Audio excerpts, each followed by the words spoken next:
All right, guys. Hi. I know you guys have been waiting for the revision session. So we are going in the order. So first we started with Ind AS 21. Now we're going to go for Ind AS 115. That is going to be this video. After that, we're going to go for 2. After that, it's going to be 36, followed by income taxes 101, 103, 110, and 116. And certain students, they've also mentioned like 19 as well. Then probably I'll be going with that as well. But anyways, we're going to go in this order only. And now this is going to be the intro for Ind AS 115 revision. Now trust me guys, this is very important. Don't skip this. Okay. Now I personally feel this is one of the best revision sessions that you will ever see on Ind AS 115. Yes, the session is going to be nearly around 3.5 hours. But let me tell you guys, every single concept, let's say 90 to 95% is covered in this particular session. Now, concepts are covered and problems are covered indirectly in the form of examples. Examples has been reverse engineered from the questions only. Okay. Still, if you feel like, sir, we need few more sums to be done when it comes to 115, I kindly request you guys to comment, because unless you comment, how would I know? So hardly it takes, we put in a lot of efforts to do all these videos, right? So my request from from my side is that just comment. For example, you need problems or any specific problem. For example, KK Limited is one of the difficult sums people say when it comes to what? Ind AS 115. For that, I've put a video. Why? Because certain students have specifically asked me that. Like that, if you guys want, at least, okay, sir, just do some X number of sums so that it will be better for us to understand the concepts. Once the concepts are done in this particular video, along with examples, which are nothing but problems, okay, which are reverse engineered. If that is fine, it's okay. Otherwise, if you still want some, then that also you comment. If you want any other Ind AS to be covered, then that also you comment. You comment, I'll reply each and every single comment. I've been promising the same, and you can check all the last 7-8 videos. I've literally replied each and every comment. I'll take a note of it and then I'll come up with the solution. Got it? Anyway, till May, we're gonna do this journey. I hope you guys enjoy 115. Right, guys? Thank you. All right, guys. Hi. So welcome to PK Sir classes. This is me, Prasanna Kumar, PK Sir over here. Now, this is a very important session, Anna. So we're gonna revise Ind AS 115, one of the most important Ind AS in your syllabus as well as lengthiest. Some people even feel that it is the most difficult Ind AS. Now, difficulty, it is a perspective thing. People who are not really comfortable with theory dominated Ind AS, obviously they'll find this very difficult. Anyways, for others, it's a kind of decent standard. Now, what we're gonna do in this particular session is absolutely we're gonna go with a fast-paced revision. So this is a revision session, Anna. So usually when I go with regular classes or exam oriented sessions, I'll be going with a lot of logics. Now here, I will not have that much of time to cover logics because our intention is to revise the concepts as early as possible. Okay, you got it? Right. Having said that, let's start with the standard. So what do we have? Revenue from contracts with customers. So basically it's a revenue standard. So this standard tells you when to recognize the revenue. It's as simple as that. So you get money from the customer. Just because you got money from the customer for the good that you have sold or the service that you have provided, immediately you can't recognize the revenue. So Ind AS 115 says, just wait, I'll tell you when to recognize revenue, how much to recognize revenue, everything. So two questions will be answered by Ind AS 115 predominantly. One, when to recognize the revenue. Should you recognize today or after 6 months or after 1 year or on an average over the year or at a point of time? At the same time, how much you should recognize, that also Ind AS 115 will say. To put it very simple, this is all the standard is all about. Okay. Now, if you look at the scope of the standard, obviously it will not apply to leases, Ind AS 116, insurance contract 104, financial instruments, and non-monetary exchanges between entities in the same business. This is one point that you need to focus. Rest of the things is very easy to remember. 116, this will not apply. 104, it will not apply. 109, it will not apply. So pretty easy to remember. This is not that important. So let's get into the core principle of Ind AS 115. Now, if you look at this, I've highlighted revenue should reflect the transfer of control of goods or services to the customer. That is the core idea of this particular standard 115. Sir, what do you mean by this, sir? Very simple, Anna. There is something called Holy Trinity, which I usually call. You're going to learn something called performance obligation very sooner. And that performance obligation, as of now, you don't know what is performance obligation. Just remember, okay, performance obligations, based on this, we will go for something called transfer of control. And based on that, revenue recognition will happen. So there are three keywords that you have to remember throughout this standard. Performance obligation, transfer of control of goods or services, revenue recognition. There ends the matter. Just remember this. When time comes, I'll ask you to sync it. You'll automatically sync. Anyways, See, the core idea of this particular standard is that usually what we feel, because we are done with contract acts and so many other, where always the focus on these two words. When there is a transfer of risk and rewards, you generally recognize revenue. This is what we have seen it in so many other cases, right? But that is not the case when it comes to Ind AS 115. Ind AS 115 takes a totally different approach. It tells you, forget about risk and rewards, okay? Because that's your usual thought process. Come to something different. What is that? Focus on transfer of control. You see the situation, you analyze the situation of the transaction happening between the customer and the entity. You focus on the area of control, when the control is getting transferred. Whether you are providing good or you are providing service, that doesn't matter. When the control is getting transferred, these are all the keywords. Nana, this you have to repeat it as it in the examination to get the marks eventually. Okay, so transfer of control of goods or services, based on that only we'll be recognizing the revenue, not based on risk transferred, not based on reward transferred. Usually we got used to listening these words, risk and reward, risk and reward, risk and reward, but that's not the case over here. Transfer of control of goods and services. So hence an entity should recognize in a manner that depicts the transfer of goods or services to the customer, and the amount that reflects the consideration, means how much money you have got. That also Ind AS 115 will say. So two things are focusing over here. I mean, Ind AS 115 is focusing over here. One is transfer of control of goods and services. Other sorry.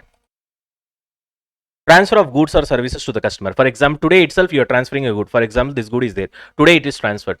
Today it is transferred now. So transfer of control has happened. Recognize the revenue. Okay, I am giving some service, like for example subscription service for your internet. So how am I transferring the control of the service? This month something, next month, next month, next month, next month, like that over a period of time. Every month you will be receiving service now, which means as an entity I'll be giving you service. So in that case, over a period of 12 months you need to recognize the revenue, because the transfer of control is happening over a period of time. You understand the point? Whereas for example you're just buying this particular remote from me, I just give you this remote, you buy it, transfer of control is happening at a point of time. Right now it's happening, therefore recognize the revenue. It's as simple as that. The other question is how much consideration. So for this transfer of revenue, transfer of control, when it is happening, how much money I'm getting, that will be recognized as revenue. This is the basic idea. Okay, so look at the simplified understanding. Revenue is not recognized when goods are produced or billed, but when the customer obtains control over these goods or services, meaning customer can direct their use and enjoy their benefits. So another point that you guys need to focus is, sir, you're using the word transfer of control, transfer of control. Okay, transfer of control means what? When can I say that a good or a service is transferred to the customer? Transfer of control has happened to the customer. Very simple. Look at the customer and see whether he is able to enjoy those services, if it is a service, or he is able to enjoy those goods. If he is able to do that, or he is able to control the use of those goods or services, or direct others how to use those goods or services, if any of these things are happening, it means that you need to understand that transfer of control did happen. Clear? So you have to look into the customer to understand whether transfer of control did happen or not. Clear? That's the basic idea. All right, look at the example, you'll get better clarity. Suppose a car manufacturer sells a car to the dealer. Okay, they have signed the contract and all that. The moment they have signed the contract, can I say the transfer of control did happen? No.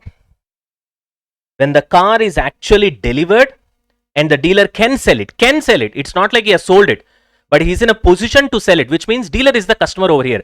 Can customer use the good? Yes. Only if he gets the good, then only he'll be in a position to use the good. In that case, transfer of control did happen. Okay. Merely signing a sales contract or receiving an advance does not mean revenue recognition. Transfer of control should happen. Transfer of control should happen means what? You look at the customer, you see whether he's able to enjoy the services or he's able to direct the use of the good. In this case, he is able to direct the use of the car which he has got from the company as a dealer. What do you mean by directing the use? He is able to sell it. That's his wish. So if he is able to do that, then transfer of control did happen. Then you start recognizing the revenue. Not with respect to transfer of risk and rewards and all those things. Forget about those terms. So this is the first basic thing that you need to get into your mind. Is this clear? Right. Now, before we get into the core of this particular standard, let's get the basic idea of the standard. Alright, Nana. See here, Jio is providing broadband services. Okay. On day one itself, they are charging 12,000 for the entire year. Jio is taking that much of money, which means as a customer, you are paying in advance. Now for this, Jio is providing 1 year of internet service, as well as he is also providing router as free. Okay. But if you look at the standalone selling price, which means if you want to buy internet subscription for 1 year separately, it will cost you 18,000. If you want to buy router separately, it will cost you 6,000. That's what we call standalone selling price. But whereas here, you're getting it put together for 12,000. You got the point. In that case, what Ind AS says is that you do one thing. Allocate this 12,000 which you have received from the customer in the ratio of standalone selling price, that is individual selling price. Okay, if you allocate that in the ratio, you get 9,000 for internet, 3,000 for router. Now apply the logic which I have told you. Transfer of control, you guys remember here that we have discussed transfer of control. Now in case of internet, transfer of control when it is happening over a period of time, because it's a service. Now first month some service is done, so transfer of control happens next month, next month, next month, next month, like that it will happen over a period of 12 months. Whereas when it comes to router, it happens now itself at a point of time. Immediately router is given and then the job is done. So therefore, with respect to router, transfer of control already happened. So which means you can recognize revenue, which means 3,000 I can recognize today itself. Whereas 9,000 I need to recognize over a period of 12 months, which means 9,000 divided by 12. But today ultimately you have received 12,000 from the customer. You got the point. So bank account debit 12,000. To revenue, can I write 12,000? No, you should not write 12,000. Why? Because check the transfer of control. Okay, transfer of control with respect to router, it did happen. It went to the hands of what? The customer. So therefore, with respect to 3,000, recognize the revenue today. With respect to 9,000, you have to recognize over a period of 12 months. So therefore, today I'll recognize that as advance revenue divided by 12. Every month, that much I'll recognize, because that much every month transfer of control happens. So look at this entry. Bank account debit, you received 12,000 from the customer. Advance to revenue 3,000, because for this transfer of control did happen at a point of time. And with respect to this 9,000 transfer of control yet to happen, it happens over a period of time for the entire 12 months. Therefore, find out how much is per month. 750 at the beginning on day 1. Still service for internet did not start. Therefore, transfer of control of service did not happen. Therefore, entire 9,000 will be treated as advance revenue. 1 month gone. Now for 1 month you provided service, 1 month transfer of control did happen. To that extent of 1 month you can recognize 750. So advance revenue will be debited, revenue will be recognized. Same entry will repeat for a period of 12 months. Now 1 month is done, for another 11 months it will repeat. Clear? Did you get clarity? Now this is just a rough idea. We did not get into all those 5 steps and stuff like that right now, just to give you a basic idea.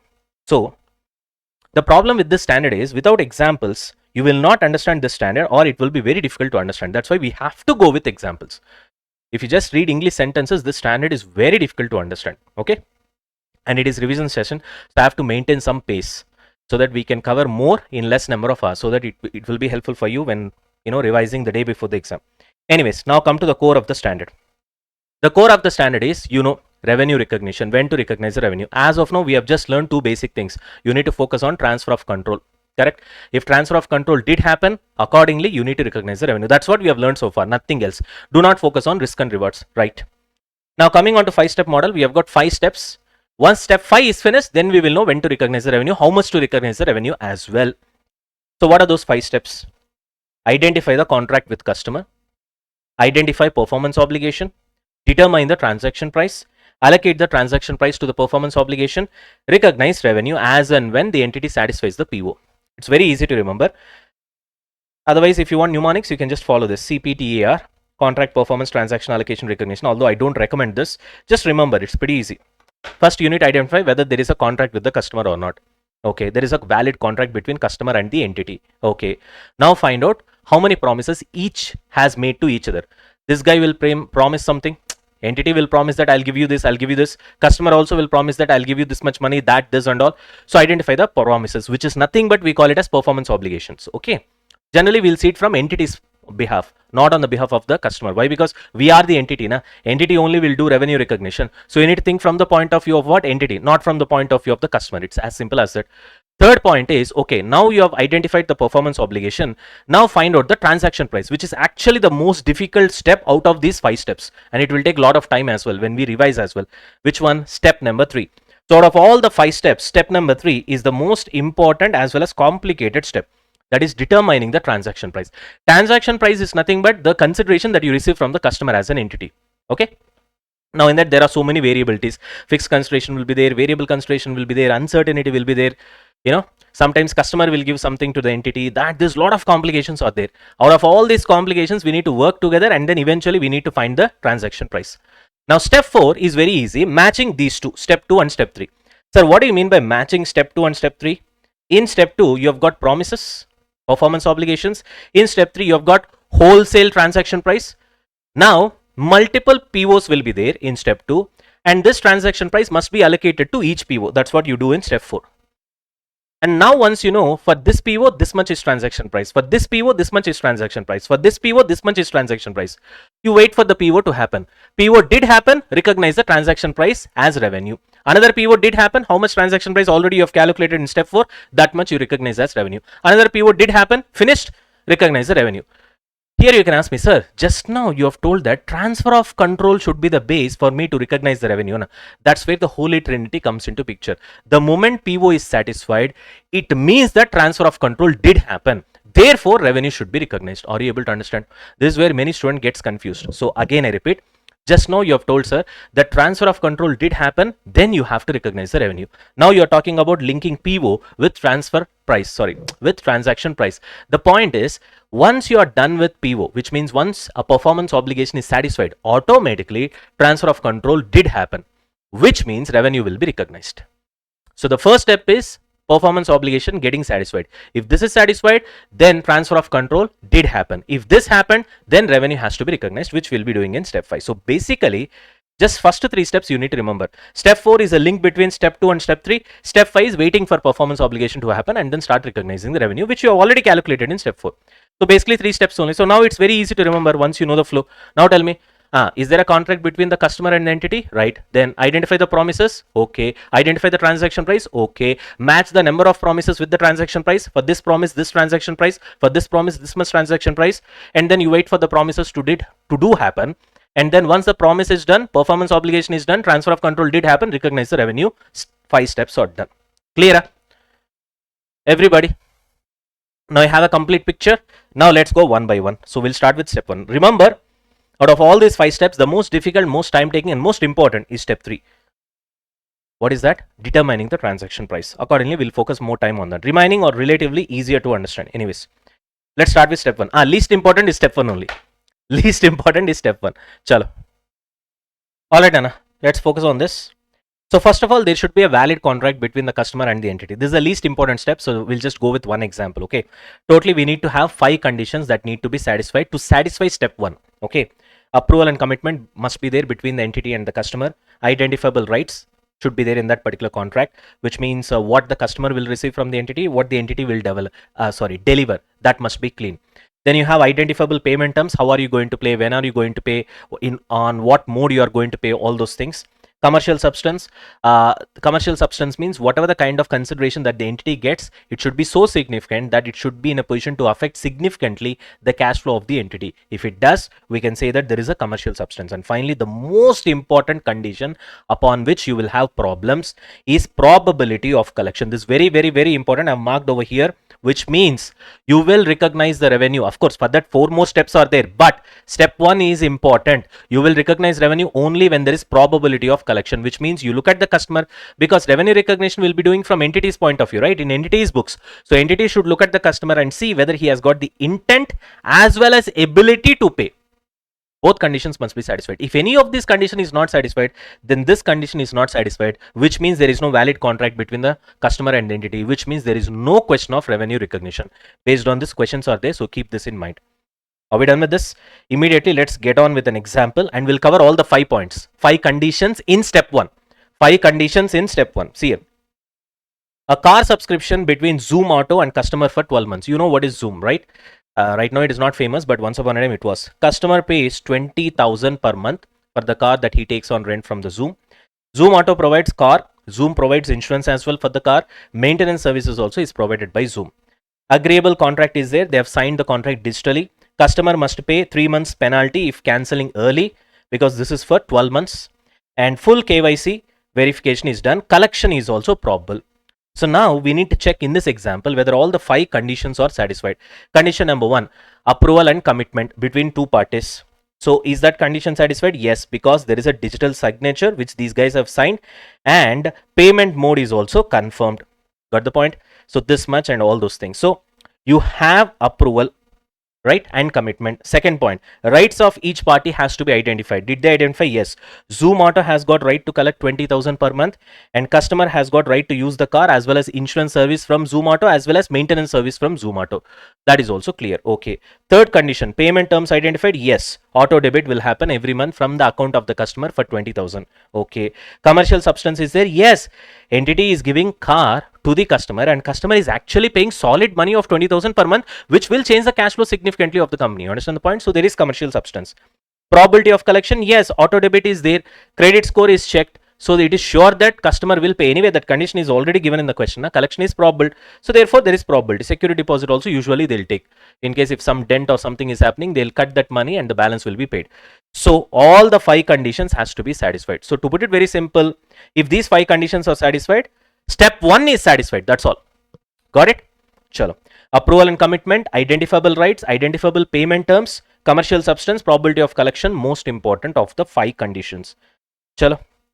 Few more examples I've given. You can just go through this. And one more point I forgot to tell you, that is you can check this website caprasannakumar.com and free downloads column. From that you guys can download this particular material. Okay. Chalo. So I hope that doubt is also clear. I should have told it at the beginning. It's okay. Now, another special case is when step 1 fails but the money is received. What do you mean by this, sir? It's a special scenario. See, sometimes what happens is that step 1, there are 5 conditions. Any of those conditions will not be met. For example, even probability of condition will not be met. In that case, your step 1 fails, which means there is no valid contract between the customer and the entity. In that scenario, what will happen? Well, sometimes what happens is you cannot recognize revenue, but whatever the money that you received from the customer should be shown as deposit liability. Sir, what do you mean by that, sir? Let us look at the example. A customer pays 10,000 as booking advance for a service. Okay, sir. But later cancels it before the contract is finalized. So contract itself is not finalized, but cancellation has been done. So since the contract did not meet all the conditions, because there is no valid contract between the customer and the entity, step 1 is not satisfied. But you have received 10,000. Now, this 10,000, how should I treat? Should I treat it as a revenue or should I treat it as a liability? That depends upon whether you have an obligation to pay that money back to the customer. Now, if the amount is non-refundable, which means you don't have obligation to pay that money back to the customer, then you will treat it as a revenue. But if you have an obligation to pay that money back to the customer, then treat it as a liability. Simple. Because you have an obligation to pay it back to the customer means liability only. Simple logic. It becomes revenue only when the entity keeps the money. When you will keep the money, when it is non-refundable, when it is refundable, you have to pay. In that case, it becomes a contract liability. Simple. So say for example, day 1, what will be the entry? Very simple. You have received 10,000. As of now, you are not sure because the contract is not yet cancelled and the non-refundable class is there or not, all those things. So bank account, you will debit to deposit liability advance. Say for example, for real estate flat, you have taken money. Okay. Later customer says that no, I'm not interested to buy this particular flat. Whatever the token advance that you have taken, you can just keep it with you, because usually that will be the condition. They'll not pay it back. Why? Because when I've taken token advance from you as a real estate guy, I'll not show the property to somebody else. So therefore I'm losing an opportunity over there. So therefore generally the deposit money will be kept with themselves. Once that confirmation is given by the customer that he is no more interested, then you convert this deposit liability into revenue. So therefore deposit liability will be debited to revenue. Okay. The funny thing is, here you are doing revenue recognition without satisfying the further 4 steps, as well as in first step also 5 conditions are not yet satisfied. That is why we call this as a special case. So special case of deposit liability, where without satisfying any conditions, because of the uniqueness of the scenario, you will be recognizing your revenue. However, to recognize the revenue, this condition should be happening. What is that? Non-refundable condition. And the customer must cancel the contract and non-refundable clause must be there. In that case, you can recognize. Got it? Otherwise, you'll pay the money back. That's all. Initially, you'll recognize a deposit liability. If it is refundable, debit deposit liability to bank. That's all. You'll pay the money back to the customer. As simple as it. Are we done with this? Moving on. Next one is contract term. So what is the only point that you need to remember in contract term? Generally, the term of the contract is whatever you write in the agreement. In agreement, if there are 12 months, you feel that 12 months is the contract term. That is where you are wrong. No. For example, a gymnasium enters into a contract with a new member to provide gym access for 12 months. Okay. At 4,500 per month. All right. Which means contract term accordingly has to be there for 12 months. Now, wrong, because the member has right to cancel without penalty after 3 months, which means till 3 months, he won't cancel. That's what you get from the contractual terms, right? So which means 3 months is the contract term, because there is high probability that after 3 months he can cancel. If he cancels, then there is no contract for the next 9 months now. So how can you treat the contract term as 12 months when there is a probability of cancellation after 3 months? You get the point. So therefore here the contract term is only 3 months, because after that neither party has enforceable right. The customer can cancel without penalty. So this is one new point that you need to learn. All right. Moving on to next one. What is the next one? We have combining contracts. Combining contracts. Now, sir, what do you mean by combining contracts, sir? Sometimes 2 or more contracts are signed together with the same customer around the same time, and it must be treated as a single contract. So 2 or 3 separate contracts with the same customer pretty much around same point of time has to be treated as a single contract. How? Why? Very simple. First we'll go with the exam and then we'll come back to the conditions. Okay, chalo. Let's go with the example now. Now see here.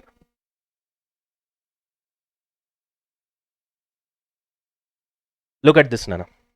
Infosys signs contract 1 ERP implementation for 80 lakhs. At the same time, it also signs employee training, because for implementing ERP, that particular thing has to sign, and employee training also 20 lakhs. Signed on the same day, negotiated in a single meeting, discount offered only because both the contracts were signed together. So you can easily find a link between both the contracts, correct? So therefore, even though there are 2 legal documents, commercial reality is that it is one single package. And as a result, combine the contracts, which means both these will be treated as one single contract for 1 CR, negotiated as a single package. One more example you will see. A builder signs with a customer, flat sale 70 lakhs, car parking also he sells for 5 lakhs, but they are entering into 2 separate contracts. But the point is, both of them are negotiated together with the same customer around same point of time. If the flat is cancelled, what will happen? Automatically car parking also will be cancelled, right? What he will do without the flat, the car parking in a residential building? Doesn't make any sense. So parking price also depends upon the flat purchase, right? Analysis, car parking consideration depends upon the flat contract. So as per Ind AS 115, both contracts must be combined into a single contract of how much? 70 plus 5, 75 lakhs. Consideration depends on the other contract, that is the condition, which means now you have seen 2 examples. Now let's come here. If any one of the following conditions exist, then you will be combining the individual contracts entered with the same customer at a single point of time, or at pretty much the same point of time. What is that? They are negotiated as a single package. ERP example. The consideration is one contract depends upon the price or performance of the other contract. Flat example, where depending upon how much you negotiate the flat price, parking price will be there, which is nothing but we call it as amenities, right? Here if you are negotiating a lot, here the price they will not negotiate, right? One price is dependent on the other, or sometimes if you are negotiating the flat price, he will say, sir, we'll reduce the price in amenities. So one is dependent on the other. Third condition, the goods or services promised in the contracts are a single performance obligation. If any of these 3 conditions are satisfied, then you will be combining the contracts. Clear?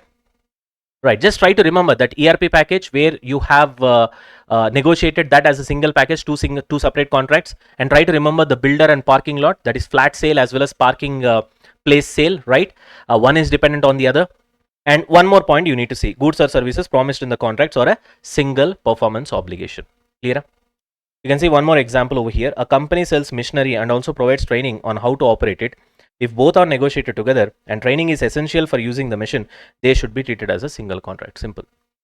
So either both are negotiated together or one is dependent on the other. Or goods or services provided in the contracts or single PO. Got it? Then you will combine the contracts. Now coming on to the most important part of step 1. What is that? Contract modification. Now, what is this contract modification? This is where you guys need to understand. If you look at the wording in your Ind AS 115, it is called a change. Modification is obviously change in the terms of the contract. What terms? Price can change. That is very easy, sir. Price changes means I can easily understand. Scope also can change, or both can change. Sir, price change means I know. What do you mean by scope change? Scope change means additional goods are added with the existing contract or additional services are added. Then the scope changes. Price changes means you can easily understand. Price will increase or price will decrease. That's all. If any of these 2 changes, either additional goods are added or additional services are added, or price has been increased or decreased, in either way, contract modification is happening. So, for a modification to exist, there is a change in scope, price, or both. And it is approved by both the parties, obviously. And it is legally enforceable. Now, the next question that you need to identify is, modification is happening, Once the modification has happened, hereafter should I treat this as a separate contract or should I modify the existing contract as well? That's the major doubt that you'll have, correct? That is what we are going to do. Now, for that, we have divided things into two scenarios. Sir, what are two scenarios? Modifications that will be treated as a separate contract and modifications that will not be treated as a separate contract. Under this, again, there are two scenarios. So basically, there are three scenarios, okay? But you remember this way: modification that constitutes a separate contract as one scenario, modification that does not constitute separate contract as another scenario. For this also, we have an example. For this also, we have an example. For this also, we have an example. Got it? We'll see one by one. So let's start with the first one. Here. Look at this scenario, Nana. PK Limited is a service provider, okay? And he's providing office repairing and painting services for 50 days at 1800 per day. SK Limited is the customer. Fine. Total transaction amount will be how much? 1800 per day into 50 days, 90,000. Done. After 30 days, which means 50 days did not happen completely. In the middle, one more contract is entered between the same two parties, but this is a totally different service. Factory repair and painting. Office repair and painting is separate. Factory repair and painting is separate. And for that, the arrangement is 70 days it will take to repair the factory. Probably it is bigger than office. And same price, 1800 per day. So what is that you need to analyze over here? There is no discount on standalone selling price. Standalone selling price is 1800 per day. The price is the same.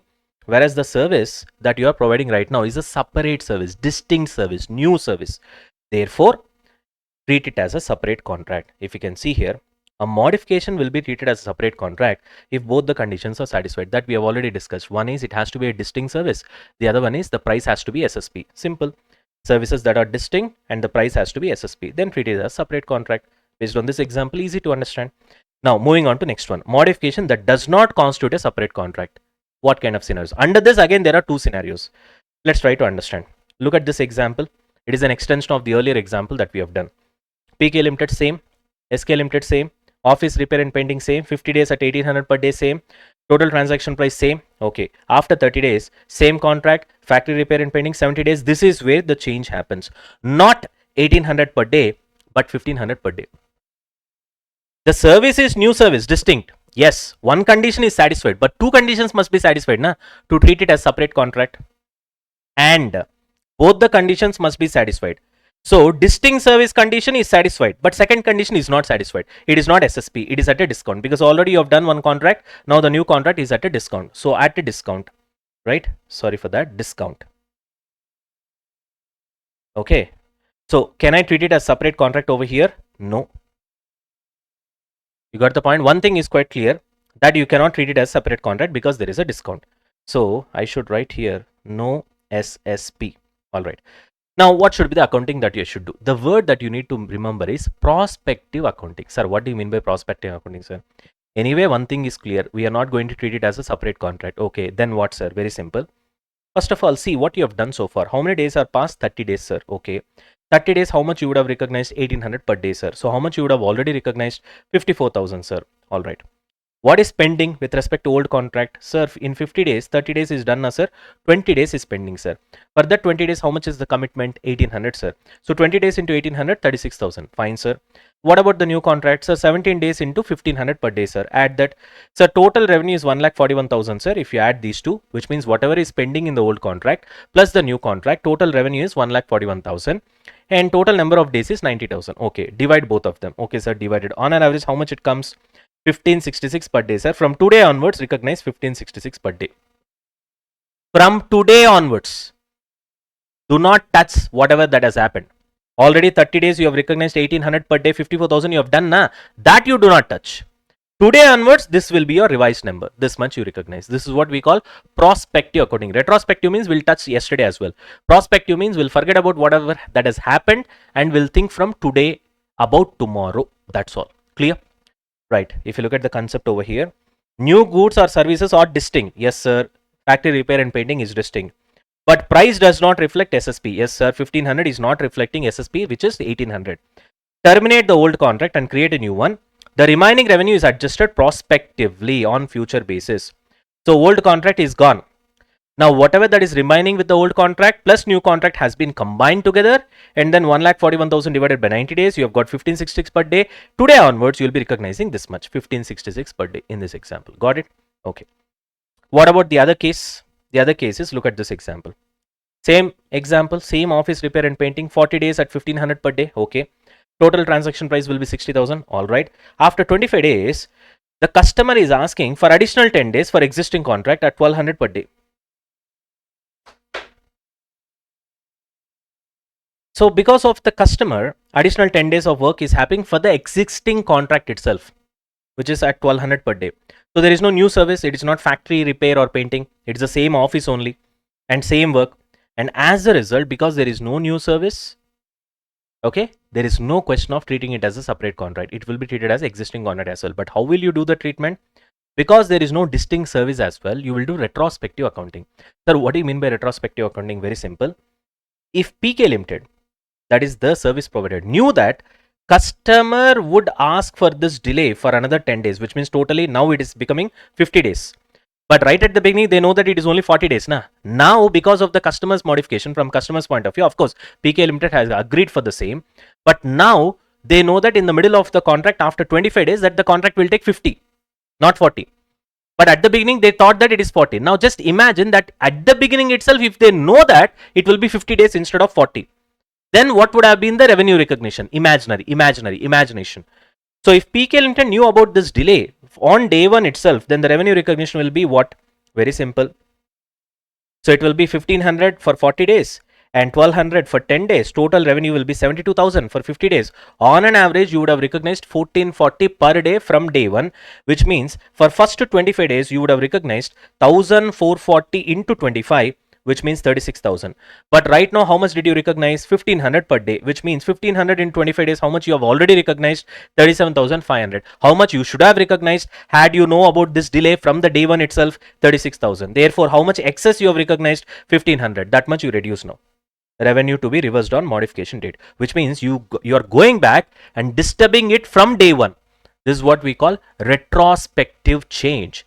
The retrospective application, or the technical word that your Ind AS 115 standard uses, is cumulative catch-up basis. So from 26th day, you will continue with 1440 because you are rectifying from day one. This we call it as cumulative catch-up basis or retrospective. Chalo, see here. Remaining goods or services are not distinct. It is same. So there is no new service and therefore treat it as a part of existing contract, but you have to adjust revenue on cumulative catch-up basis, which means from day one you have to revise everything, which we call it as retrospective change. Now some of the students might get doubt, sir, what do you mean by why would customer will ask for additional 10 days? Because customer asks for some change, some modification, some customization. In the middle he will ask, sir, why would this guy accept, sir? Because those are all part and parcel of the game, Nana. If I give you a real life example, you'll understand. Because it's a revision session, I don't have time to explain all these things in detail. But anyways, I'll give you an example. Otherwise, you'll buy heart. See here. L&T is building customization, Nana. Building hotel. They're trying to build the hotel. Customer is the one who is paying LLT. L&T, Larsen & Toubro, is building hotel building for the customer. Initially, they agreed at a particular design and all that. The work is going on. L&T is doing the construction. Suddenly, midway, customer will ask, okay, change the external design. I don't like this design. Do it like this. Change influences the whole construction work, obviously. But design change is not sold separately in the market. You can't do that. Highly integrated work, because design and the construction work are merged together, obviously. Based on design only, you will do construction. So therefore, new work cannot be separated from the old work. It is single PO. Modification affects the same PO. It will take extra time, extra days because of the design change asked by the customer in the middle. Therefore, adjust revenue cumulatively on catch-up basis, because there is no new service over here. Got it? You're doing the same building. And why would customer ask for additional days? Means for that I'm giving you a reason. This is what happens in reality. Clear? I hope this example is clear. Chalo. Are we done with this? So with this, we are done with step 1. Let's continue with step 2, guys. Now this is a relatively small step and easier step, Nana. The real challenge will be for us when we go to step 3. Step 3 will take a lot of time. Again, step 4 and step 5 are easier. Chalo. Identifying performance obligation. In other words, simply put, we have to identify how many promises are made. Okay. A performance obligation is a promise in a contract. Step 1 is nothing but contract na to transfer. To transfer what? A distinct good or service. Distinct is the keyword over here. Or a series of goods or services that are substantially the same, have the same pattern of transfer to the customer. Sir, what do you mean by that, sir? Subscription service. Now you take Netflix subscription. It is a series of services. Month 1 service, month 2, month 3, 4, 5, 6, 7, 8. A series of services which are actually the same, and the transfer of service is also the same, the pattern is also the same. In that case, you will not call month 1 Netflix subscription as separate PO, month 2 as separate PO, month 3 as separate PO. No, all the 12 months put together we call it as one single PO, because pretty much you are repeating the same stuff. Housekeeping services as well. So anything where a service is being provided in the same way every single month over a period of time, then that entire period will be called as one single PO, will be referred as one single PO. Got it? Chalo. In simple words, performance obligations are the deliverables under a contract. For example, in a contract to sell and install an air conditioner, how many POs are there? Very simple, sir. First you deliver the air conditioner, one PO. And after that you have to install that air conditioner, another PO. Simple. Two distinct services. Now one is a good, the other one is a service. So one is a distinct good, which is air conditioner. The other one is distinct service, which is installing that, right? So two promises. Got it? Another important thing is each may be a separate performance obligation if they can be sold separately as well. Will you be able to sell air conditioner without installation service? Yes, you can buy it from Amazon and you can get installation done from Urban Company, isn't it? Or you understand the point? You have already bought air conditioner from somewhere else and then you can buy installation service separately from Urban Company, which means both of them can be sold separately. Now that's the point over here. Or they can be sold put together as well. But if there is a possibility of selling it separately, then you can treat it as separate PO. That's what we are trying to say over here. Clear? So in other words, Nana, PO means either it has to be a distinct, the keyword distinct, good or service. Okay? Or a series of substantially similar kind of services. Clear? That's all. Okay, sir. Now, sir, what do you mean distinct good or service? Now, this is very important. This is the most important part of the step. So focus carefully. This is where many students get confused. Now, for a good or service to be distinct, it has to satisfy two tests. Okay. What is the first test? Can the customer benefit from that particular good or service on his own? Sir, what do you mean by on his own? You deliver a good to the customer. If he is able to use that particular good and get the benefit from that particular good, then it means he is enjoying it on its own. Or that particular good with readily available services, whatever the things that customer has got, is he able to enjoy? If these conditions are satisfied, it means customer can benefit from the good or service. Sir, what do you mean by this, sir? Right now, you will not get clarity, Nana. We'll see examples. Right now, just listen what the concept is. Then you'll be able to sync it with the example. Okay. So first thing is, can the customer benefit from the good or service on his own, or together with other readily available resources which is already there with the customer, or he can buy it from outside? Sir, what do you mean by this, sir? Wait. This is first condition. Second condition is the good or service separately identifiable? Means it should be capable of being distinct if it is distinct within the context of the contract. Sir, what do you mean by that? There is no meaning for that. The meaning is only negative. Sir, what do you mean by negative meaning? It is distinct if it is not integrated with other goods or services, it is not highly interdependent, it is not significantly modifying or customizing some other good or service. So this is an easiest way to understand, but the actual wording in your Ind AS 115 is this one. It is not distinct if it is integrated, highly interdependent, significantly modifies. So the point that you guys need to understand is that the definition is negative for the good or service to be distinct. So negative definitions, generally it is very difficult to understand. Therefore, I converted that into a positive definition. So what is that? The good or service is distinct if it should not be integrated with other goods or services. It is not interdependent. It is not significantly modifying or customizing the others. Sir, we are not able to understand this. Yeah, I know that. Let's get to the example. Now see here. Look at this example. I hope you guys are pretty much aware of Apple, MacBook, Apple Care, data migration. Of course, in India, we are not aware of data migration services. For example purpose, just try to understand. Okay. Customer is buying MacBook Pro. Okay, sir. We know what it is. Apple Care plus extended service. All right, sir. Data migration service where Apple shifts your data from old laptop to a new one. These three. Okay. Now, first question, what are we trying to do? We are trying to understand what are the distinct good or service in this particular transaction, in this particular contract. What is the first condition? Can the customer benefit independently, which means on his own, or that product with the customer is buying with readily available resources? For example, you buy Apple iPhone, Nana. There is no charger with that. So, can the customer enjoy that iPhone? Yes, he can enjoy, provided he can use this particular product with readily available resources with the customer, which is the charger as well as AirPods. You understand the point? Suppose if charger is not there, can you use this iPhone? No, it will go out of battery. Then what you will do? So in that case, it is not a distinct good or service. You understand the point? It satisfies the definition provided. Suppose it comes with lifetime battery, Nana. You need not charge. There is a technology, something like that. In that case, you buy an iPhone. Can you enjoy on its own? Yes. Then the first condition is satisfied. Then it is a distinct good. Or if first condition is not satisfied, let's take the current iPhone. Obviously the battery will get drained, so which means after 1 or 2 days you can't enjoy the product, correct? Therefore first condition is not satisfied. So can you enjoy the good on its own or in combination with something else that is readily available at your home, at your place, or at the place of the customer? Yes, I have a charger. You attach with that, you are able to use it. Charger is with you. You did not buy the charger.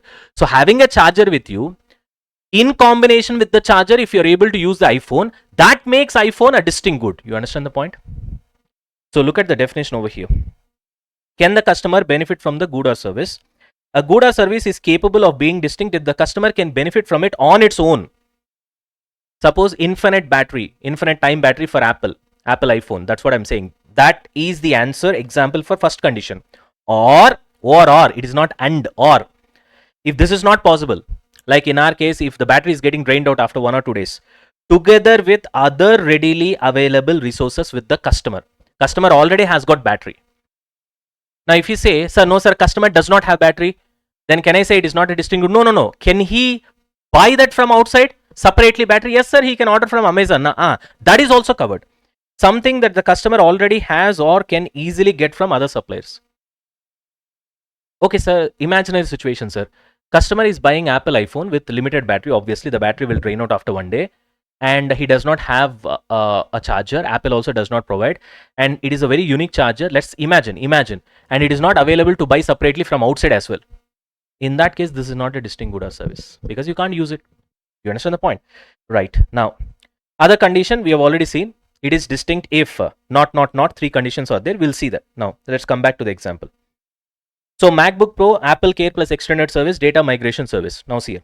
Can customer benefit independently? This is the first question on its own. Yes, MacBook gives benefit by itself. You can use it. Of course, it also comes with the charger. So that point is not there. Apple Care is optional. Customer can buy it later. Of course, it can be sold separately as well. Data migration is optional. Many third-party vendors do it. So you can buy it from outside guys as well, which means step 1 is satisfied for all 3. You can enjoy it on your own, and you can also buy it from outside. You understand the point? So therefore, the first condition is satisfied. If first condition is satisfied, that does not mean that the good or service is distinct. Second condition also need to be satisfied. What is second condition? Are they not integrated, not interdependent? Tell me one thing. Selling MacBook is not dependent on selling Apple Care. Why? Because you can just buy MacBook and you can go. Most of the people do that only. They don't buy Apple Care along with that. So therefore, one is not dependent on the other. Okay. So which means it is not dependent. That condition is satisfied. Apple Care does not modify MacBook. Is there one good or service significantly modifying the other? No. So that condition is also satisfied. Data migration does not affect performance of the MacBook. It is just an add-on service. So one is not interdependent on the other. One is not significantly modifying the other. One is not integrated with the other. So which means all these 3 conditions are satisfied. It is not integrated. It is not highly interdependent. It is not significantly modifying. And as a result, first condition is satisfied. Second condition is also satisfied, which is a negative condition. Thereby the result, there are 3 POs. MacBook, Apple Care, data migration service. Got it? I hope this is clear. Let's move on. Okay. I gave some examples as well here. You can just go through it. Already I've covered an example. Chalo, now. This already I've explained. It is possible that there are multiple goods or services. Still, it may be considered as a single PO since these are interrelated or dependent on each other. For example, look at this. laptop plus charger plus carry bag. You cannot carry a laptop which is heavy on its own, so it is dependent on charger. Are you able to understand? It is also dependent on carry bag. So therefore, there is an intention to sell all these two together. So all these three put together, we'll call it as one PO. We'll not call laptop as one PO. We'll not call charger as one PO. We'll not call carry bag as one PO. No, because they are interdependent, which means not interdependent is not getting satisfied because they are interdependent. When it is not satisfied, this is not satisfied. When this is not satisfied, 1 plus 2 is not satisfied. When they are not satisfied, you cannot call them as distinct service or distinct good. When you can't call them as distinct good or service, multiple POs are not possible. All these three put together, we call it a single PO. Got it? Now, finally, the understanding is, are there multiple promises of goods or services which are distinct? Yes, sir. Then each and every distinct good or service will be referred as one single PO. That's what you need to learn. Sir, no, sir. Multiple promises or multiple goods or service which are distinct or not there, then all of them put together will be considered as one single PO. Clear? I'll give you one more example. See here. Suppose you are taking CA final coaching. What you will do usually? FR you'll buy it from somewhere else.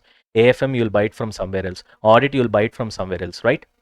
There is no rule that you have to buy all the three put together for group 1, correct?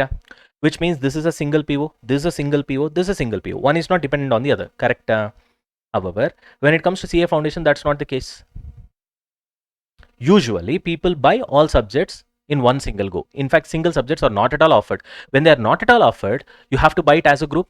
Then can I say all the 4 subjects, say for example in CA foundation, accounts as one single PO, law as one single PO, maths as one single PO. Can I say like that, economics as one single PO? No, because all those 4 being put together, it is sold. There is no option of getting them independently. You understand the point? In that case, everything put together, it's a single PO. For example, one more example I give you. Once upon a time when I was studying in Chennai, there used to be a costing class that we need to go and attend in a particular institution. There, if you want to buy costing class, you cannot buy costing independently. It has to be taken along with one more subject. Which other subject you can choose, but 2 subjects must be taken put together if you want costing. If you want tax, you can buy tax alone. If you want audit, you can buy audit alone. You understand the point? But costing, if you want, it has to be in a combination. Now tell me, in that case, can I call costing as something a separate PO? No, here a combination only you have to take and call it as a single PO. You got the point? Yes. Chalo. I hope this is clear. Chalo, look at the series of goods and services, that is Netflix subscription. We have already seen that. Sometimes instead of one product, an entity provides a series of similar goods or services. Netflix is a service repeatedly over a period of time, that is 12 months, all of which follow the same pattern of delivery and transfer of control. Ind AS 115 says that entire series for 12 months, say for example in our case of Netflix subscription, will be treated as one single PO. This avoids unnecessary splitting of identical deliverables and simplifies the accounting, obviously. Lots of examples are there. Subscriptions, housekeeping, cleaning services, electricity supply, newspaper services, and all those things. Okay, in all these cases, each day's or month service is similar and transferred in the same pattern. Therefore, all put together for the entire year, we call it as one single PO. Every day you will not call it as a separate PO. It doesn't make any sense. Got the point? Yes. Chalo, with this we are done with step 2. So the summary of step 2 is very simple. Identify whether it is a distinct good or service. How to identify? Check whether customer can benefit with the product, if it is a good or service on its own, or that product or service, that good or service in combination with something that is available with the customer, or customer can buy it from outside and then with combination he can use it. This is the first condition.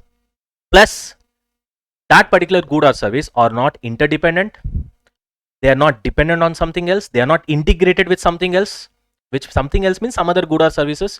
They are not significantly modifying something else as well. In that case, both the conditions are satisfied. Then finally, you can call that particular good or service as a distinct good or service. Now, what is the use of identifying a distinct good or service? Once it satisfies these 2 conditions and you can call it as a distinct good or service, that transforms into one single PO. Got it? If it does not satisfy the distinct good or service, then all the goods or services put together will be called as a one single PO. Otherwise, each and every good or service, if the conditions, both the conditions are satisfied, will be called as a single PO. In that case, you will have multiple POs. You will have multiple POs.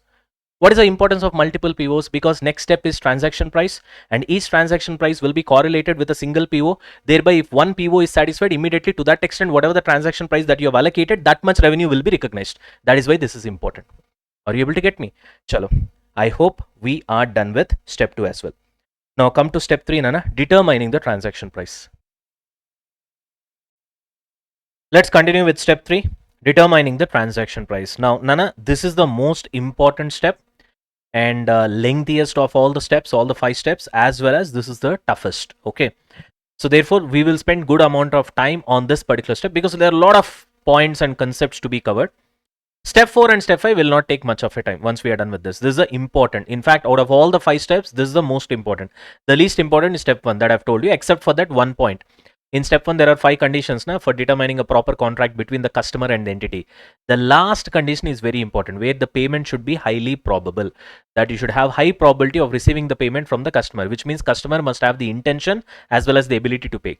Keep this in mind. There are so many questions based on that particular concept. That's why I was stressing. Other than that, all other points are not at all important in step 1. Okay. Whereas when it comes to step 3, there are a lot of points which are repeatedly asked in multiple questions, like 10 questions, 15 questions, same concept. Okay. So when I'm going with the revision sessions, I'll highlight those points and then I'll go such that it will be totally exam focused and exam oriented for you, right? Chalo.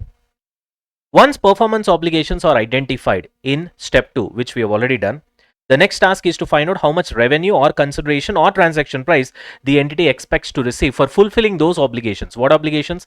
Performance obligations in step 2. Okay. So here you can say in general terms, revenue is nothing but transaction price is nothing but consideration. Although little bit of technical differences are there, but in general parlance, we'll use them, like similar things like inventory, stock. Although inventory and stock are not exactly the same words with same meaning, there is a subtle difference, but still we use it in common parlance. Chalta hai. So same way, transaction price, revenue or consideration is nothing but the same. So we as an entity, we do some performance obligations. Okay, deliver some service or deliver some goods to the customer. In return, customer what pays us? I mean, customer pays us how much? That is nothing but you can call it as consideration or transaction price or revenue. Anyways, the transaction price is the amount of consideration, that is payment, that the entity expects to be entitled to receive in exchange for transferring the control of promised goods or services to the customer. Why has used the word expects? Because there are two types of consideration. One is fixed, the other one is variable. Variable is always there is a question mark.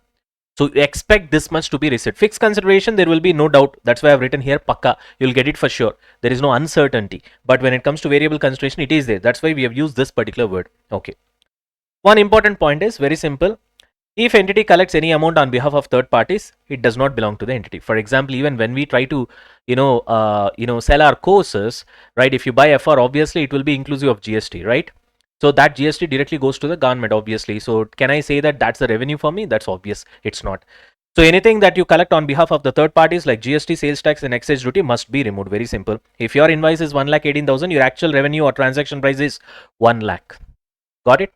So let's call this as transaction price or consideration. Okay, we'll call it as revenue after step 5. Okay, for our own comfort. So right now let's call it as transaction price or consideration. So how many types of transaction price or consideration are there? Very simple, two types: fixed, variable. What is fixed? It is a fixed amount that is mentioned in the contract between the customer and the entity in step 1, and that too customer will pay it without any condition. So you as an entity receiving that is pakka, right? It always included in the transaction price because there is no uncertainty. Got it? For example, a consulting firm agrees to provide services for 10 lakh fixed fee. Transaction price is 10 lakh because you will get it for sure. Sir, then what do you mean by variable consideration? Sir, there is always a question mark. Sir, what do you mean by that, sir? Because variable consideration depends upon future events or performance outcomes. Sir, what do you mean by that, sir? For example, performance bonus is a variable consideration. So if you perform, you'll get it. If you don't perform, you'll not get it. You understand the point? For example, I gave you a construction contract, Nana. You said that you'll be taking 2 years time to complete it. I said, if you can finish it off in 1.5 years, that is 1 year, 6 months, then I'll give you 20% bonus. Now, whatever that I've promised normally, let's say I promise that I'll be paying you 10 lakhs, no matter what, once you do the construction, irrespective of the time that you take to complete it, okay, that 10 lakhs is nothing but fixed consideration. But when it comes to this 20% bonus, I gave you a condition. a future condition. If you can finish it off within 1.5 years, then I'll give you 20%. Otherwise, I'll not give you. So therefore, variable consideration always depends upon future events or performance outcomes. In this case, if you're able to finish it off within 1.5 years, then I'll give you that 20%. That 20% accounts under variable consideration. Clear? Penalties also. Suppose your normal timeline is 2 years. Same example we'll take. If it goes beyond 2 years, if you delay the project, then I'll penalize you. In that case, your consideration gets reduced. That's what I've written here. Reduction in fee. Discounts, rebates, refunds, everything is dependent on sales volume. All these put together, we call it as variable consideration. Now, what is the treatment when it comes to variable consideration? Sir, fixed consideration though very easy. Always you'll be including that in the transaction price without any question mark. Whereas when it comes to variable consideration, will you be doing the same thing? The answer is no. The entity must estimate how much variable consideration it expects to receive. So you do the estimation, based on that you recognize the variable consideration. Recognizing means that will be added to the transaction price. That will be added to the transaction price. So when you try to solve any question, the moment you see fixed consideration, obviously it will form part of transaction price. But when you see variable consideration, you need to think, you need to see how much the entity is estimating. Accordingly, some portion of it will be included in the transaction price. Clear? Okay. Look at the example. A consulting firm will receive 1 crore fixed plus 10 lakh bonus if it completes the work within 6 months. So 1 crore is fixed. That will be included in transaction price no matter what. 10 lakhs will be included if the company estimates that it will be able to finish off the work in 6 months. Otherwise, it will not be included. Got it? See here. If based on experience, the company expects a 60% chance of achieving this. Achieving what? Completing the work within 6 months. It estimates that variable consideration accordingly, which means it will be including that. Depend upon the method. Depends upon the method. Sir, what do you mean by that, sir? See, we have two methods for estimating variable consideration. What are those methods? Expected value method, most likely method. Sir, what do you mean by expected value method? What do you mean by most likely method? Very easy, Nana.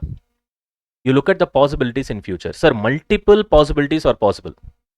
Then you will choose expected value method. Sir, only two are possible. Either you will get it or you don't get it. In that case, you will be going for most likely method. Sir, can you explain it in detail? Yes, we'll go with an example. Look at this example. PK Limited enters into a contract with SK Limited for supply of a product in 6 months time. Okay, the fixed consideration is 6 lakhs. ये तो clear है. So 6 lakhs will obviously be included in what? The transaction price. 6 lakhs is by default included. Okay. Now look at the variable portion. A bonus is also payable for early delivery of the product. Okay. The amount of bonus and probability percentages are as follows. You've got how many possibilities here? See, 1, 2, 3, 4, 5. 5 possibilities means can I go for most likely method? No, here only 2 possibilities need to be there. Then automatically it will be expected value method. The expected value method is very easy. You just take each and every possibility, you multiply with the respective probability, you will be getting expected value. Which means your bonus will be 1 lakh if delivered within 3 months, 75,000 if delivered between 3 to 4, 60,000 4 to 5, 40,000 5 to 6, nil after 6 months. So simple, 1 lakh into 30% plus 75,000 into 25% plus 60,000 into 20% plus 40,000 into 15% plus 0 into 10%. That's what we have done here. And you got 66,750 expected value. Add that, fixed plus variable is your total transaction price. That's all, simple. Okay. Sir, what about this most likely amount? Sir, very simple. Look at this example. The amount of bonus is like this, same example only. Within 6 months, if you are able to complete, you will be getting 2 lakhs. Greater than 6 months, 0. That's all, only 2 options. It is not like this much, this much, this much. Here we have got multiple possibilities. Now here it's not like that, only 2. Either you will get 2 lakhs or you will get 0. So when there are only 2 possibilities, what you will do is that you will look at the most likely scenario. 75% probability that you will be getting what? 2 lakhs. 25% probability that you will not be getting anything. So which is most likely to happen? 75%. So therefore directly take 2 lakhs. Here you will not be multiplying with probability. You understand point? Most likely means only 2 options. Either you get it or you don't get it. See the probability which one is most likely, which means generally it is greater than 50%. Then that full number will be taken. Here again will not be multiplying 2 lakhs with 75% and then take the resultant number. No, entire 2 lakhs will be taken because out of these two we are thinking which is possible.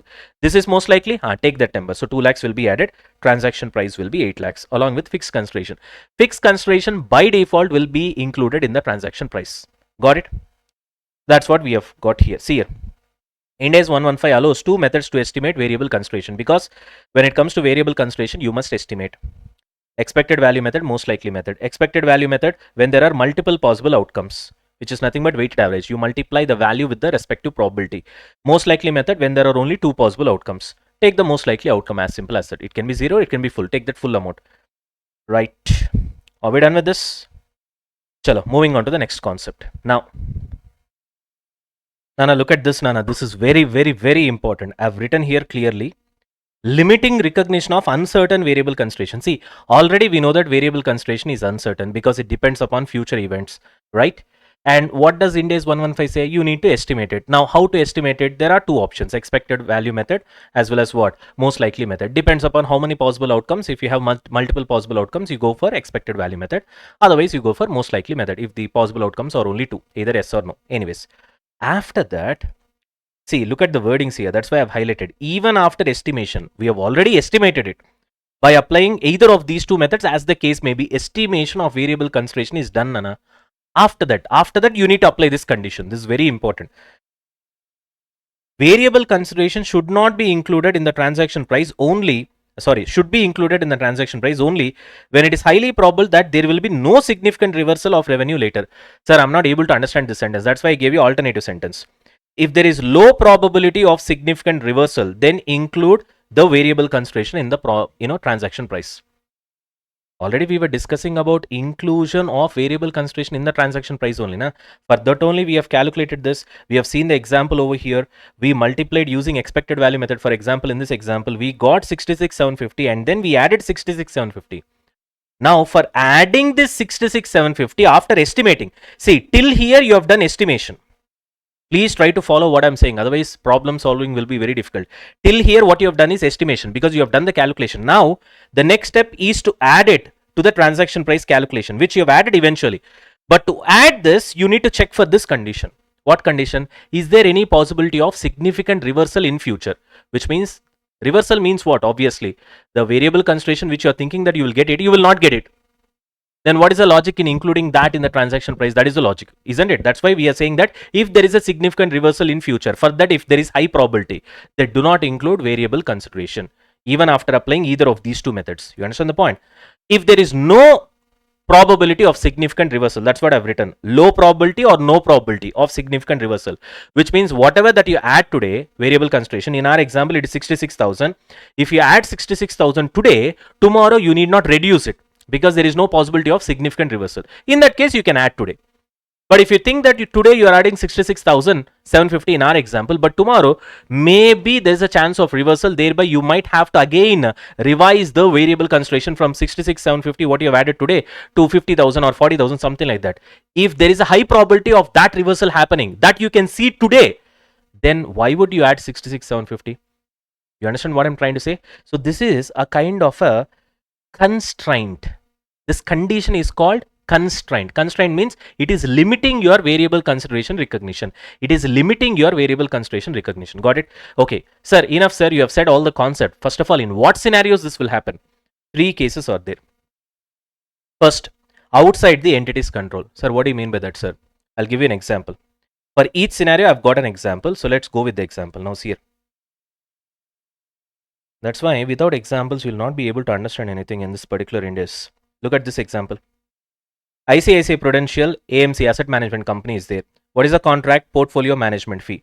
If you look at the terms, the base fee is 1% of assets under management and bonus fee is 10% of the returns above Nifty 50. Now tell me, in this case, variable amount is nothing but bonus over here. Assets under management, wo to TK. To some extent, there is a certainty. But when it comes to bonus, it is 10% of the returns up and above Nifty 50. Suppose Nifty 50 is doing 10%. You should do more than this 10%, and in this additional how much extra you're doing, in that 10% will be your bonus. Now tell me one thing, is this under the control of the company? No, outside the control of the company. Na? Stock market movement, foreign flows, macro outcomes. Since performance depends upon external factors outside the entity's control, there is a high probability of significant reversal. Therefore, don't recognize. It's a constraint on recognizing variable consideration or adding variable consideration to the transaction price. So therefore, the bonus cannot be included in TP initially means transaction price. Why? Because there is too much uncertainty. Probability of reversal is high. If probability of reversal is high, do not add variable consideration in the TP. So recognize revenue only when the outcome is no. Got the point? Okay, so this is about first scenario. What is the second scenario? The uncertainty will not be resolved for a long period of time. 4 years, 5 years. For example, here 5 years. Sir, what is that, sir? I'll give you another example for that condition. See here. Pharmaceuticals is there, Dr. Reddy's. And what is the contract? Licensed drug to Novartis. Okay. There's a company called Novartis. Okay. Terms. Fixed fee will be 100 crore. Okay. Bonus milestone is 50 crore when the drug gets US FDA approval.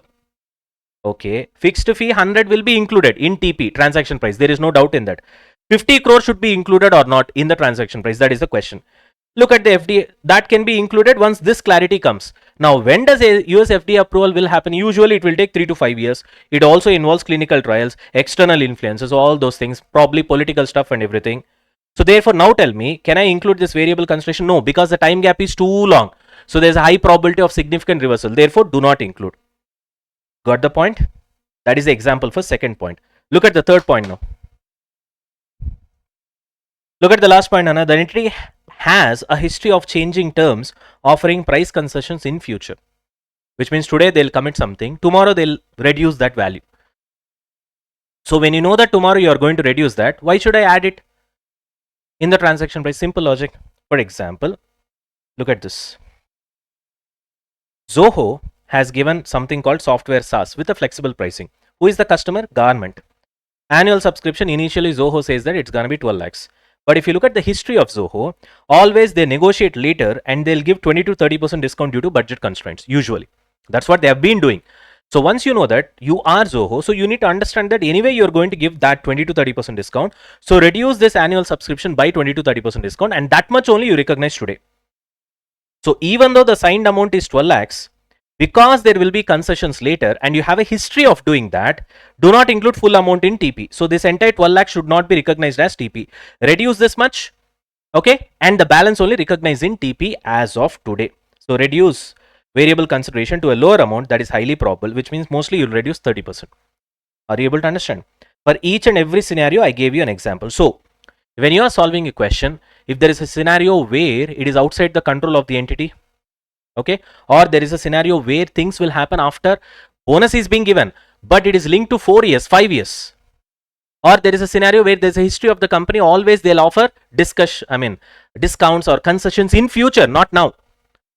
So today they haven't taken any decision. You understand the point? In these kind of situations, you will be restricting the recognition of variable consideration in the transaction price. You will reduce it. But when you're writing the answer, you should exactly use these words only, Nana, because there are key sentences. You have to use them as it is while writing the answer. Then only you'll get marks while writing ICA exam. So what is that sentence? There is a constraint condition for variable consideration where recognize variable consideration to that extent in the transaction price, only to that extent where it is highly probable that significant reversal in future will not happen. If you are sure that significant reversal in future will not happen, for that there is high probability, then you include that variable consideration in the transaction price. Fixed consideration is always included in the transaction price. There is no discussion over there. You got the point? Our discussion is only about variable consideration. This is very important point. I'm repeating again. I've seen so many questions based on this particular point. So many questions, which means in so many questions, one of the adjustment is based on this point. So therefore, you remember this. Got it? Next concept. Reassessment of variable consideration. This is very simple concept, Nana, because variable consideration is always uncertain. Initially, you did one assessment. After the year end also, you have to do one more assessment, na? Because it will keep on shifting because the probability will change. At the end of each reporting period, entity must reassess the transaction terms based on latest estimates. Look at this, Nana. If the estimates changes, adjust the revenue on cumulative catch-up basis. This is also important. So whenever there is a reassessment of variable consideration, in step 1 for contract modification, we have seen in one scenario where there is no distinct service, where there is no new service, and all those kind of things. In that case, what we will do, we'll do the change retrospectively. We'll do cumulative catch-up basis. Here also we have to do the same thing. When you do reassessment of variable consideration at the reporting date, that is on 31st March, you do the change retrospectively. Go back and change from day 1. Okay, so this is how it works. Revenue that should have been recognized till date from day 1 minus whatever that you have recognized till date, that will be adjusted in revenue, which means either you'll increase it or reduce it, which means you'll reverse the revenue as well, as the case may be. It depends upon the scenario. Got it? For example, 10 lakhs is what the revenue is recognized, but you should have recognized 7 lakh. Then today you will recognize additional 1 lakh. That's all. Suppose if it is 9 lakh, then you will reverse to the extent of 1 lakh and you will reduce the revenue. That's all. Simple. This is not that important, Anna, but just keep it in mind that you will reassess your variable component at the end of the reporting period. That's all. Not that important point, but just for your information. Sure. Now coming on to another important area of step 3, significant financing component. Now this is where I want you guys to focus. Focus absolutely. Now what do you mean by significant financing component? Very simple, Anna. See, I as an entity, I provide you goods or services. You make payment. That is nothing but we call consideration. So I provide you the goods today itself. You make the payment today itself. There is no problem. But I provide the good today. You pay after 1 year or 2 years or 3 years. There is a problem. Because whatever you pay after 3 years will not be just the transaction price. Now, in that interest element will be included, which we call it as financing component. That you can't call it as a revenue. So thereby you remove that. And that's where this concept comes into picture, significant financing component. Similarly, I provide services for a period of 3 years. But for 3 years, customer as you paid advance today itself. Full payment is done today itself. Which means in this case, you have paid me early. You understand the point? If you have paid me early, because you have paid 3 years early, definitely I would have given you steep discount. And that discount also includes financing component. Because you are financing me as a customer. See, when it comes to significant financing component, understand, Anna, either customer will pay early or customer will pay late. If customer pays late, okay, in that case, entity is providing finance to the customer, correct? If customer pays early, then indirectly customer is financing the entity. So when customer is financing the entity, because customer paid early as an advance, then in that case for entity, there will be interest expenditure. Whereas if entity is financing the customer, where customer is paying late after 2 years or after 3 years, then entity is financing the customer. Therefore, for entity, it will charge interest from the customer, and that becomes interest income for the entity, which should be removed from the revenue and shown separately. That is the whole intention. I hope you have got the entire concept over here. Ready? Okay. If there is a significant time back, that's why time gap. That's why I'm talking about like 2 years, 3 years, and all that. If there is a significant time gap between when the customer pays and the entity delivers goods or services, if there's a too much of a time gap, then that particular contract, whatever the transaction price you have got in that, it includes a financing element which you need to remove. In one case, you'll treat it as an interest expenditure. In another case, you'll treat it as an interest income. Got it? As the case may be, whether entity is financing the customer or customer is financing the entity by paying advance. Either the entity is providing finance to the customer, which means here customer is paying late. In that case, it will be interest income for the entity, or receiving the financing from the customer, which means customer is financing the entity. In that case, entity will get advance. If entity is getting advance, it has to pay interest to the customer. So therefore, it will be interest expenditure. Simple. Therefore, the entity must adjust the transaction price for the time value of money, in essence, discount or accrue interest to reflect the real value.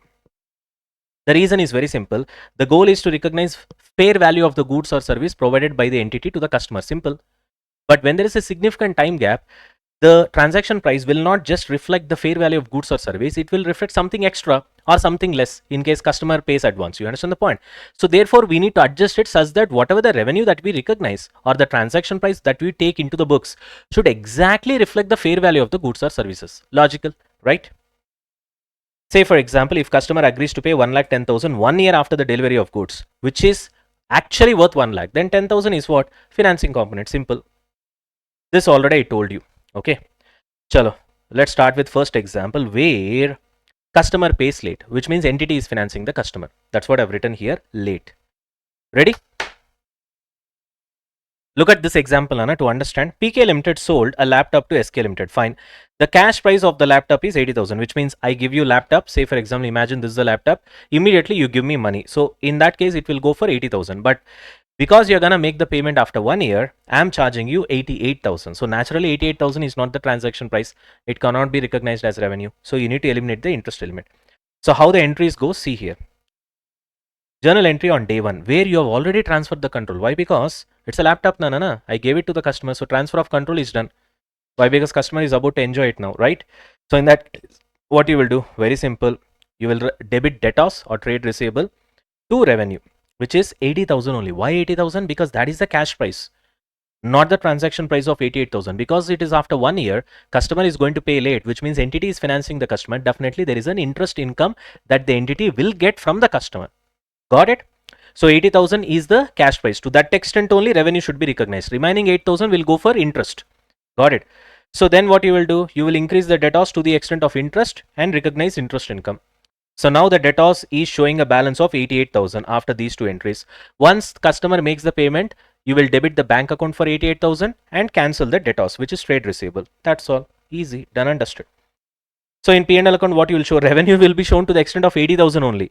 Other income, interest income, you will show it separately as 8,000. Clear? Huh? So revenue. Otherwise, if you don't put this rule of significant financing component, you'll be inflating your revenue. Nah? You'll be showing it as 88,000. That's not correct revenue. Then you are hyping the revenue, which is wrong. Got it? Yes. Okay. This is one scenario where entity gives financing because customer pays late. If customer pays early, then what will happen? Let us see that. Where is that example? Yeah, customer pays early. Look at this example. Nana. This example is enough, Nana, for you to understand the entire concept. Remaining this, based on this example only, I've written content. Now see here. PK Limited sold a customized product to SK Limited. We'll see real life examples also, don't worry. The delivery date is after 1 year. Okay. The delivery date selling price product is 3,45,000, which means entity gives a product to the customer after 1 year. So today product is not given. After 1 year, when I'm delivering the product, after 1 year, on that day, the price is 3,45,000. But today, customer has made the payment on day 1 itself, which is 3 lakhs. You understand the point? Which means who is financing whom? Customer is financing the entity. Which means who has to pay interest to whom? Entity has to pay interest to the customer. Which means it will be an interest expenditure. Now, customer did pay 3 lakhs on day 1. But the transfer of control of goods or services will happen after 1 year in future. On that day in future, the value of that particular product which is getting delivered is 3,45,000. Right? Okay. So on day 1, what happens? 3 lakhs worth of money you have received? Yes. So bank account debit. Simple. 2, can I recognize this as a revenue on day 1 itself? No, no, no, no. To recognize revenue at the beginning of Ind AS 115, what did I say? Transfer of control should happen. Transfer of control, when it's going to happen? After 1 year, which means now can I recognize the revenue? No. So treat it as a liability, advance income or contract liability. Sir, in the previous example, when customer paid late, you have recognized revenue? Yes, because transfer of control did happen. Na? Here, you sold the laptop. Na? So transfer of control did happen. Therefore, you can recognize revenue only to the extent of cash price. That's the point. So to recognize revenue, that's why I started with the basics itself. At the beginning of Ind AS 115, when we have started, this was the point that I was stressing upon. Transfer of control must happen to recognize the revenue. Are you able to understand? So here, did transfer of control did happen as on day 1? No, it's going to happen after 1 year. So there is no transfer of control. In that case, you will treat it as a contract liability or advance income. That's all. This is your first entry. But you received the money. Okay. Because customer has financed you, you have to pay interest income to the customer. Sorry. You have to pay interest to the customer, which will be an interest expenditure. Yes. So to that extent, increase the contract liability. Okay. Interest expenditure is an expenditure, obviously. Debit that 45,000 to contract liability 45,000. All right. Then journal entry on the delivery date will be delivery date. What will happen is you are transferring the control of the good to the customer. Now you can recognize revenue. On the delivery date, what is the price? 3,45,000. That's the fair price of the product, fair value of the product. So recognize revenue at fair value of the product, which is 3,45,000. Are you able to get me? And you will debit the contract liability. Why? Once you recognize the revenue, there is no more liability. Why did you create liability? In case in future, if you fail to deliver this product, are you able to understand? Then there is a risk now today itself. If I recognize the revenue and tomorrow you are not able to deliver this product, then I have to reverse the revenue. Why to do all those things? Okay. So there is a little bit of uncertainty. So I'll treat it as a contract liability. So in case tomorrow if you fail to deliver the product, then I have to return this money back. Therefore, I'm recognizing that as a contract liability. That is the logic. You understand the point?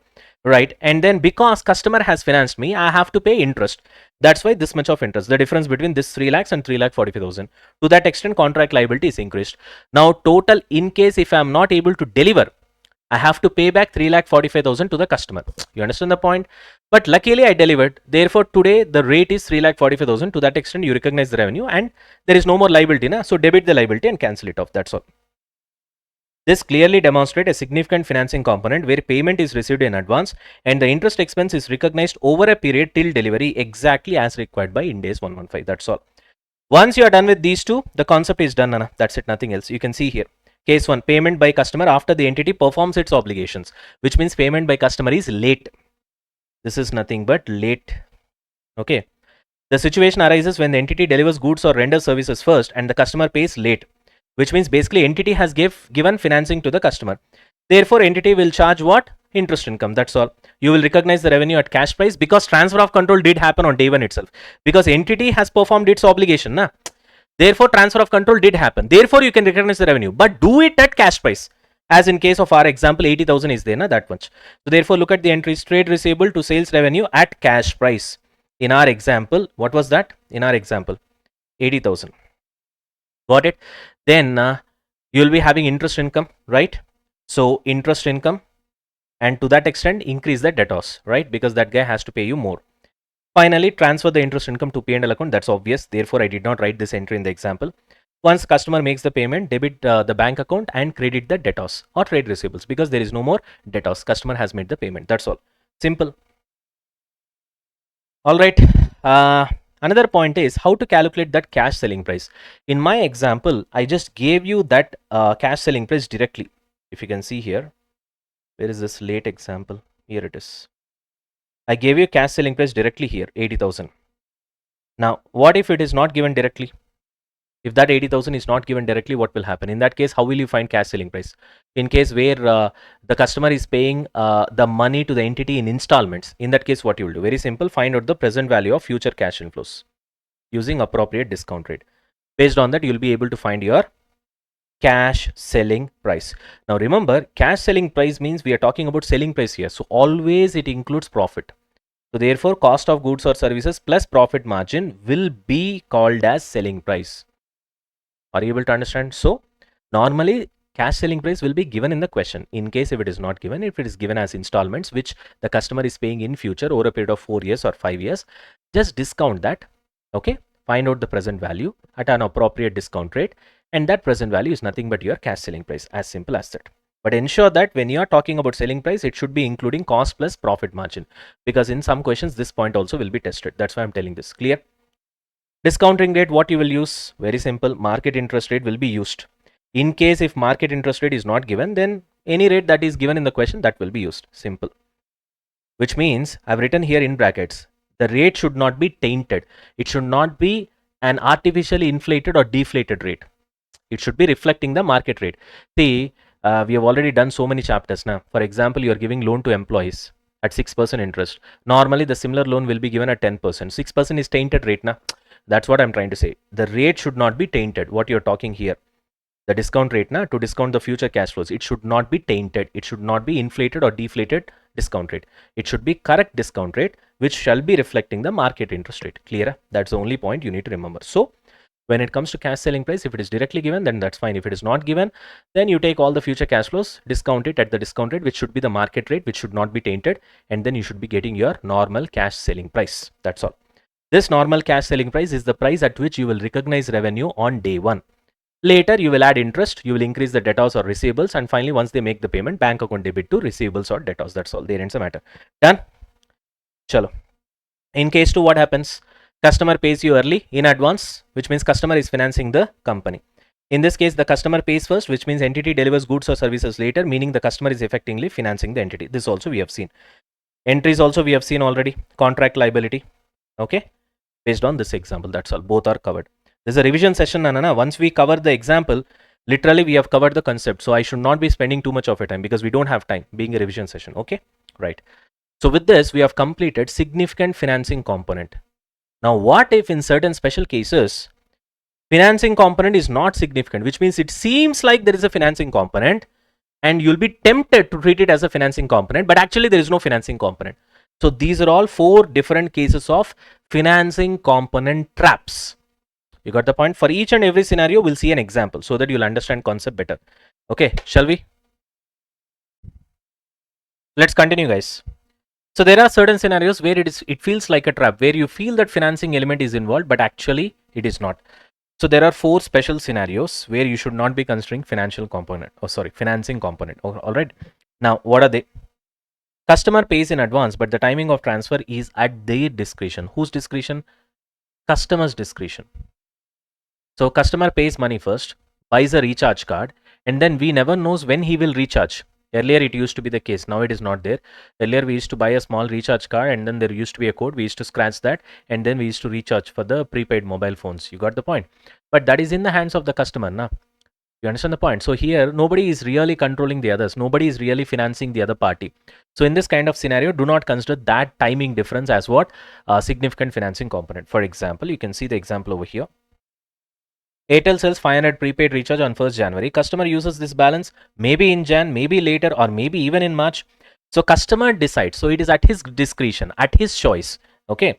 So even though Airtel has cash before service, but this is not financing. If customer wants, the moment he buys the recharge card, at that time itself he can scratch and he can use the service.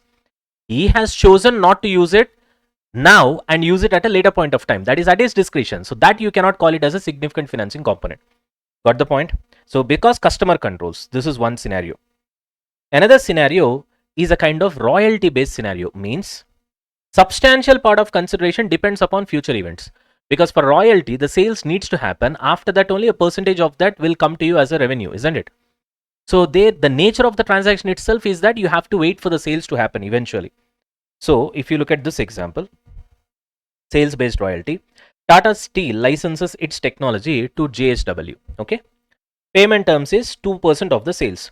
Now the payment from JSW to Tata Steel for the license will depend upon how much sales JSW makes, correct? So future sales volume, it depends upon that, market demand, customer behavior. So even though sales occur later, payment is made later. Once the sales occurs, on that 2% will be made by JSW to Tata Steel. The timing difference is not for financing because it's the nature of the transaction itself is like that. Royalty transaction in its nature itself is like that. See, when we talk about customer paying late, customer paying early, it is not in the nature of the transaction. Customer can pay at the point of time itself when the transfer of control of goods or services is happening. Eventually, that will lead to performance obligation getting satisfied. Eventually, that will lead to revenue recognition. This is what we know. The point is, there is a possibility of both happening at the same time, right? But they have personally chosen, okay, to delay it. You understand the point? Here, that is not the case. The nature of the transaction is such that you got to wait till the sales needs to happen. After that, only you will be getting 2% royalty. So therefore, here the timing difference between the payment and the sales and all that stuff, you cannot call that as a significant financing component, right? That is another situation. Third, the difference arises for other reasons and not financing. So what do you mean by that? For example, look at this example. Toyota is a company, obviously, you guys know that. Toyota sells cars to a dealer at 10 lakhs, okay? And dealer withholds 50,000 for quality inspection for 30 days, which means even though you have to pay 10 lakhs, dealer is not paying 10 lakhs. He keeps 50,000 with him and pays 9 lakh 50, and he holds this for a period of 30 days. And after that, if nothing is found, nothing wrong is found in the car, then the balance 50,000 payment will be done to the Toyota. Now the question is there a delay in payment over here? Yes. Time gap exists? Yes. But not because Toyota is financing the dealer. Toyota is allowing the dealer to what? Pay late. And therefore the timing gap, you can call it a significant financing component. No. The reason is dealer is trying to safeguard himself from any future dents or something going wrong with the car that he has received from Toyota. You understand the point? So customer retains money for assurance purposes, safety purposes. So in that case, that timing difference here, in this case, it is for 30 days. You cannot call it as a significant financing component. You understand the point? You cannot call it as an interest component. That is third scenario. Last scenario is practical expedient. Practical expedient means many a times Ind AS, when things are getting too complicated, Ind AS gives you an alternative saying that if you don't want your accounting to be complicated, you can just apply practical expedient. Now here also the last point is practical expedient means, okay, all this sounds really complex. Okay, significant financing involved, sometimes it is not involved and stuff like that. You can do one thing. If the timing gap is less than 12 months, then you forget about significant financing. If it is greater than 12 months, then we can think about that. This is what we call practical expedient. That is the last point.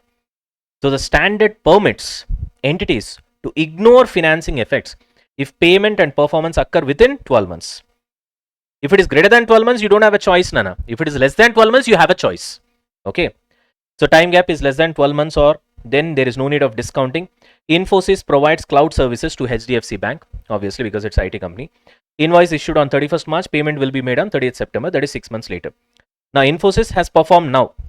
Are you able to understand? That services is given to HDFC Bank, but HDFC Bank is paying the money later, which means Infosys is financing HDFC Bank, which means Infosys has to charge interest, which means Infosys will get interest income from HDFC Bank. Usually that's the case, but because here it is less than 6 months, you can apply practical expedient.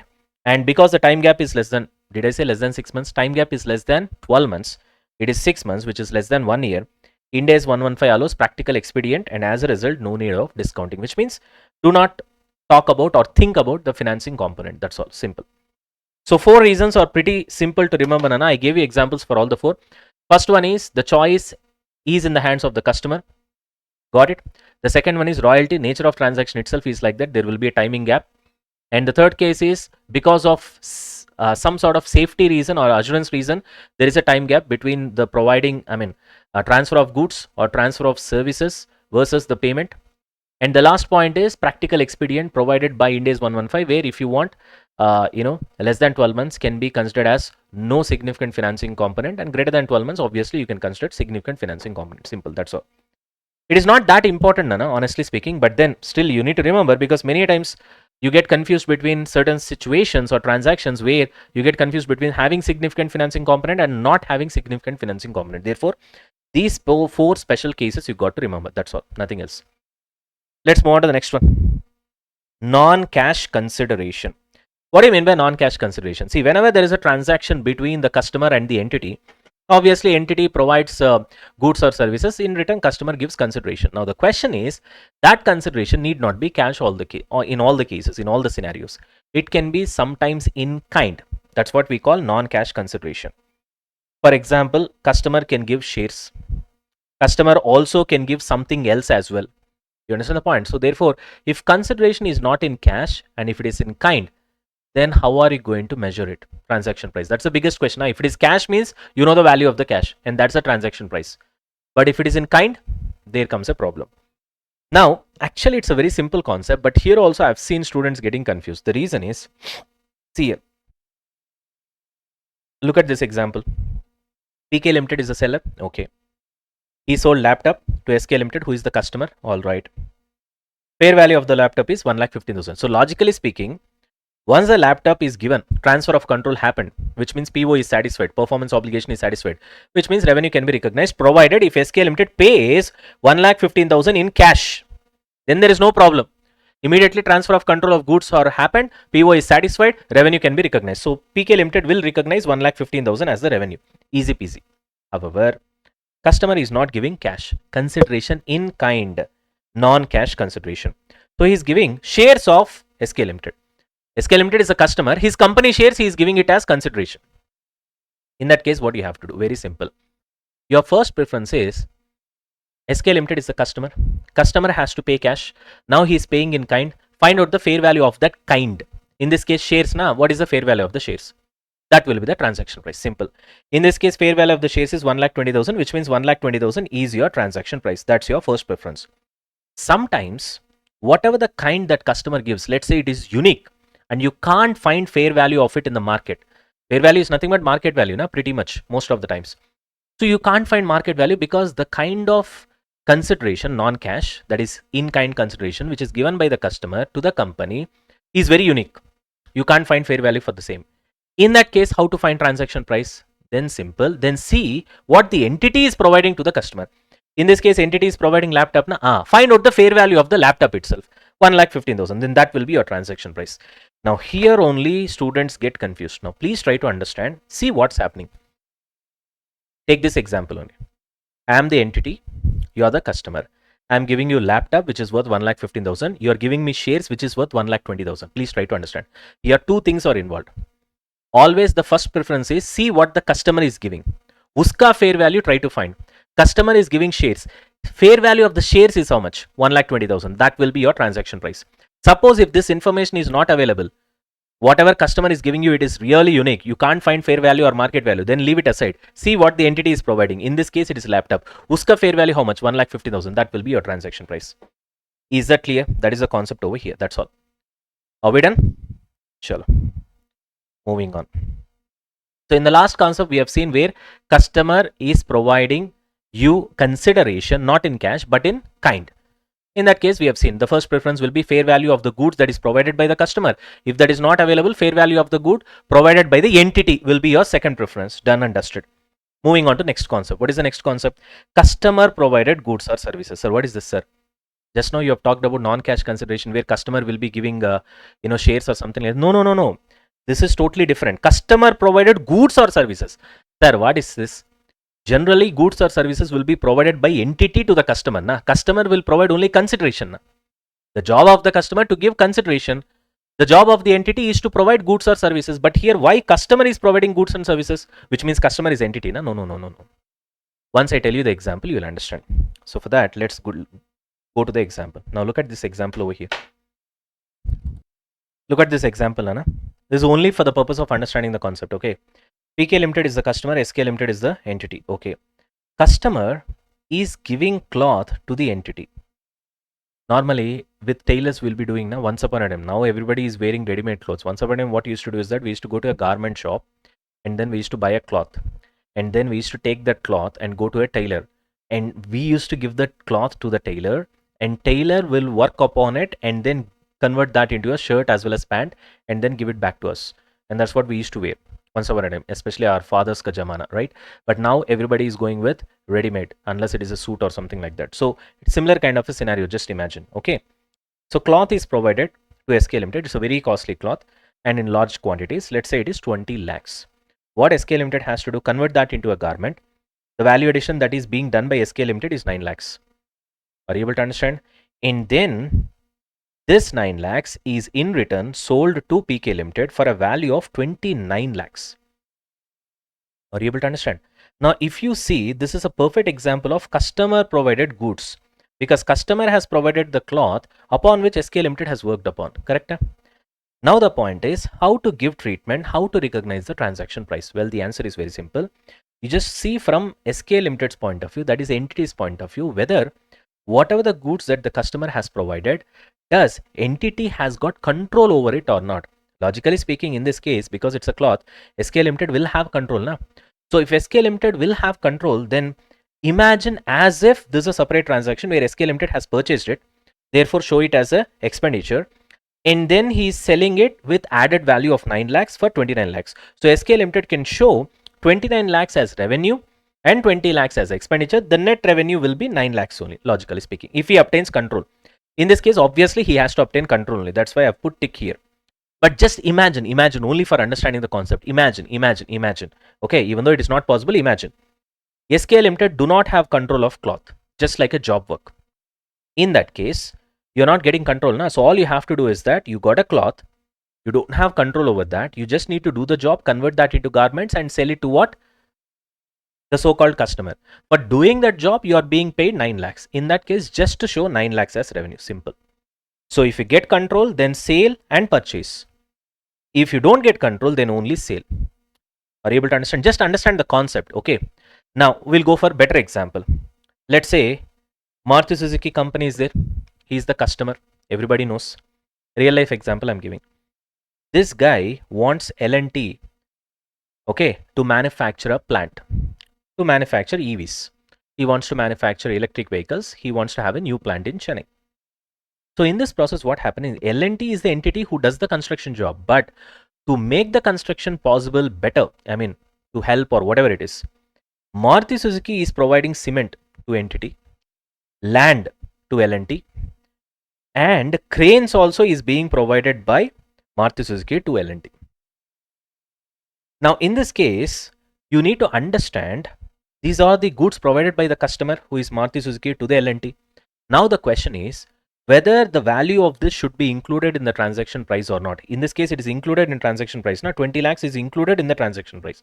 Whether the value is included in transaction price or not depends upon whether L&T has got control over that particular goods provided by the customer or not. So ask yourself, cement, L&T has got control? Yes. If there is control, then in the transaction price, value of the cement will be included. Land, L&T has got control? No. You just use that land, construct the manufacturing plant and then hand it over to what? Maruti Suzuki only. So you don't have any control. In that case, with respect to land, you will not be including the value of the land in the transaction price. Cranes? No. Cranes belong to Maruti Suzuki. Even let's say operators also belong to Maruti Suzuki. L&T is just using them. So with respect to cranes, with respect to land, L&T has got no control. So you should not be including the value of the land as well as value of usage of cranes in the transaction price. But with respect to cement, L&T has got control. Therefore, to that extent, you can include the value in the transaction price. As simple as that. Here, if you look at this example, because cloth is under the control of SK Limited, the value of the cloth is included in the transaction price. That's why 20 lakhs is added to what? The usual value addition of 9 lakhs, and thereby the revenue became 29 lakhs. Of course, you need to recognize the purchase expenditure as well.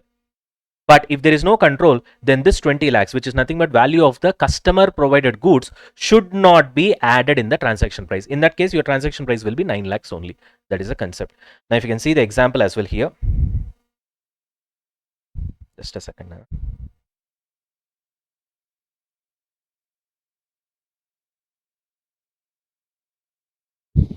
See here. L&T will build a large plant. Cement is being provided by Maruti, who is the customer. Same example only now, so I'm going straight away.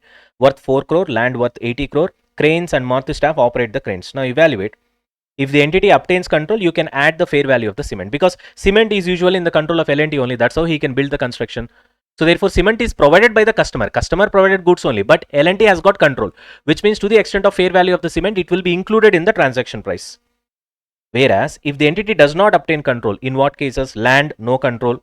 Are you able to understand? Even the crane also, L&T does not have any control. In that case, L&T does not own cranes. Maruti staff operate them. Land also, L&T doesn't own it because it is owned by Maruti Suzuki. So you don't have any control. Therefore, in these two cases, whatever the fair value of the land and fair value of the crane should not be included in the transaction price, because L&T has got no control. Therefore, no impact on TP. Did you understand the concept over here? That's what I've explained over here, right? Chalo, let's move on. Next, consideration payable to customer. We are still in step 3 only. I told you step 3 is very big and very important. We are still in step 3. Consideration payable to customer. I have written here very difficult and important. You will understand it. Why is it like that? Right now, we will not be discussing completely, because after that, there are certain special cases. There also, this consideration payable to customer will come. Right? Ready? Sometimes you will also pay something back to the customer. Now, this point itself is a little bit weird. Why? Because why would entity pay something to the customer? Because usually what happens is that entity gives goods and services and then customer makes the payment. So this is the usual stuff. So whenever something happens opposite to the usual stuff, it's really weird for us to understand and adjust accordingly. For example, just now we have seen that the customer will provide goods to the entity or service to the entity. So that cloth example we have seen, that Maruti Suzuki, as well as what L&T construction example we have seen for EV plant. So those are certain weird situations where customer will provide goods or services to the entity, whereas usually what will happen, entity will provide goods and services to the customer. Correct? Same logic here also. Usually customer will pay consideration to the entity, but there are certain special scenarios where entity will pay some sort of consideration to the customer. Sir, what is that, sir? If you look at the examples, cash amounts, some credits or coupons, future discounts for additional purchases, loyalty points, something like that. We'll discuss this in detail. Right now, you guys need to just get the basic idea. All right. Now, in this case, what will be the accounting treatment? Very simple, as per 115. First of all, you as a company, when you are paying something back to the customer, you need to ask yourself, I'm paying something back to the customer now. I'm paying consideration to the customer now. That consideration which I'm paying to the customer, is it for a distinct service or good that customer has given to me? Are you able to understand? For example, let me put it this way. Some big brand is there, Nana. Raymond brand, for example. We'll be seeing this, but anyways, Raymond brand is there. Raymond, say for example, in Reliance Fashion. So they have given their clothes, garments. Okay? Are you able to understand? Let's say Raymond has asked Reliance that you place your garments at the beginning of your showroom on the left side top view, so that any customer who enters your showroom, okay, so they should be in a position to see that. That's what we call it as slotting fee. So that is different. Here, if you see, Reliance Fashions is the customer. Raymond is the entity. You understand the point? Now what is happening? Because Reliance Fashion will keep the Raymond garments in a specific location, which we call it a slotting fee, which we'll see it later. Who has to pay money to whom? Raymond has to pay money to Reliance, because Raymond is the entity, Reliance is the customer, logically speaking. But because customer has given a small preference of a preferable slotting area in the entire showroom. Therefore, Raymond is paying. So basically here what's happening, Reliance is the customer. Usually for the garments, ready-made garments that Raymond has given to the Reliance, Reliance is the customer. Reliance has to make payment to Raymond. That will happen. In addition to that, Raymond also will make some payment to Reliance because you have asked Reliance to keep your products at a specific location at a premium place, and for that Reliance will not do it for free. So they'll ask you something, they'll charge you something, so where you will be paying to your customer. This is one scenario, but here distinct service is not getting provided. As a result, whatever the money that Raymond pays to Reliance for that special place in the Reliance Fashion Mart, for example, in that entire place, for that you're paying fee, that will be reduced from the transaction price. This is the treatment. Suppose same example, same scenario, Raymond is asking Reliance to place a separate LED TV and then advertise Raymond products, Raymond garments inside the Reliance Fashion Mart. Now here what's happening, the customer who is Reliance is providing special service, distinct service, which we call it as advertising services to Raymond. In this case, you have to treat it as a separate contract as such. So the question is payment related to distinct good or service received from the customer? Customer is Reliance Fashion Mart, entity is Raymond in our example. If it relates to a distinct good or service, that advertising LED TV, what I am talking about, then recognize purchase of good and service and record sale to the customer separately. So two transactions you should see it separately. Means Raymond sending those ready-made garments, selling those ready-made garments to Reliance Fashion will be seen as a separate transaction, and Raymond will record sale for the same because he has sold his garments to what? Reliance Fashion Mart. At the same time, Reliance Fashion Mart has given distinct advertisement service to Raymond. For that, Raymond will make the payment and that will be shown separately as purchase of advertising service. So record purchase of advertising service separately and record sale of garments separately, because it belongs to distinct service. Are you able to understand? So whatever the consideration that you paid to the customer, that is Raymond has paid to what? Reliance Fashion Mart, belongs to distinct service, that is advertising service. Therefore treat it separately. Suppose it does not relate to any distinct service, like first one, slotting fee, which I was talking about, then you just set it off with the transaction price. That's all. You'll be getting money from Reliance Fashion, because you are selling your garments to Reliance Fashion, and Reliance Fashion has just kept it at a prominent place, which we call it a slotting fee. And Reliance has to pay the money for all the garments that they have purchased from you, correct? They will just set it off that slotting fee, and then balance will be paid over. So you just need to reduce the transaction rates. That's all. You need not recognize that as a separate transaction. Clear? Of course, in between there is one more point. What is that? Sometimes if it relates to a distinct good or service, but consideration is not on par with fair value, they are trying to manipulate. In that case, what you will do, you will just reduce that, whatever the manipulation that they have done. For example, see this example, you will understand the manipulation. Already I gave you example for distinct good or service, which is separate advertising LED TV, and I gave you example for not a distinct good or service, which is slotting fee, which we'll see again. For this, I'll give you example, that is nothing but this one. See, PK is the customer, SK is the entity. Okay. PK has purchased a product A from SK, SK has paid 800. Alright. SK also has sold product B to PK and PK pays 1000. Alright. Now, what is the situation over here? Sorry for that, the error mark was wrong. Now I've rectified it. Now, look at this situation. Presuming that whatever the price at which product A, okay, is sold by PK to SK, for which SK has paid 800, let's presume that it is SSP. Standalone selling price, so which is a fair value, so there is no manipulation. Same 1000 is also, there is no manipulation, and presume that this belongs to a distinct good, because distinct good is being sold by the customer to the entity. In that case, if the distinct good or service condition is satisfied, what you will do, both the transactions you will show separately. We need to think from entity's point of view.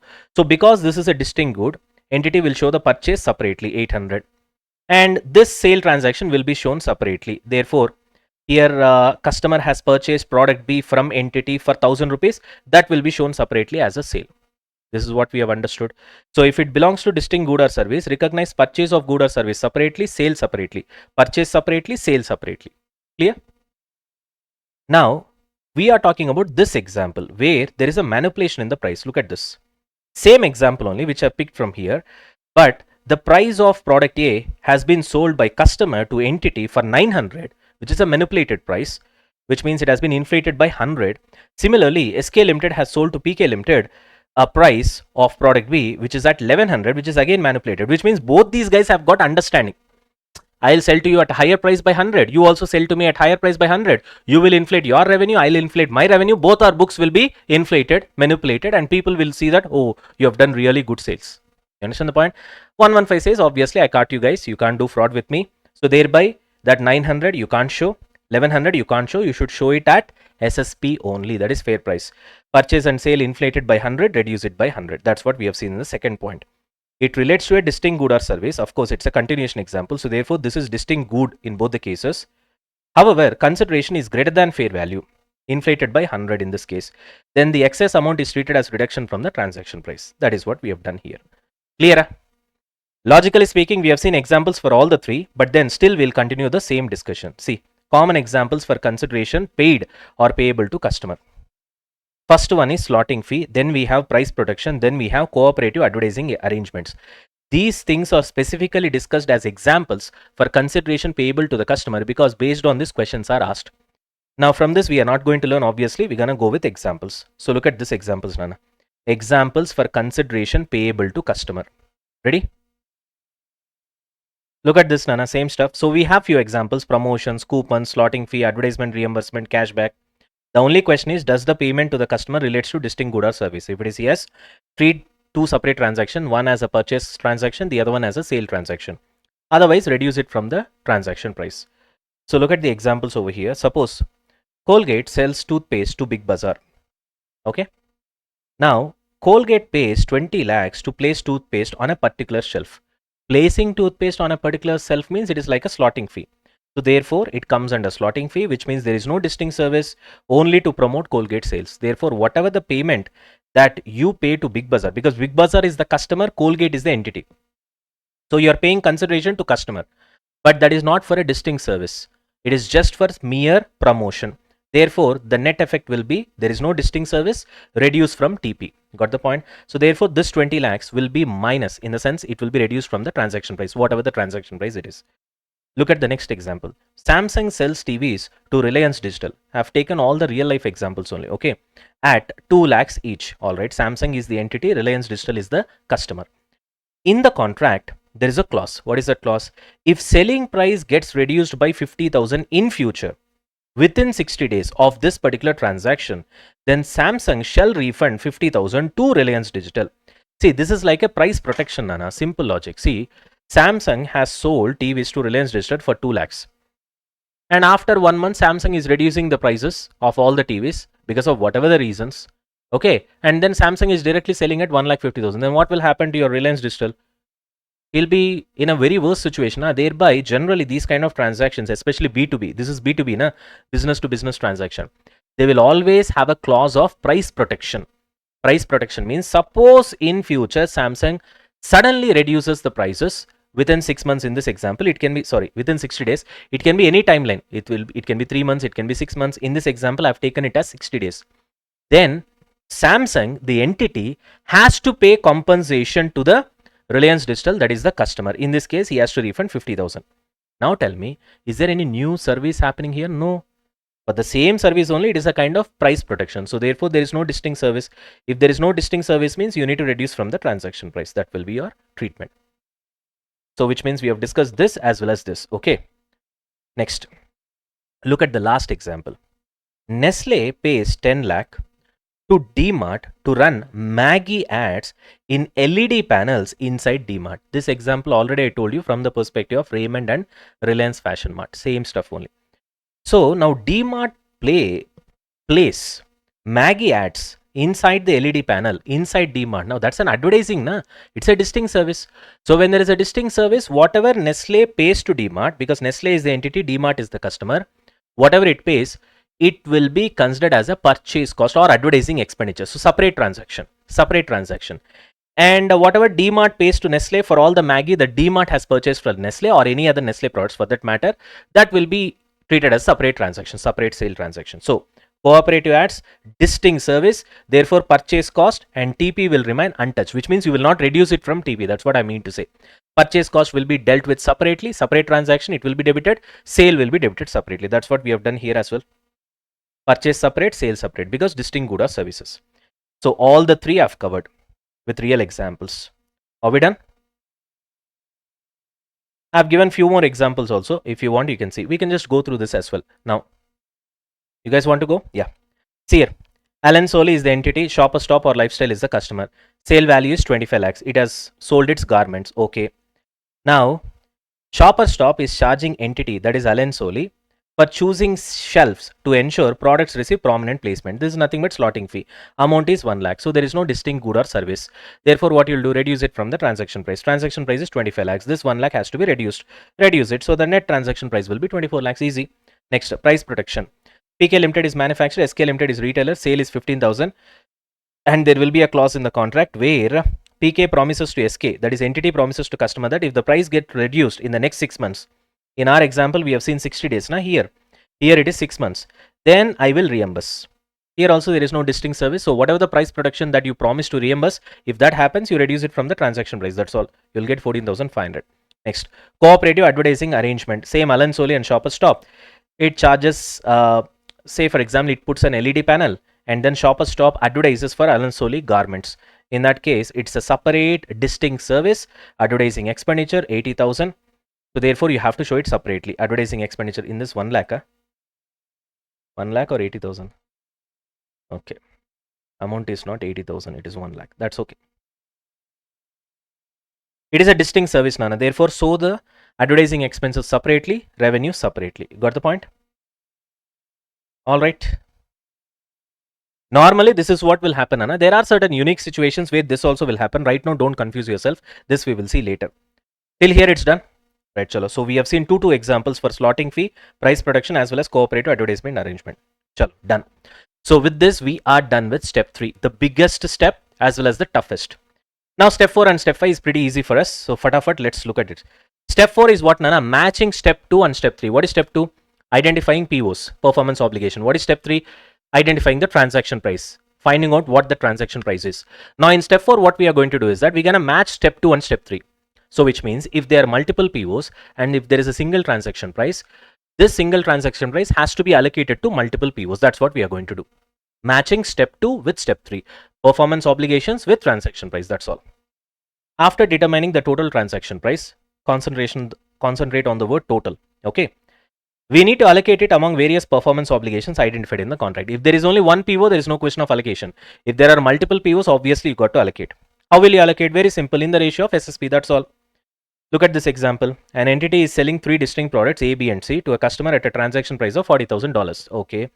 The SSP of the 3 products, for A 20,000, B 12,000, ignore dollars. Okay. Just look at the numbers. A 20,000, B 12,000, C 16,000. Total SSP is 48,000. What do you have to do? This 40,000 transaction price should be allocated to A, B and C in the ratio of SSP, which means 40,000 for A into, for A what is the SSP? 20,000 divided by total of SSP is 48,000. For B, it will be 40,000 is the transaction price into 12,000 divided by 48,000. For C, it will be 40,000 is the transaction price into 16,000 divided by 48,000. That's all. Simple. See? You have done with the allocation. That's all. So once you are done with the allocation, that's all. Step 4 is done. Step 4 is all about allocating your transaction price to the multiple POs. That's all. To the multiple POs. There ends the matter. So product A, B and C are distinct performance obligations. The transaction price is less than the total SSP. Yes, total SSP is 48,000. Transaction price is 40,000. Obviously, when you are buying multiple products, definitely there will be a bulk discount. Na? We call it as bulk discount or bundle discount, whatever it is. The transaction price is less than standalone selling prices, indicating a discount. As per 115, the discount is allocated proportionately. See, once you allocate transaction price in the ratio of SSP, automatically difference between SSP and allocated transaction price is nothing but discount. Na? Simple logic. Right? So revenue for each product is recognized based on allocated transaction rate. Means now you have allocated this much, 16,667, 10,000, 13,333. But this PO, this PO, this PO. Now you wait for this PO to get completed. PO must be satisfied. Okay, when PO will be satisfied? When there is a transfer of control. When there is a transfer of control. In this case, all the 3 are goods. Na? So transfer of control or goods, then PO is satisfied. then what will happen eventually? Revenue will be recognized. Simple logic. That is what I called Holy Trinity. I'll show you here as well. Where is it? Just a second, Nana.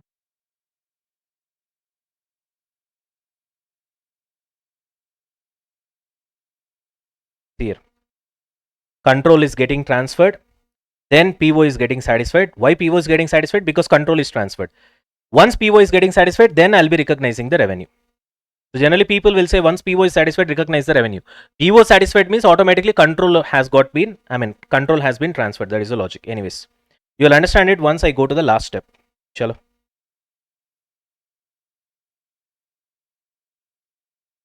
Now the first example is clear right now. Are we done with this slide? Let's move on to the next example. Now look at this. There is a combo of product A and B. Transaction price is 24,000 for both the products A and B. Okay. SSP is given. Then you have total SSP. Since the combo price is lower than SSP, obviously what you will do, allocate the transaction price. These two are two POs. So allocate it in the ratio of SSP. So what you will do, 24,000 into 18,000 divided by 30,000.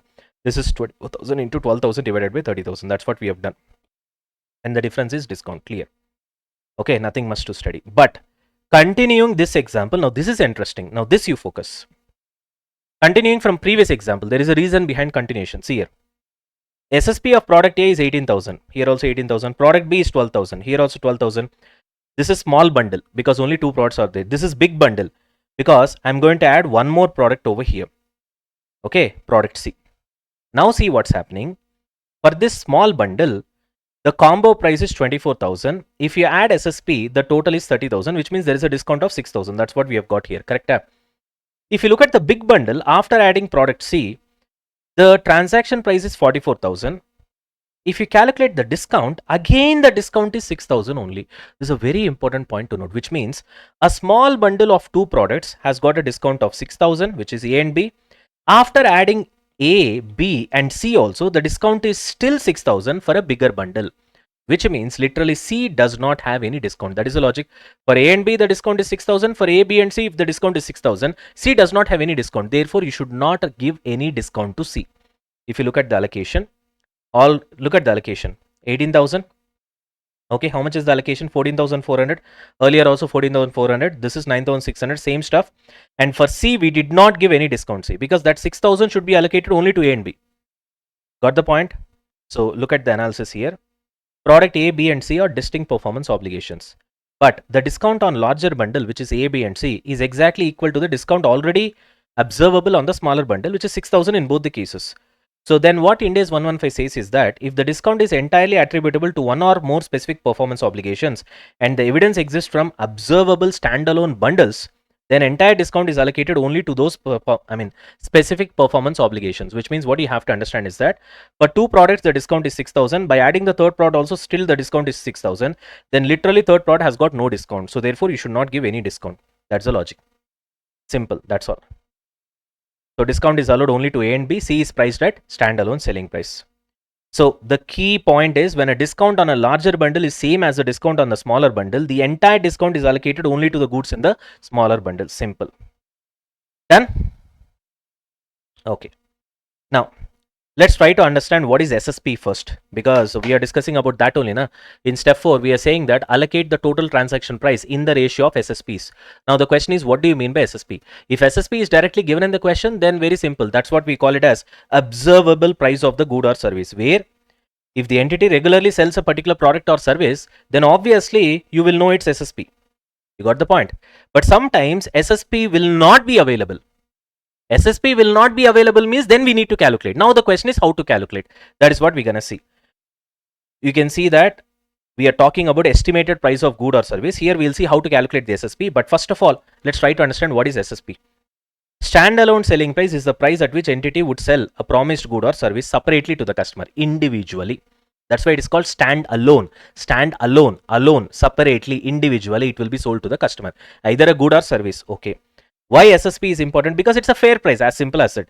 It provides an objective basis for allocating the transaction price, ensuring that each PO receives its fair share of total consideration, total transaction price. That's why total transaction price is allocated in the ratio of SSP. Now, how to find SSP? Obvious question. Generally, it will be given in the question. Given in the question is nothing but observable price. That's what we have seen here. Okay. But if it is not given in the question, if it is not directly observable, then we need to calculate. We have to estimate. How to do that? That's where we come to the second point. Estimated price of the good or service. Okay. If the standalone selling price is not directly observable, in other words, it is not directly given in the question, then you need to estimate. Now, how to estimate? For that, we have certain methods. First one, adjusted market assessment approach, expected cost plus margin approach, residual approach. In this, residual approach is important. Okay. Let's start with the first one. Now look at this, Nana. When it comes to adjusted market assessment approach, what happens is that, to put it very simple, you do not have your observable price. So you don't have SSP straight away. It is not given in the question. So now we need to find out. How to find out? Very simple. Look at your competitor's price. That's all. And if your product is exactly identical as your competitor's product, then copy paste the price. That's all. That will be your SSP. Suppose if your product is not identical, but it is similar, which means there are some changes, then adjust for the changes and then have your market price, which is nothing but SSP. That's why it is called adjusted market assessment approach. For example, look at this. TCS, everybody knows TCS. Cloud HR solution is a kind of service that it is offering. Okay. It does not have any SSP, right? So what it does is TCS will observe the price of similar cloud HR solutions offered by the competitors. For example, you can see Oracle, similar kind of a cloud HR service, which is being priced at 45 lakhs. SAP, which is similar kind of cloud HR solution, which is being priced at 50 lakhs, for example. Now, what TCS does is that, okay, fine. When compared to these products, let us see our product is either superior or inferior. It feels that our product is superior when compared to the product offered by Oracle. However, our product is little bit inferior when compared to SAP. Then it means your SSP has to be in between 45 lakhs and 50 lakhs. And that's how it has been priced at 48 lakhs. As simple as that. This is what we call adjusted market assessment approach when observable price input is not available for SSP calculation. So, evaluate market prices of similar goods or services offered by competitors. It is similar. If it is identical, you'll just copy paste. Generally, it will not be identical. It will be similar, which means with some changes. Adjust for entity specific factors such as brand, quality and geographical advantage. If competitors sell similar software for 5 lakhs and your product is more advanced, probably you can have your SSP more than 5 lakhs, say for example 5.5 lakhs. When compared to this is a real life example which I gave you. I hope this is clear. So if observable price input or SSP is not readily available, then you will estimate the price of the good or service as the case may be. In that, the first method is adjusted market approach. Got it? You can just remember it as adjusted market approach. It's easy to remember rather than adjusted market assessment approach. I hope this is clear. Chalo, moving on to second one. This is even more simpler. Expected cost plus margin approach. Okay. Even that is also not working out. Simply look at your cost, add your profit margin, you get your selling price. That's all. If it cost 8,000 to manufacture and usually your profit margin is 25%, 8,000 plus 25%, that will be your SSP. That's all. Got it? 1/4 of 8,000 is 2,000. Your SSP will be 10,000. Pretty simple. And this is important from problems point of view out of all the three approaches. Okay? Important for solving questions. All right. What is this residual approach? Okay. Now, when it comes to this residual approach, you will not know it straight away. So what I'll do is that let's go to an example. From that, we'll try to understand. Look at this example. Okay. I'll write here residual approach. Ready, Nana? Easy only. It's not difficult. An entity sells 4 distinct products A, B, C, and D for a total transaction price of 60,000. All right. Ignore dollars. The SSP are available for A, B, and C, but not available for D. All right. So standalone selling price and discounts, it will be given in the question. Okay. 18,900, 18,900, 12,600. But product D SSP is not available. But total transaction price is given, which is 60,000, which means we'll find SSP of product D as a balancing figure.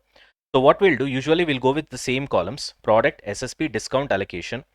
You know the SSP and discount. For first 3 products, SSP, discount, SSP, discount, SSP, discount, copy paste. You get your allocation, right? Allocation of TP for first 3 products. You know total transaction price is 60,000. Then automatically this will be calculated as a balancing figure. Got it? So which means as per residual method, your SSP of product D is nothing but total transaction price minus the total of allocation of all the remaining products. As you can see here, 60,000 minus 17,100, 17,100, 11,400, you got the answer. You got it? Chalo, done with this. Now, sometimes there will be a range that will be given for a particular product. Sir, what do you mean by range, sir? See here. Here, for product D, is there any range given? No. So in that case, whatever the balancing figure that you get, that will be the value of D. Value means I'm talking about SSP. Okay. Sometimes for D, range will be given. Look at this example. Continuing from the previous example, you have 4 distinct products A, B, C and D. SSP available for A, B and C. SSP not available for D. Same stuff. Total transaction price is given. How much is that? You have 60,000 and total allocation to A, B and C is 45,600. Same like previous case. Okay. Which means usually what you'll do 60,000 minus 45,600 balancing figure for residual, for product D. That will be your residual method. You got how much? 14,400. Fine. But there is additional condition given in the question. What is that? The range constraint for product D is given in the question as 12,000 to 22,000. In that case, you need to just check one more condition. Sir, what is the answer that you have got? 14,400. Is it within the range? Yes, which means the answer is correct. If you look at case 2 scenario, the range is given as 12,000 to 22,000, whereas the answer that you have got is 24,400 as balancing figure. So that is outside the range. Therefore, that cannot be called as a SSP. So when there is a range constraint that is given, the ultimate balancing figure that you calculate should be within the range. If it is within the range, it is correct. If it is out of the range, then you cannot use that particular method, which means residual method you cannot use. So look at the conclusion. Residual amount exceeds the observable SSP range, which is 12,000 to 22,000, but you have got 24,000. As per Ind AS 115, residual approach cannot be applied blindly. Allocation to product D must be restricted to its range. Entity must reassess SSP estimation or use another suitable method. Two more methods are there, na? Adjusted market assessment or expected cost plus margin method. You can use it. But in this case, because it is outside the range, residual approach is not appropriate. So for the purpose of exams, this is the summary. Residual approach can be used only if the resulting allocation, that is balancing figure, lies within the range. If it does not lie within the range, then this method will not apply. You go for the alternative method. Simple. That's all. Are we done? Right. Fantastic. Then there is one more point, that is special variable consideration. What is that? Look at this. Look at this example. Entity is selling 3 distinct products A, B and C at 30,000 to customer. SSPs of all the 3 A, B and C are there. But here comes a special point. Also, there is a variable consideration of 800 on product C, which means this consideration should be given only to product C. So now what you will do, you take this allocation, you allocate to A, B and C in the ratio of SSP, which means you take the transaction price, which is 30,000 into 15,000 divided by the total of this, right? You will do the allocation. Like that you have allocated 12,500, 7,500 plus 10,000. But after that, what you need to do is that this variable consideration of 800, because it specifically belongs to C, you should be adding it to C separately, and thereby the allocation of TP for C eventually becomes 10,800 and the total allocated transfer price of all the 3 products becomes 30,800. This is one new point. All you have to remember is add that separately. That's all. That's what we have discussed here. Allocation of variable consideration. Variable consideration like performance bonus or penalties should be allocated only to that performance obligation to which it specifically relates. In this case, this specifically relates to product C. So therefore, you should add only to product C. Got the point? That's what we have given here. Right? Allocation of discount allocation, those things we have already covered. So with this, we are done with step 4. So when it comes to step 4, it's very easy, and all you have to remember is you have to allocate it in the ratio of SSP. SSP will be generally given in the question. If it is not given, you have 3 methods. In that, the first method is adjusted market assessment method. The second method means cost plus profit margin. These two are not that important. The third method, residual approach, is very important. In that case, what you'll do, you'll find it as a balancing figure, and you see whether there is any range constraint. If there is a range constraint, it should fall within the range. Then there is no problem. If it does not fall within the range, then that method will not suit. You have to go for alternative 2 methods. That's the only way you can find SSP. Ultimately, the summary is you need to allocate your transaction price, total transaction price, in the ratio of performance obligations, in the ratio of SSP to the performance obligations that you did find out as a result of step 2. So ultimately, the summary of step 4 is where you try to match step 2 with step 3, where you take the total transaction price, allocate that in the ratio of SSP to all the performance obligations that is available as a result of step 2. Got it? Done. So now we're gonna go for last step, that is recognition of revenue. All right, guys, let's continue with the revision session. In the last session, we have seen it till step 4, right? Now let's look into step 5. Fadafat will go. Anyways, what is step 5? The last step is recognizing revenue. That's obviously. Now the question is how to recognize the revenue. Very simple. Whenever a performance obligation is satisfied, in shortcut we call it as PO. When PO is satisfied, at that particular point of time you have to recognize the revenue. Now the question is why PO satisfaction is very important, because when I say PO is satisfied, it means control is transferred, whether in case of goods or in case of what, services. So when I say PO is satisfied, it means control is transferred. So when control is transferred, PO is satisfied, and thereby you can recognize the revenue. This is what you got to remember. Okay, now the next question is, okay, fine, PO gets satisfied only when control gets transferred. Now the next question is when transfer of control happens. Obviously, that is why we're going to discuss transfer of control. Now transfer of control can happen two ways, either over a point of time or over a period of time or at a point of time. Now the question is, over a period of time means what? This is important because over a period of time is specifically given. So as you can see the criteria, any one, if any one of these conditions it fits in, then your transfer of control happens over a period of time. It is specifically given. Three scenarios. If your transaction does not fit into any of these three scenarios, automatically it becomes at a point in time. If none of the above criteria apply, revenue is recognized at a single point of time. Are you able to understand? So which means the definition for transfer of control at a point of time is negative. The definition for transfer of control over a point of time is specific. Three specific situations are given. If your transaction fits into any of these situation, any of this scenario, then transfer of control happens over a period of time, which means PO gets satisfied over a period of time, which means revenue should be recognized over a period of time. If it does not fit into any of these criteria, your so-called transaction between the customer and the entity, then automatically transfer of control happens at a point of time, which means PO gets satisfied at a point of time, which means revenue has to be recognized at a point of time. I hope this is clear. Yes? All right, fantastic. Now, let's look into these three specific scenarios. Customer simultaneously receives and consumes benefits. Cleaning services, payroll processing, maintenance, cable TV, security. This particular point we have already seen in step 2 when we were, when we were looking at the definition of PO, right? There are certain services where you'll be doing the same service again and again over a period of time for a whole year, like Netflix subscription or cleaning services, pest cleaning, whatever it is. Sorry, not pest cleaning, housekeeping. Okay. Now the point is because they do the same thing again and again over a period of time. So every single day you can't call it as a separate PO, right? So therefore we said that the entire year will be taken as a one single PO. So we are talking about pretty much the same kind of a scenario where customer simultaneously receives and consumes benefits. Netflix subscription is there. You consume the benefit every single day. The service is getting received by you as and when you watch, right? Same goes with payroll processing. Same goes with maintenance. Same goes with cable TV. Now nobody is using it. Anyways, same goes with security services for your apartment. Got it? Right. So this is very easy. Nothing much is there in this. These two are relatively important. In this specifically, the B point is important. Let's try to understand what is B point. Okay, we'll do one thing. B point will come at last. First, let's cover C. Asset created has no alternative use to the entity and the entity has right to payment for work done.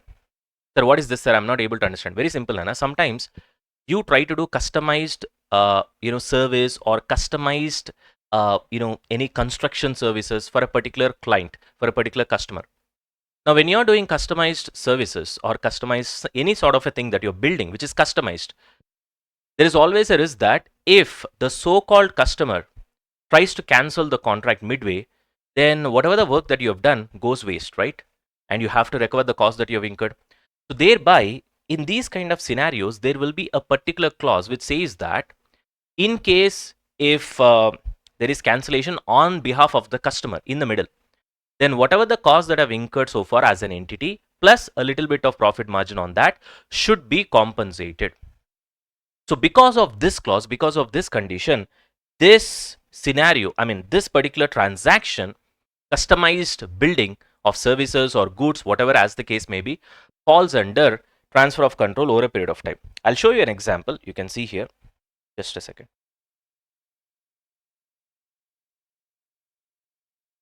See, Rana. Infosys builds customized payment software for SBI. Okay, highly customized for SBI system.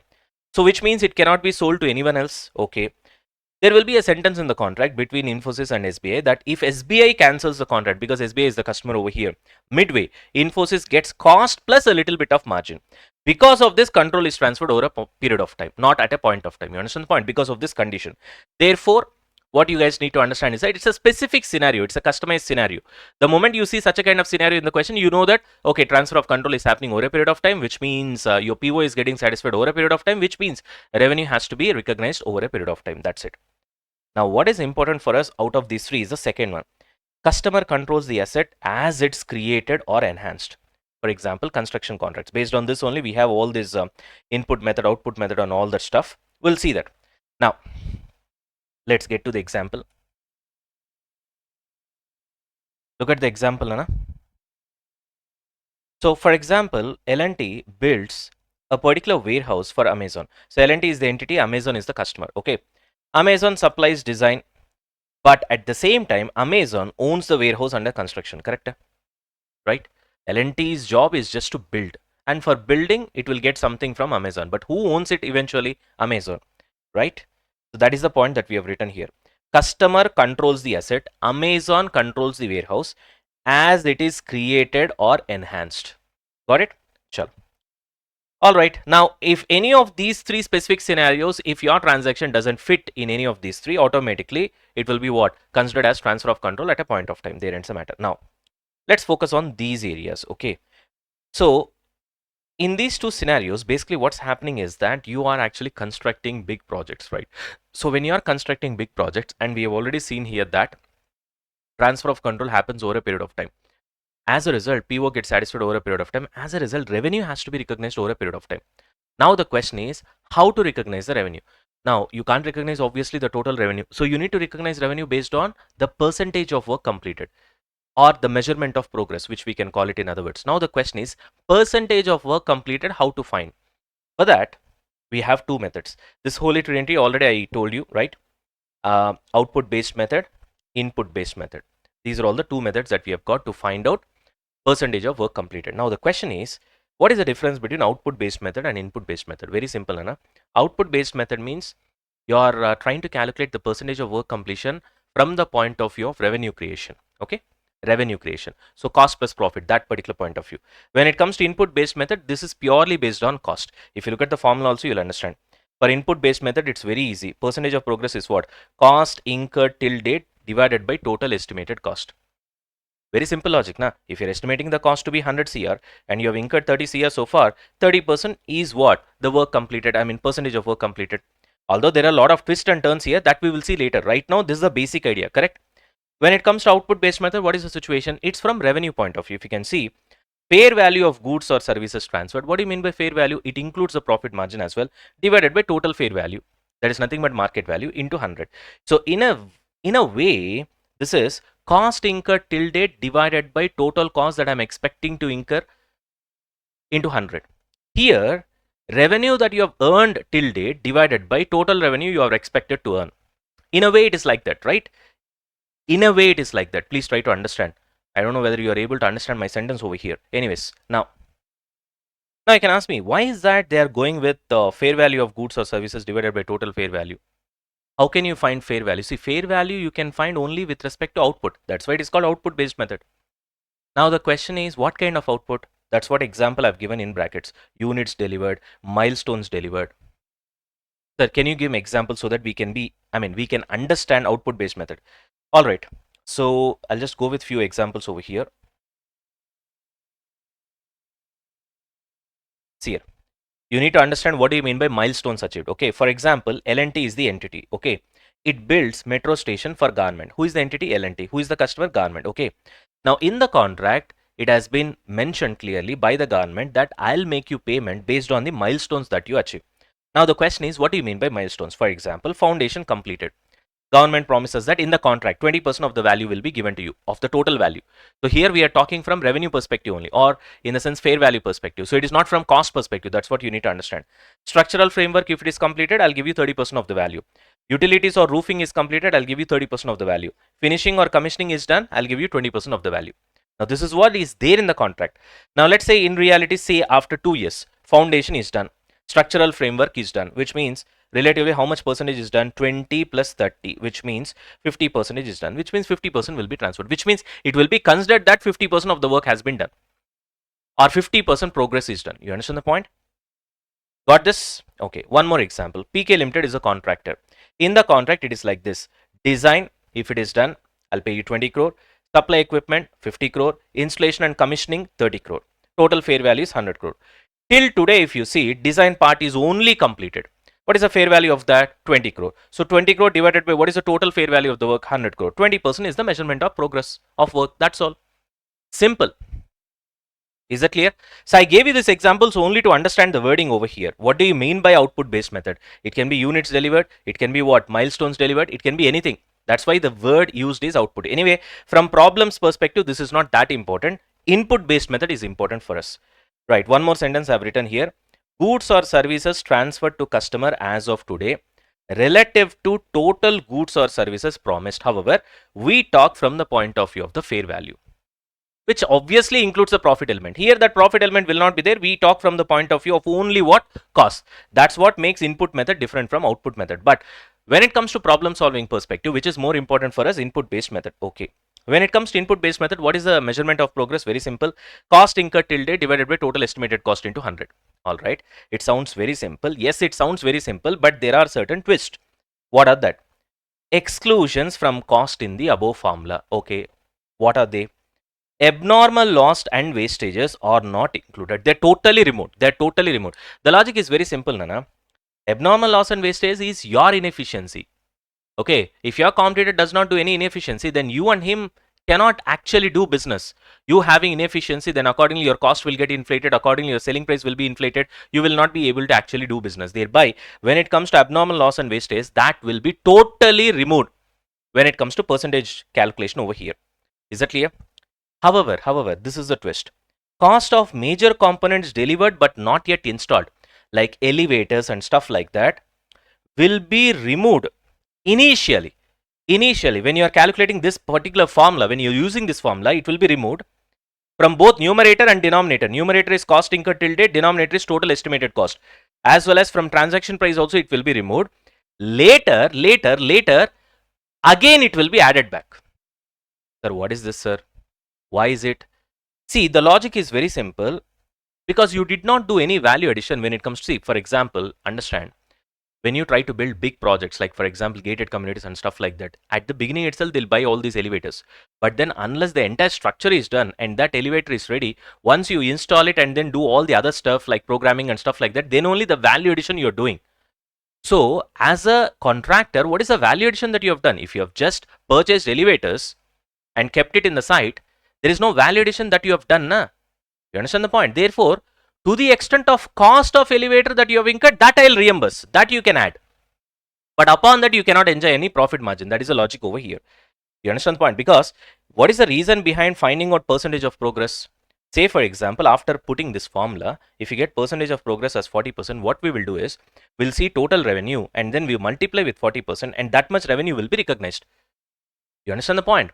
So therefore, if you add the so-called, what is this elevator, then that will increase this 40% work completion to 50%. In reality, you did not do any work. You just purchased elevator and you kept it like that.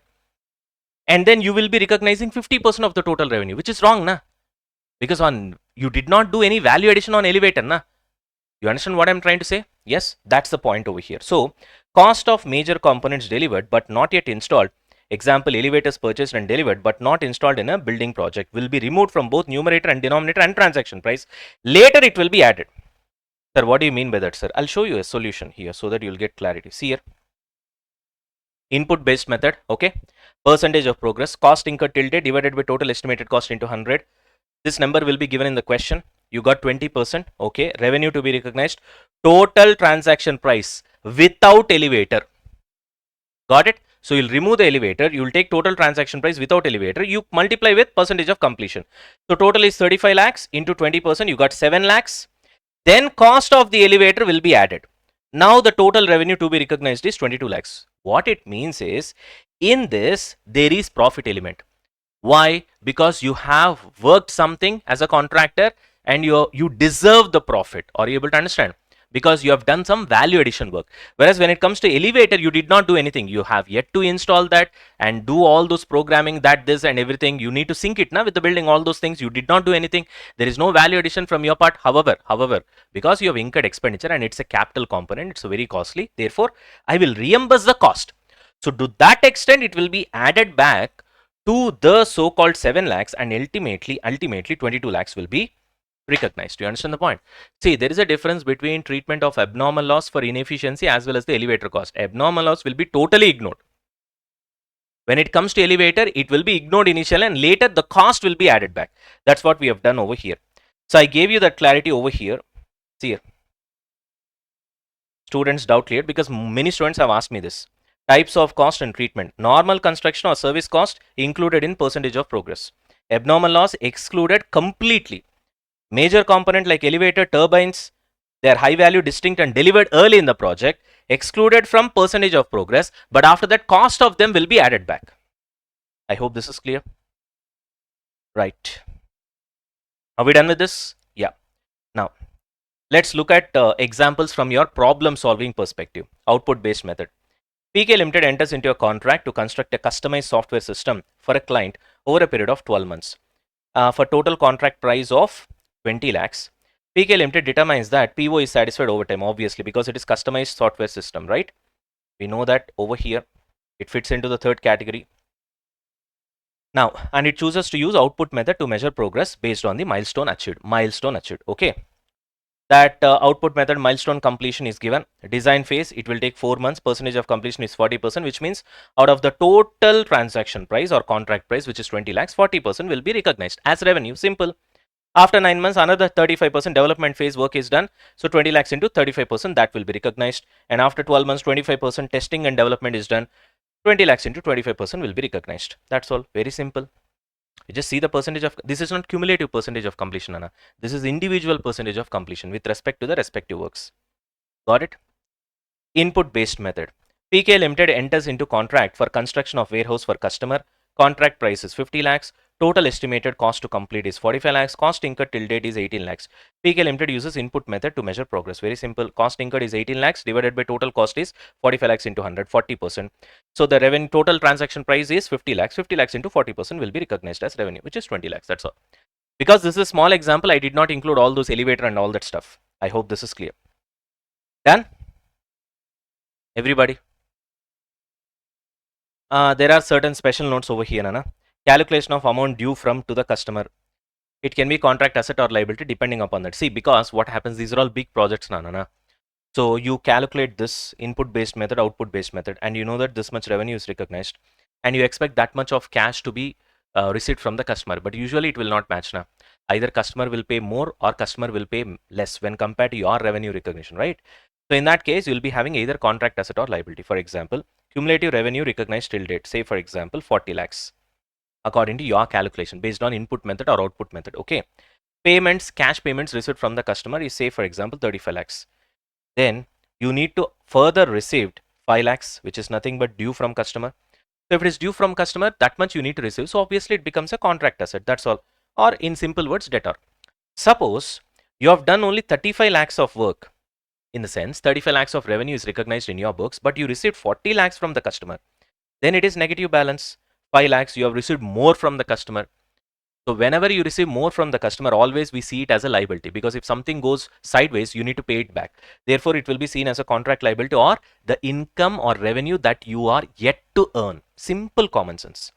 Nothing much to discuss over here. Clear? Right. Moving on to next one. Calculation of work in progress.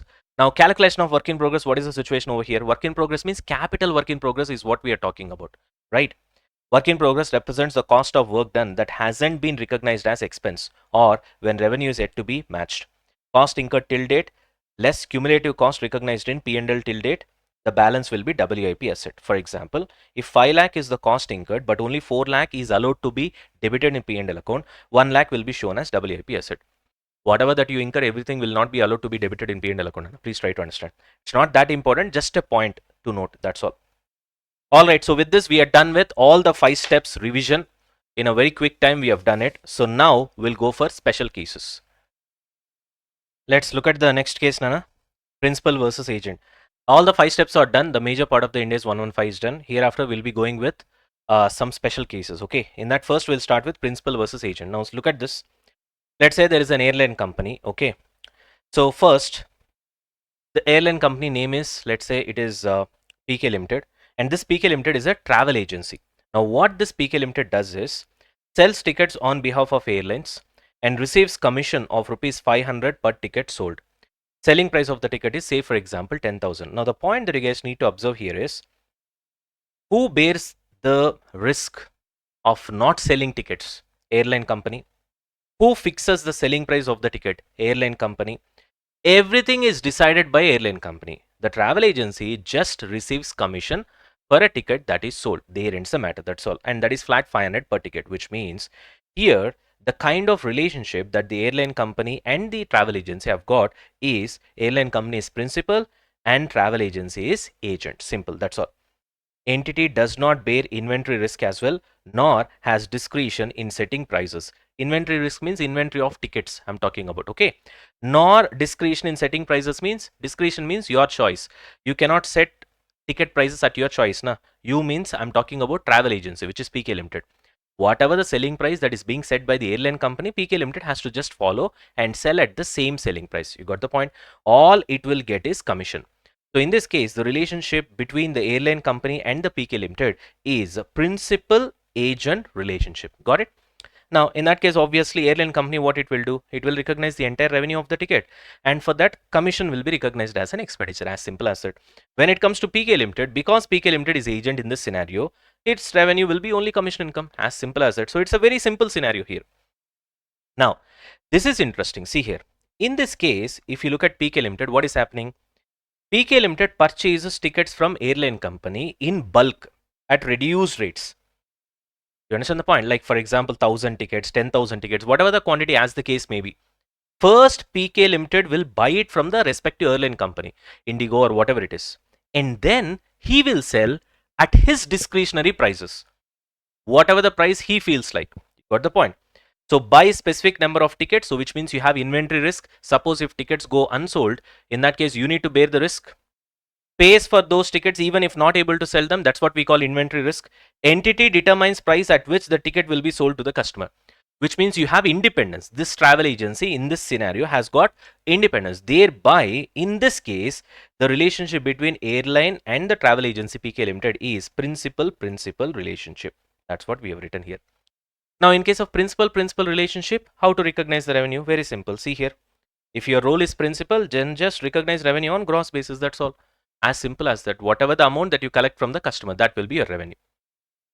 Got it? Chalo, fantastic. Of course, the cost of purchase will be your cost. As simple as that. Because you have bought tickets, na, that will be your cost. And whatever you are selling to the customer, that will be your revenue. As simple as that. Revenue minus cost is your profit. So that's what I've written here. I hope this is clear. So I will not be getting into all these details because already the concept has been explained. You can see the indicators that an entity is a principal. Primary responsibility will be there, inventory risk will be there, pricing discretion will be there. If all these qualities are there, then the entity is referred as a principal, which we have seen in this case. So thereby I'll not be covering this again because it's a revision session, Nana. We need to cover ASAP. I hope this is clear. Chalo, moving on. The next concept is non-refundable upfront fee. It's again another special case scenario. So what is this? Let's try to understand with this example. See here. Suppose customer joins gym and it charges joining fee which is non-refundable. How much? 4,000. It's a kind of one-time fee. Okay. Plus membership fee is 12,000 for 12 months. All right. Total you have to pay 16,000. Now, we are talking about this 4,000. Now, the focus is on 4,000. Now, see here. Case 1. For this 4,000, whatever you have paid as a joining fee for the gym or one-time fee as the case may be, whatever you call, gym kit is provided by the gym, which includes t-shirt, bag, bottle and all those things. So from this, what you have to understand, this 4,000, whatever you have paid for that, are you getting any distinct service in return? Yes, I've got some distinct goods as well as some distinct service. So 4,000 is not just like that. For that, I'm getting something in return, which means because you're getting some sort of distinct service or good in return, this 4,000 will be treated as separate performance obligation. Got it? And because that separate performance obligation, in a way, transfer of control of these goods did happen on day one itself, which means PO for this particular 4,000 got satisfied on day one itself. Therefore, to that extent of 4,000, you can recognize the revenue on day one itself. Clear? What about 12,000? This is service is being provided over a period of time. Na? Therefore, transfer of control happens over a period of 12 months. Therefore, PO is satisfied over a period of 12 months. Therefore, revenue should be recognized over a period of 12 months. Simple, that's all. Now, coming on to case 2, here, the same 4,000 you have paid, but nothing is given to you for that 4,000. In that case, you will not treat it as a single PO. So that 4,000 will be mixed with 12,000 and entire 60,000 will be treated as a single PO for gym. That's all. So therefore 16,000 will be divided by 12 months. In that case, you will be getting 1333 per month. And in this case, your so-called transfer of control happens over a period of time for 12 months. And the PO is getting satisfied over a period of time for 12 months. And thereby, over a period of time for 12 months, revenue will be recognized. For 12 months, it is 16,000. So per month, it will be 1,333. So first month is done. This much of revenue will be recognized. Simple. That's all. Are we done? That's what I've written here. Clear? Chalo. Moving on to the next one. The next concept is sale with right of return. Let's look at this example.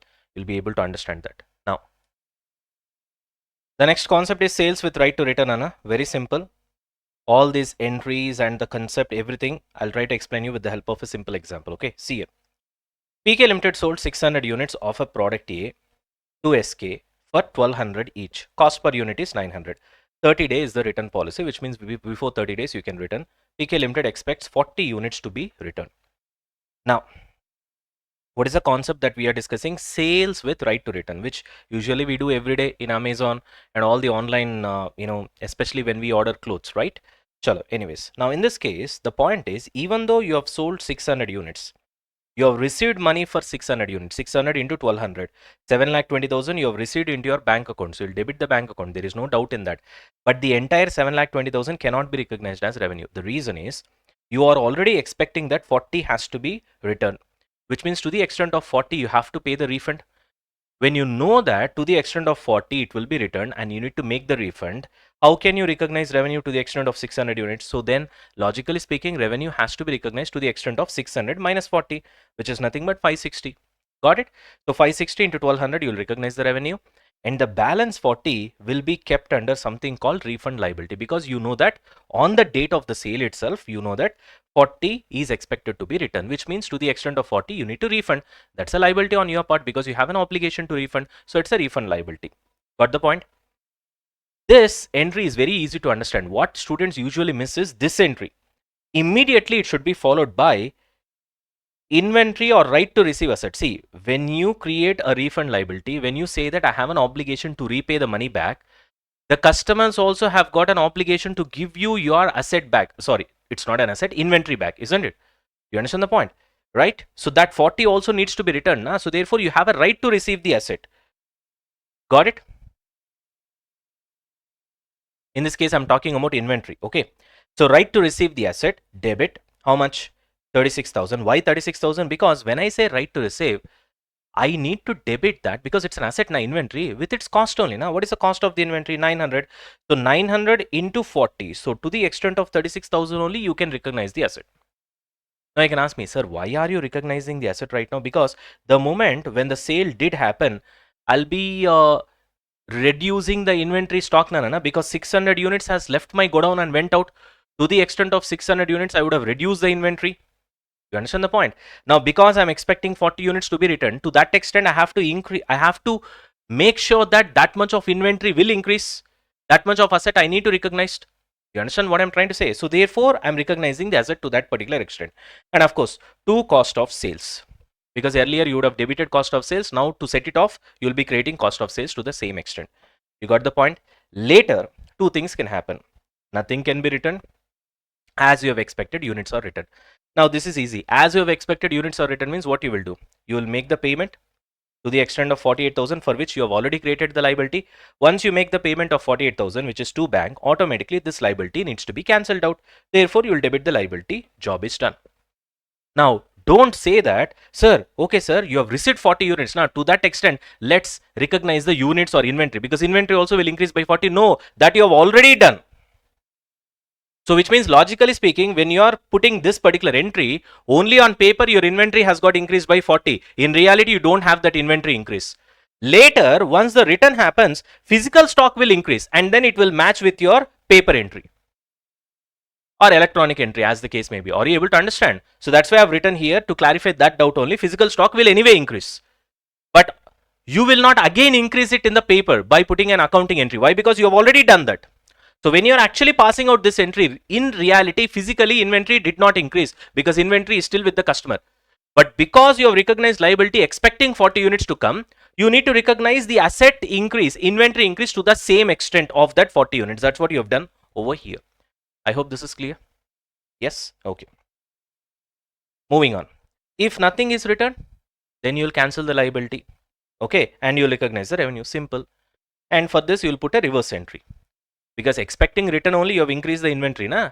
If nothing is written, what you will do? You will decrease the inventory. Therefore, to inventory and cost of sales will be debited as an expenditure. That's all. Here, why are you creating cost of sales? Because already you would have debited when the sales did happen to the extent of 600 units.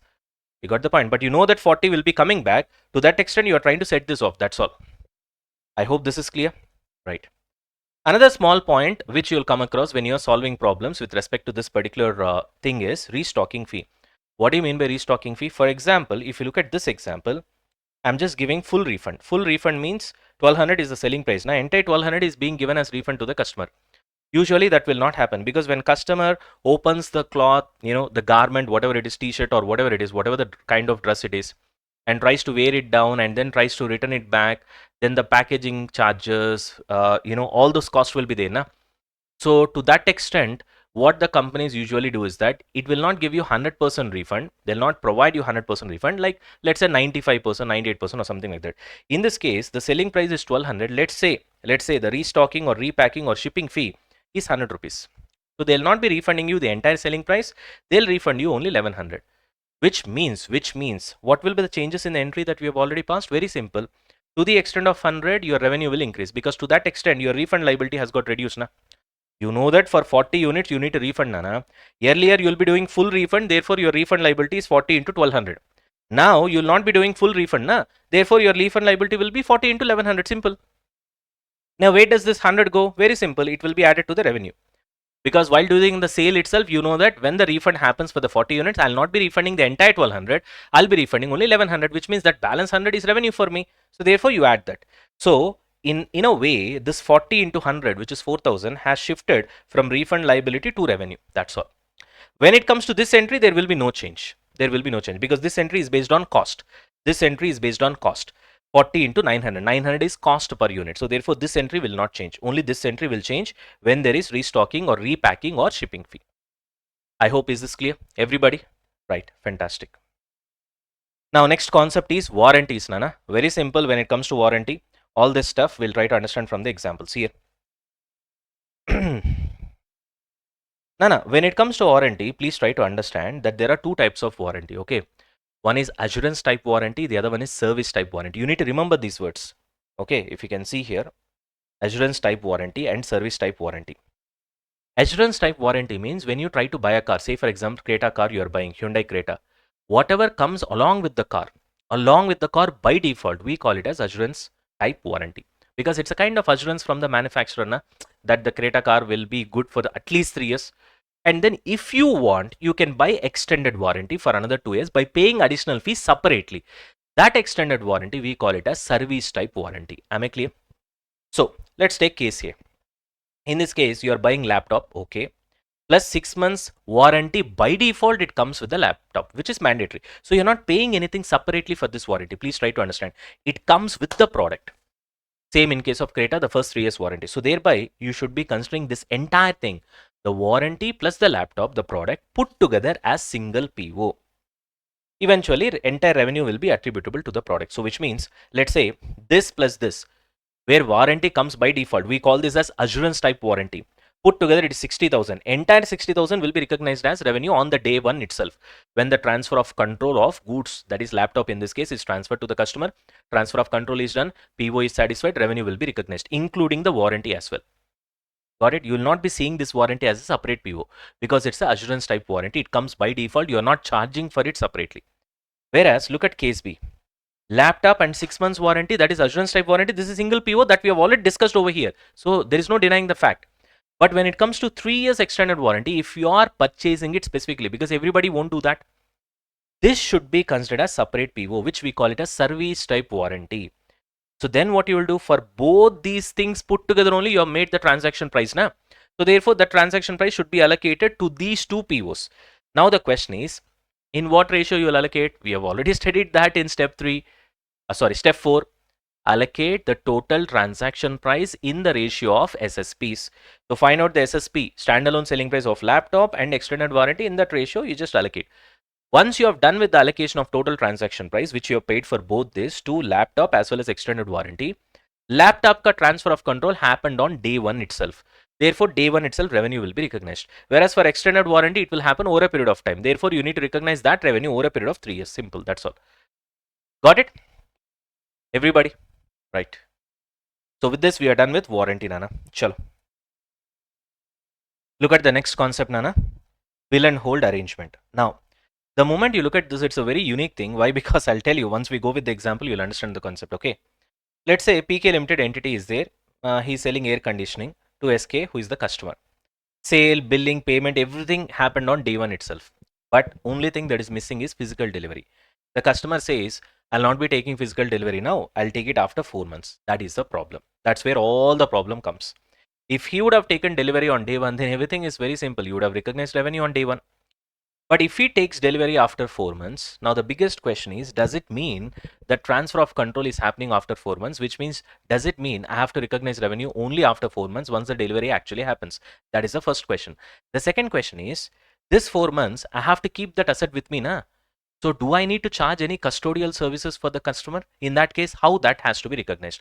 Which means whatever customer pays, in that a portion should be going for custodial services, remaining portion should go for revenue. So this is the confusion. So generally, sorry, right. Generally, PK Limited may charge for warehousing, in essence, custodial services. Total transaction price, let's say it is 90,000. Okay. Now, what you will do, obviously, when the total transaction price is 90,000 and this is being charged by the entity both for product, that is AC, as well as custodial services, what you will do? You will say that, yeah, there are two POs, so obviously you have to allocate the transaction price in the ratio of SSPs. So sale of AC, custodial services in the ratio of SSP. SSP of AC is 85,000, custodial service is 50,000. In this ratio, you try to allocate this 90,000. You get 76,500 and 13,500. Now the question is, 13,500, I know, because this custodial services is provided over a period of 4 months in this example. So over a period of 4 months only, I'll recognize this. There is no doubt in that. The problem is with respect to 76,500. What should I do? Should I recognize it on day one, or I should recognize it after 4 months? Because physical delivery did not happen. So which means transfer of control of the good did not happen. That is the biggest question. So that is where, when it comes to bill and hold arrangement, what you need to do is that you need to ask yourself certain questions. What is that?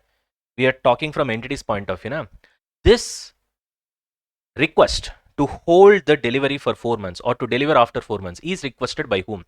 Is it a decision by PK Limited or SK Limited? Now, it should be at the request of the customer. That is first condition. And the second condition is, whatever the air conditioning specific unit which the customer has purchased, that should be marked and kept aside, and it should not be sold to anybody else. You understand what I'm trying to say? Look at the conditions over here. Customer requested the arrangement. It is not for seller's convenience. The product is identified separately and then ready for physical transfer, but it is kept separately and it is not sold to anybody else.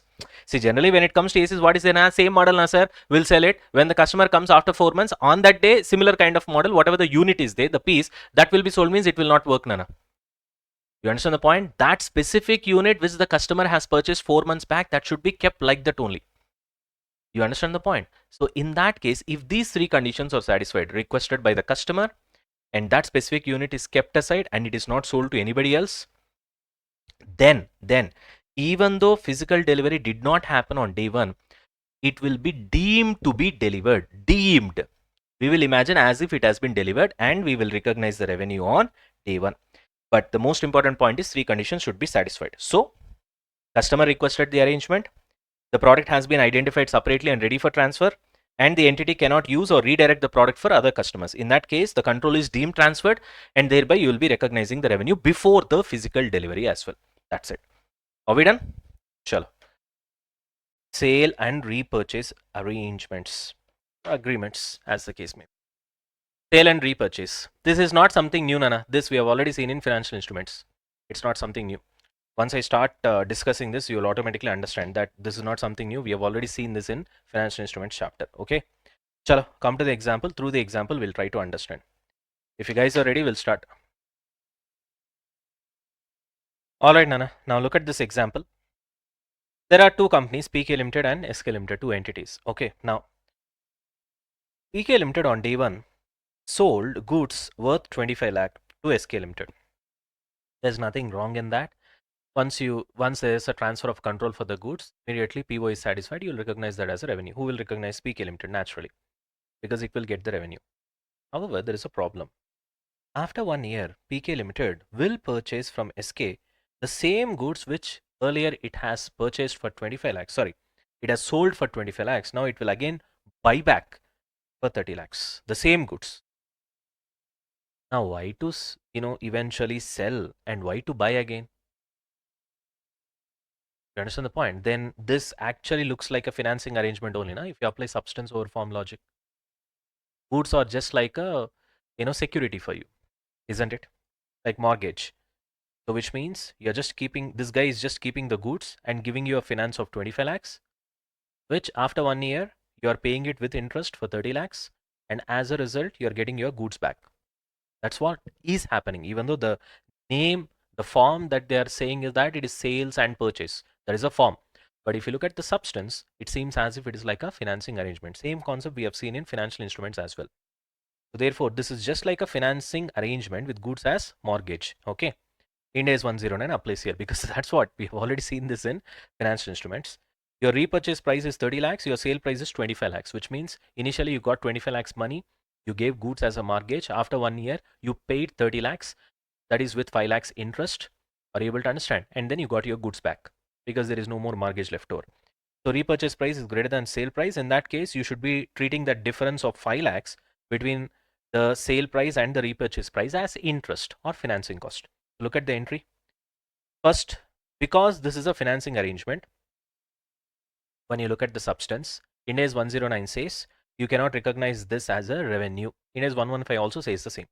So as a result, once PK Limited receives 25 lakhs for selling the goods to SK Limited, which already has an agreement that after 1 year he'll purchase it back, then normally what will be your entry? Bank account to revenue, presuming that the transfer of control has happened. Okay, PO is satisfied.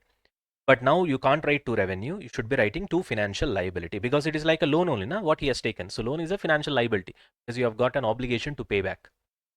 So bank to financial liability 25 lakhs. Then because you have to pay back 30 lakhs, extra 5 lakhs you need to add as an interest. So interest to financial liability, to that extent your financial liability will be increased. Already it is 25 lakhs, you'll increase it to 30 lakhs by adding 5 lakhs again, correct? And then you debit the financial liability to bank once you are paying it back. When you're purchasing means you'll pay back the money, na? So obviously to bank and financial liability will be debited. As simple as that.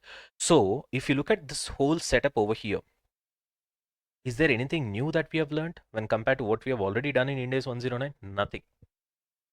Nothing. So whenever there is an agreement of sale and buyback, you need to understand this is the same concept, sale and buyback, which we have seen. Here it is with a different name, sale and repurchase agreements, which is nothing but sale and buyback. So when it is a sale and buyback and you're buying it at a higher price, then obviously it's a financing arrangement where you're paying what? Interest. As simple as that. So treat it what the Ind AS 109 says. So Ind AS 109 says treat it as a financial liability. Therefore, bank to financial liability, then interest to financial liability, then financial liability to bank. Simple. That's all. Once you make the payment. Easy peasy. Nothing is there. But this is interesting. But another example. This is interesting. Sir, what is this, sir? Here, the repurchase price is less than selling price. What is this? Repurchase price is less than selling price. Usually this happens. Here I've written goods, na? Here you see what I'm going to write.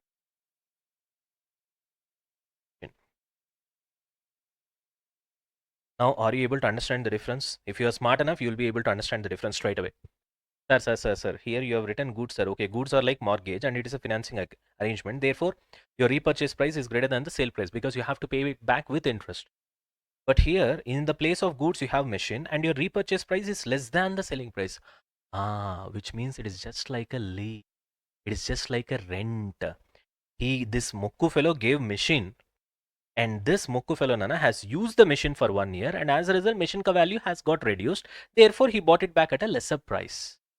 Eventually, this guy received 25 and paid 22, which means in a way he received 3 lakhs, and this guy has spent 3 lakhs, which means just like a lease arrangement. Substance is lease arrangement, although the form, the name that you're calling it as sale and purchase of a machine.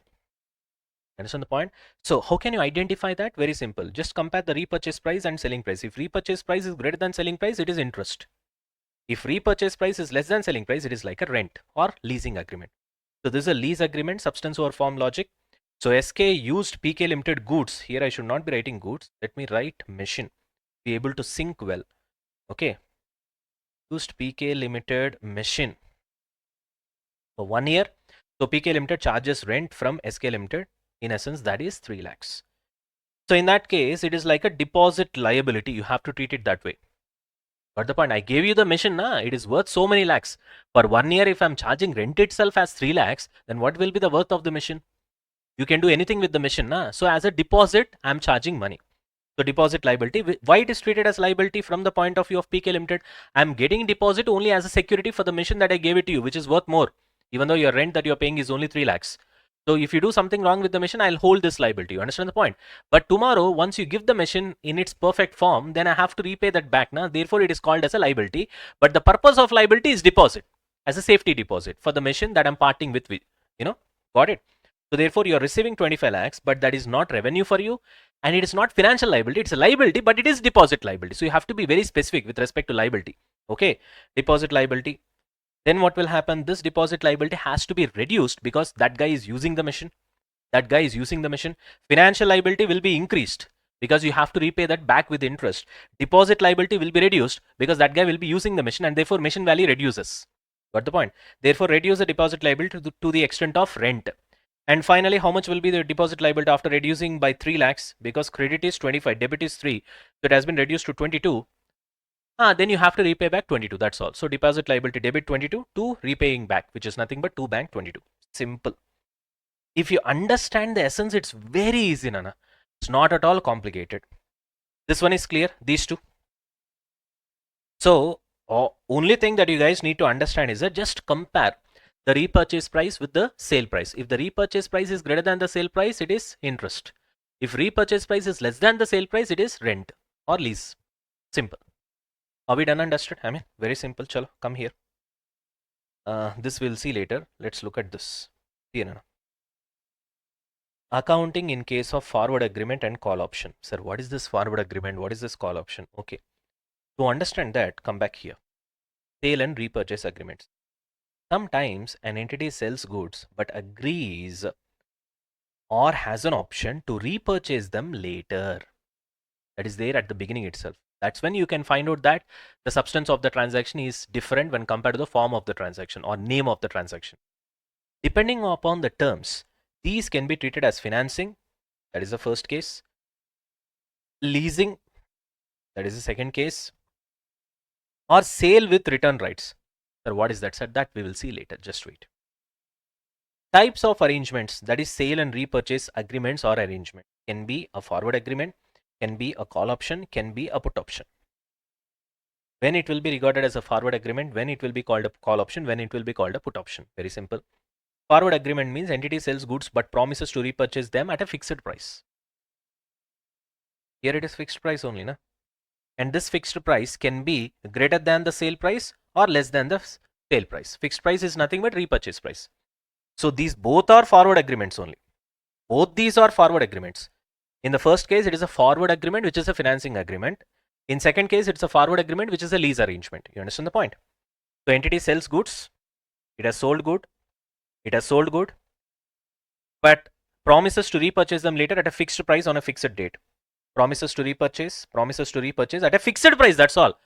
He is not mentioning that the price has to be high or low. It can be high, it can be low. If it is high, it will be a financing arrangement, forward agreement and financing arrangement. If it is low, it will be forward agreement and lease arrangement. Clear? So forward agreement can be financing or can be lease depending upon the fixed price, whatever that you have decided, whether it is greater than the sale price or less than the sale price. But in both the cases, forward agreement means what, Ray? Now itself you are fixing the future price. Did you fix the future price at the beginning itself? Yes. Did you fix the future price at the beginning itself? Yes. It's a forward agreement. Forward agreement can be taking a nature of financing arrangement or lease arrangement. That depends. That depends upon the fixed price, what you have already fixed, is greater than the sale price or less than the sale price. That's all. Is that clear? Is that clear? So both these example, what I've seen here is a forward agreement. In one case, it was a financing arrangement. In another case, it was a lease arrangement. I hope this is clear till here. Everybody, yes, just confirm me. Fantastic. Here, accounting in case of forward agreement. Forward agreement only focus. Repurchase price is greater than original selling price, then it will be a financing arrangement. Repurchase price is less than original selling price, then it will be a lease arrangement. So forward agreement can be financing, forward agreement can be lease. Simple, that's all. Is that clear? Now why I've written and a call option?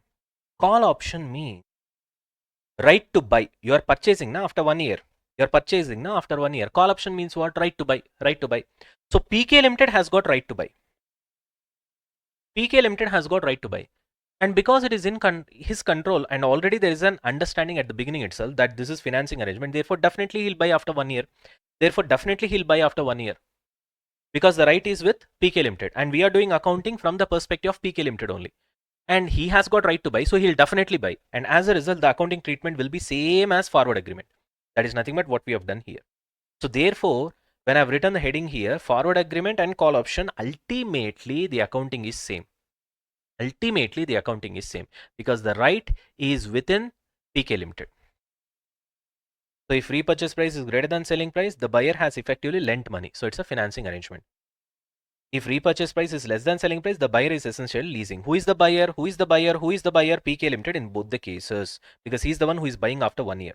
That's why he's called as buyer. Clear? Right. So when it comes to sale and buyback or sale and repurchase agreements, it is referred as forward agreement if you have agreed to buy it at a fixed price. If you agree to buy back at a fixed price. But that fixed price can be greater than the sale price, then it will be a financing arrangement. Less than the sale price, then it will be a lease arrangement. Clear? But no matter what, it is forward agreement. And in case of call option also, the treatment is the same because you have the right to buy. Who the buyer? Who is the buyer in our example? PK Limited is the buyer because he buys after 1 year. And if he has got right to buy, he'll definitely buy because the point is the arrangement is financing. Na? So definitely he will buy at a higher price. Got the point? Here also definitely he'll buy. So therefore the accounting remains the same. Whether it is call option because it will be the right of the PK Limited or forward agreement. In both the cases, the accounting, the entries are same. However, put option is a little bit different. Put option is a little bit different. Why? Because in case of put option, the right will be in the hands of SK Limited. Understand the point? Let's see how this is going to happen. If the customer, because customer is SK Limited in this case, if the customer holds the right to resell the goods to the entity, so we are talking from entity's point of view, then it will be referred as a put option because if the option is in the hands of the entity, it is call option. If the option is in the hands of the other party, in this case it is customer, then it will be referred as a put option. Then the treatment depends upon what the other party is likely to do, isn't it? Because it is not in my control. In this case, this is the accounting that we will do because whether it is forward agreement or call option, it is in my control and definitely I'll exercise. You understand the point? Whereas when it comes to put option, I don't know what the other guy will do. He will exercise only if it's beneficial for him. Correct? Right. So if it is likely to exercise, so you have to start expecting what the other party will do, which is customer in this case. In my example, it is SK Limited. If I am anticipating, that is, if I am means PK Limited is anticipating that SK Limited is likely to exercise the option, which means PK Limited has to buy. Then it can be a financing arrangement or it can be a lease arrangement as the case may be, financing or lease. Then in that case, the accounting will be same. So if I feel in case of a put option that is right of executing is in the hands of the other party, which is out of my control, that is PK Limited. If PK Limited is anticipating that SK Limited will exercise, then you have to look into the repurchase price. If it is greater than, it can be a financing arrangement. In that case, the accounting will be like this. If it is less than, then it will be like a lease arrangement. So the accounting will be same. That's what we have written here. However, SK Limited is not likely to exercise. He is not willing to sell it back, which means PK Limited cannot buy it back. If you cannot buy it back, then the whole thing falls away. It should be treated as a genuine sale. Therefore, account as sale with right to return. That's all. Recognize refund liability. You'll recognize that because once he returns, you have to pay the money back. Na? See, once you sell, PK Limited gets money. right? And put option is in the hands of the SK Limited. You don't know SK Limited will exercise the option or not. If he exercise, he'll give the goods back and I have to pay back the money. So therefore, it's a liability for me. So you understand that. So I'll receive money, so the debiting bank account, but then I have to recognize the refund liability. So once he returns the goods, then I have to pay the money back. Got the point? If he lapses the option, then only I get confirmation that he is not going to return the good. In that case, I can recognize that as a revenue. Therefore, it will be referred as sale with right of return. That's what I've written here in the heading. Sale with return right. So which means in forward agreement, in call option and put option where the other party is likely to exercise, the accounting is the same, which we have learned here. Again, I repeat, in forward agreement, in call option as well as in put option in which the other party is likely to exercise, the accounting is the same. Only in case of put option where the other party, that is in our case customer or SK Limited, is not likely to exercise the option, which means he will not return the goods, which means it should be treated as sale with right to return. Got it? And you will be recognizing a refund liability at the beginning when the sale eventually happens. So if the option lapses unexercised, customer does not exercise the repurchase or return right, the entity de-recognizes the liability and recognizes revenue. So revenue you should recognize after getting clarity that customer will not refund the goods. Customer will not return the goods. On that day when the option is lapsed in the hands of the customer, then only your sale is certain. Till that time there is uncertainty. Then what you will do? So what will be your initial entry? Bank account debit to refund liability. Then once the option gets lapsed and you're sure that now the sale has happened because the customer has no option to return, then you will cancel the liability because there is no more liability for you because you need not refund the money. Then you recognize the revenue. So refund liability debit to revenue. Clear? Are we done with this? It's a very beautiful concept. Okay. Out of all the special cases that we have seen so far, sale and repurchase agreements is interesting. Okay. Now we need to solve question number 66 and 67. If you guys are ready, we'll start. Come on, give me confirmation.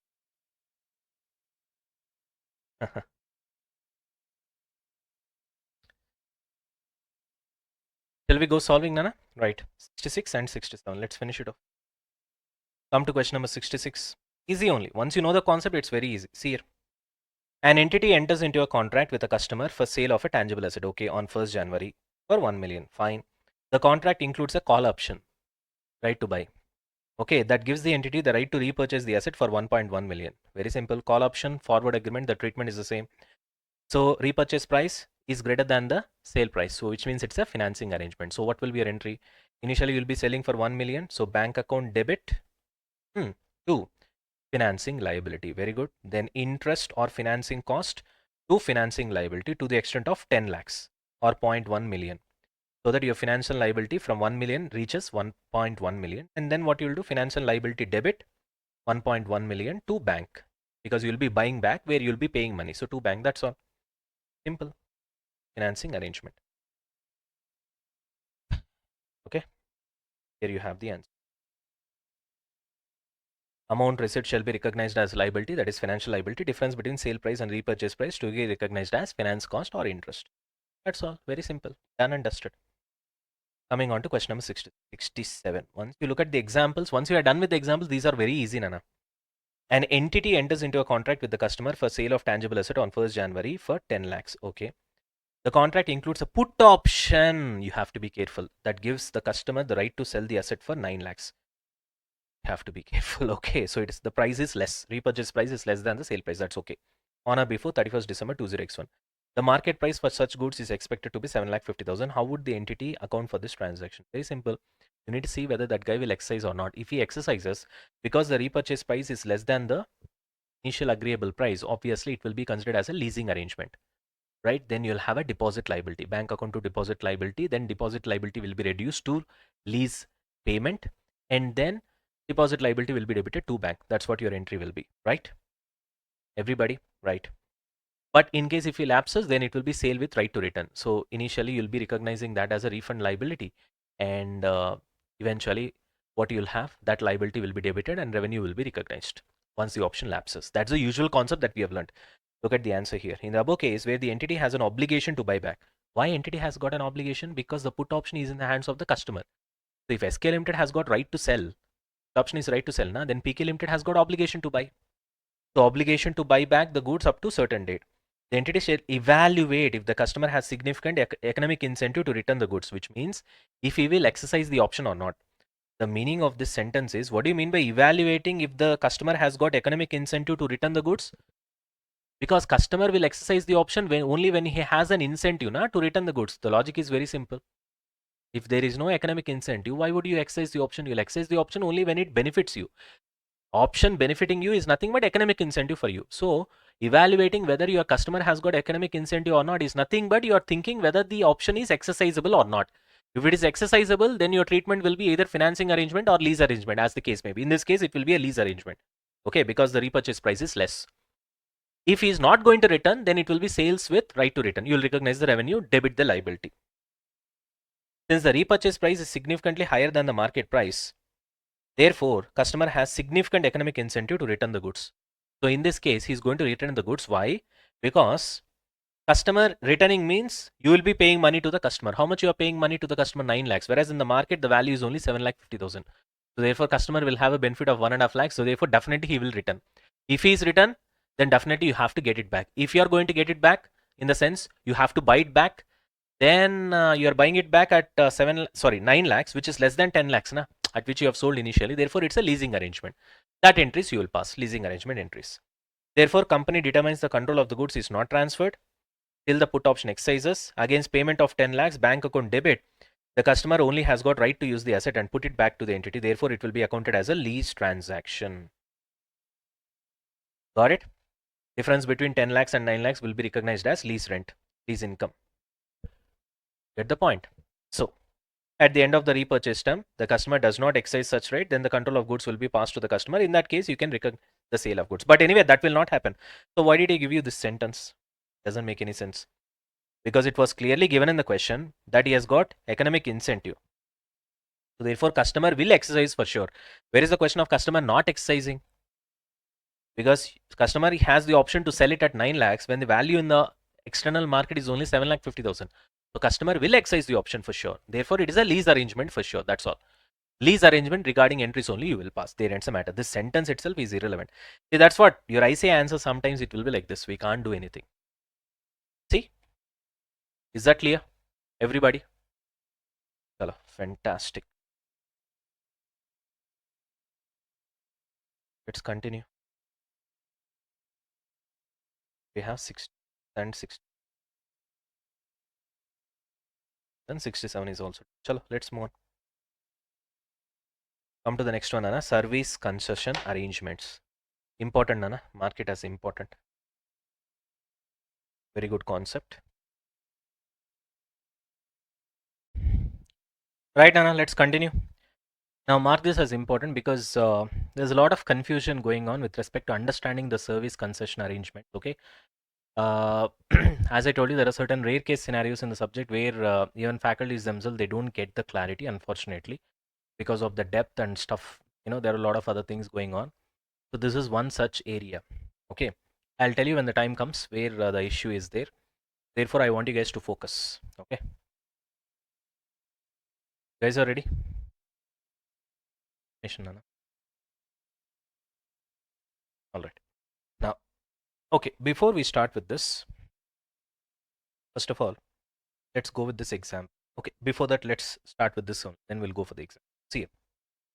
First of all, let's try to understand what do you mean by this service concession arrangement?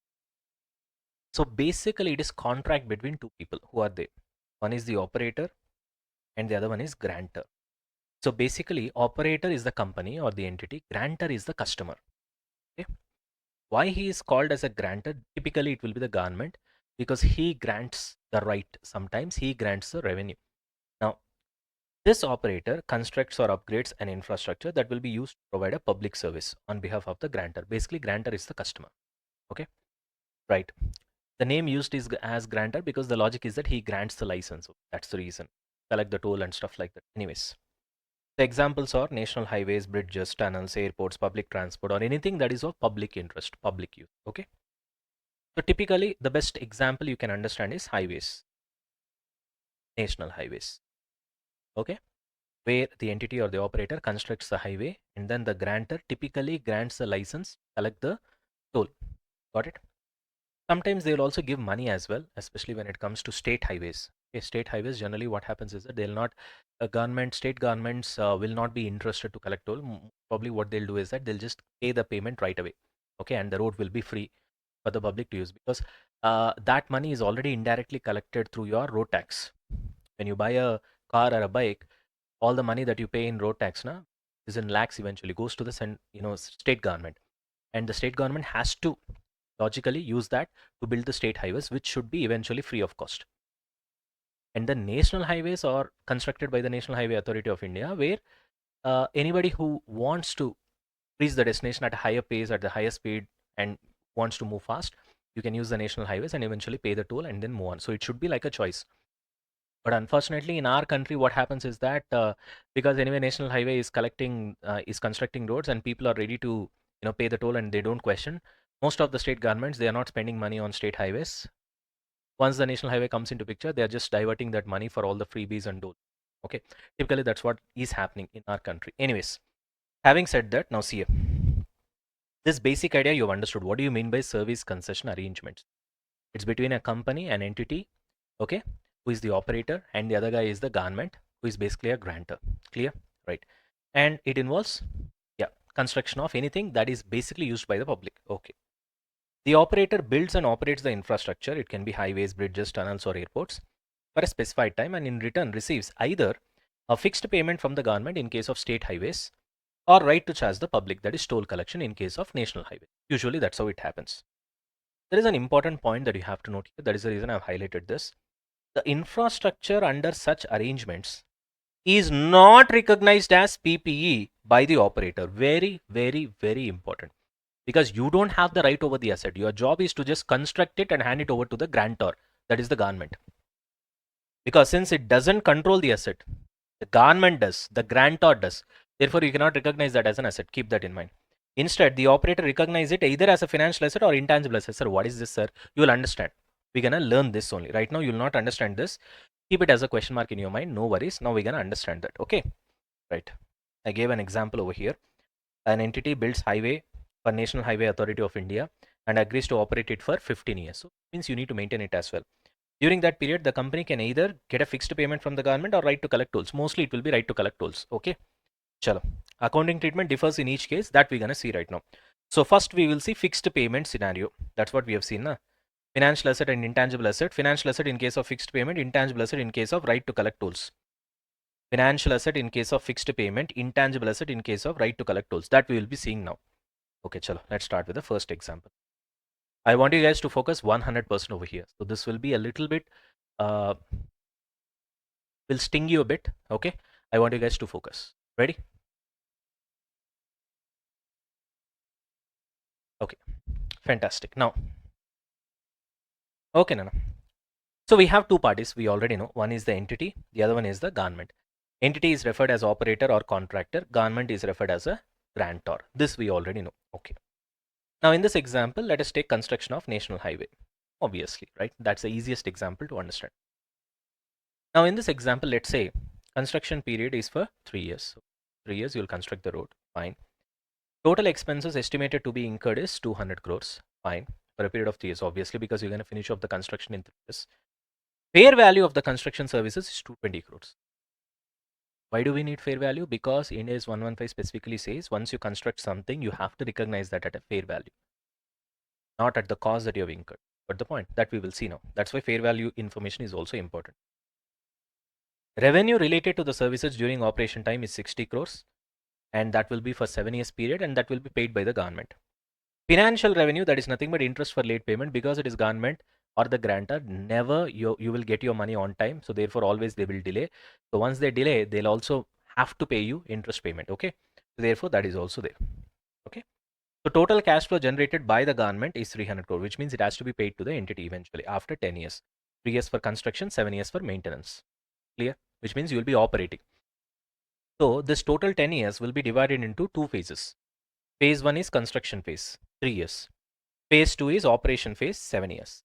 Is this clear? Yeah, this entire 10 years is divided into two phases. This is construction phase, this is operating phase. Clear? Right, fantastic. Now, We need to always focus on accounting aspect as per 115 in the books of the entity. Have nothing to do with the government or the grantor. So who is important for us? Operator, constructor, contractor, or the entity, whichever name you want to call, you can call. Usually we'll call him as operator. Okay. Now let's look at the books of the operator. In this case, it is PK Limited. Obviously, that's the example that I've taken. Right now, see here. I told you that it has been divided into two phases. The entire period of 10 years. First 3 years construction phase. Operation phases next 7 years. All right. Are we done with this? Okay. Now concentrate carefully. Here, because you are getting a fixed payment from the government, that is this one, you'll not get the payment immediately, but you know that you'll get the payment for sure. So which means you have a right to collect, money. The right to collect money satisfies, or right to receive money satisfies the definition of financial asset. Therefore, recognize financial asset. Two, for what you are getting money, because you have constructed a road, and that is a service that you have provided, and the transfer of service did happen, and as a result you have to recognize your revenue, and that revenue is nothing but 220 crore, and that revenue, construction revenue, has to be recognized at fair value. Clear? Fantastic. Next, of course, you have incurred cost, so therefore debit the expenditure, and when you have incurred the expenditure, obviously money will go out from the bank, therefore to bank. So there are two entries. One is recognition of revenue, the other one is expenditure recognition. Revenue recognition, expenditure recognition. Two things only, nana. Revenue recognition means usually what we'll do, bank account debit to revenue. That's what we will do. But here we can't do that because we are about to receive money from the government in future. Right now we are not getting anything. Therefore, in the place of bank, you're writing financial asset, as simple as that. Right to receive money, right to receive cash, as simple as that. To revenue, which is should be recognized at fair value. And then for expenditure, you will be incurring another entry. That's simple only, na? Expenditure to bank. That's all. Construction cost to bank, as simple as that. This will happen in first 3 years. This is not yearly entries. Please try to understand. That is the reason I've specifically put a flower bracket over here and I've written 3 years. Got it? Don't arrive at a conclusion that these entries belong to a particular year. No. These entries are for all the 3 years put together. For all the 3 years put together. Clear? During construction phase. So these entries relate to construction phase in totality. Clear? Fantastic. After that, coming on to operation phase for the next 7 years, what will happen? Obviously, you have to get further revenue of 60 crores because that's what government has guaranteed for you, that I'll be paying you this much. So recognize that as well. Okay. So that is revenue. Again, you're not getting money, so therefore it will be a financial asset. You're not getting money. If you've got money already, then bank account will be debited. You're about to get money in future, therefore right to receive money. Therefore, we'll call it as a financial asset. Financial asset to revenue, and you'll get it for sure. That's why it is referred as financial asset. Then because you are getting the money late, this money also you did not get as of now. This money also you did not get as of now. So on everything, you have to put the interest as well. That will also be given in the question. So therefore, interest should increase your financial asset, the amount that you need to receive. Therefore, again, debit financial asset to the extent of interest and recognize interest income. It's income only for you. Government has to pay to you. We are doing in operators books, PK Limited's books. So obviously, it's an interest income. Who has to pay interest to whom? Government or grantor has to pay interest to the entity. That entry is also there. And here also, please try to understand this revenue recognition will happen over a period of 7 years, and that interest income is recognized over a period of 10 years. And finally, after 10 years, you'll get the payment from the government. Once you get the payment, obviously, debit the bank account, and whatever the asset that you have created, where right to receive the money, that asset has to be cancelled out because you have got money. This is the entire journey. Now, there might be a little bit of doubt in your mind, but let me tell you, don't get confused. Just understand the flow. Total, there are 10 years, but here the concept is the government is going to pay the money after 10 years. First point. Till that time, you have a right to receive money because government has guaranteed giving you money. There's no question of bad debt over here because it's government. So therefore, you'll recognize financial asset. So during the construction phase, you have constructed by spending 200 CR. So once you have spent 200 CR, for that, what is the entry? Very simple, expenditure. So construction cost to bank 200 CR, done and dusted. Now the fair value of that 200 CR is 220 CR. Okay, and it should be seen as a separate performance obligation because you have already done the job. You have done the construction of road and you have transferred it. You understand the point? So therefore, that job is done. So to that extent, you have to recognize the revenue. Got it? Now the revenue recognition will be what, Nana? Eventually, to revenue, obviously, at the fair value of the construction, which is 20 CR.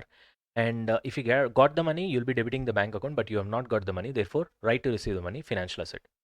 Now you go to the operating phase. That is 3 years is done and dusted. Go to the operating phase. Now in operating phase, first thing is you have to receive further 60 crore to recognize that revenue. And because you are not getting the money, debit the financial asset. So financial asset to revenue, 60 CR. And after that, because the money is getting delayed right from the beginning, for that there will be an interest, and that is an interest income that will also increase your financial asset. So financial asset debit to interest income. In this case, it is 20 CR. Now you know that in totality, 220 plus 60, 280 plus interest 20, totally 300 you need to receive. Financial asset is showing 300. And now you'll be getting that 300 CR from the government. So therefore bank account debit because you've got the money. And now the financial asset is no more required because you've already got the money. Therefore to financial asset, it will be cancelled out and done and dusted. This is the entire flow. Yeah. Right. This is rather simple. So this should not be confusing for you when there is a fixed payment given by the government. So that's what I'm telling you. Receives fixed payment from the government. In that case, you will create a financial asset. So these two are connected. Getting fixed payments from the government, and it will be recognized as a financial asset at that particular point of time because you have got a commitment from the government now that you will be receiving money, right to receive money. Got it? That's a financial asset. Now, this is tad bit easy only. See here. If the entity has right to receive fixed amount of cash from government, in this case, the operator's right is contractually enforceable cash flows from the grantor, which is treated as financial asset as per Ind AS 109. Here, the operator recognizes finance income over period because the payment is getting delayed. During construction phase, record revenue for construction services at fair value. So therefore, financial asset to revenue. How much? 220 CR. That is the fair value in our example. Then you have incurred cost. For that, you need to record construction cost to bank, which is 200 CR in our example. Clear? Next. During operation phase, record interest, that is unwinding of discount on financial asset. So you need to record interest, means that will increase your financial asset, obviously. So financial asset debit to interest income. Then record revenue for operation services as well, because you're going to maintain the road for another 7 years. For that also government has to pay you money, which is 60 crores in our example. That will also increase your right to receive money, right? So therefore financial asset debit to revenue. That is also part and parcel of revenue only because you're giving service. Earlier you have done construction service. Now you are done, now you are doing maintenance service. Earlier you have done construction service. For that you have to receive 220 CR. Now you're doing maintenance service. For that you need to receive 60 CR. And logically speaking, both these two put together for both different services, different POs, you need to ultimately get 280 CR. But you are getting it delayed. Therefore, interest also is added to the extent of 20 CR. Totally, you got to receive 300 CR for two different phases: construction phase, operation phase, for two different services: construction service and maintenance service. Both are not same. Please try to understand. Clear? And finally, record cash received, bank account to financial asset. So the operator is acting like a lender. That is a logic over here. Lender, building an asset and recovering the investment via fixed payments plus interest from the government. So the point, just like a lender. Clear? Right. Fantastic. Now, are we done with this? Now, let's move on to another example. This is where things get interesting. So I want you guys to focus. Till here, it's clear. Okay. Chalo. Now this example, I want you guys to focus. This is an example where government will not be giving you fixed payment. Instead, it will be giving you a right to collect toll for a period of time, 7 years or 10 years or 15 years, as the case may be. So in this case, how are we going to do accounting? Now this is very interesting. So I want you guys to focus. Ready? Okay, Nana, now see here. In this case, it's the same example only. Okay. Government is the grantor and PK Limited is the construction company, which you can obviously refer as operator or contractor. And it's the same construction of name. And data is also same. Construction period 3 years. Total expenditure estimated to be incurred is 200 CR. Fair value of the construction services is 20 CR. That entire construction phase will be for 3 years. And however, here there is no fixed payment from the government, that is 300 crores. What the government is saying, 300 crores worth money you can collect via toll from the users who are using the highway. And that will be allowed to be collected for a period of 7 years. After that, you will mostly what will happen, you will hand over the entire property to the government. That's why this is not your property. Therefore, we will not record it as PP. That in mind. That I've already given you clarity. Clear? Here, look at the interesting part. Government will not pay, but will give construction company right to operate toll for 7 years. Now, right to operate toll for 7 years is nothing but an intangible right. So you have to recognize that as an intangible asset. So therefore, treat it as intangible asset. instead of financial asset. Obviously, financial asset means right to receive money. Here that's not the case.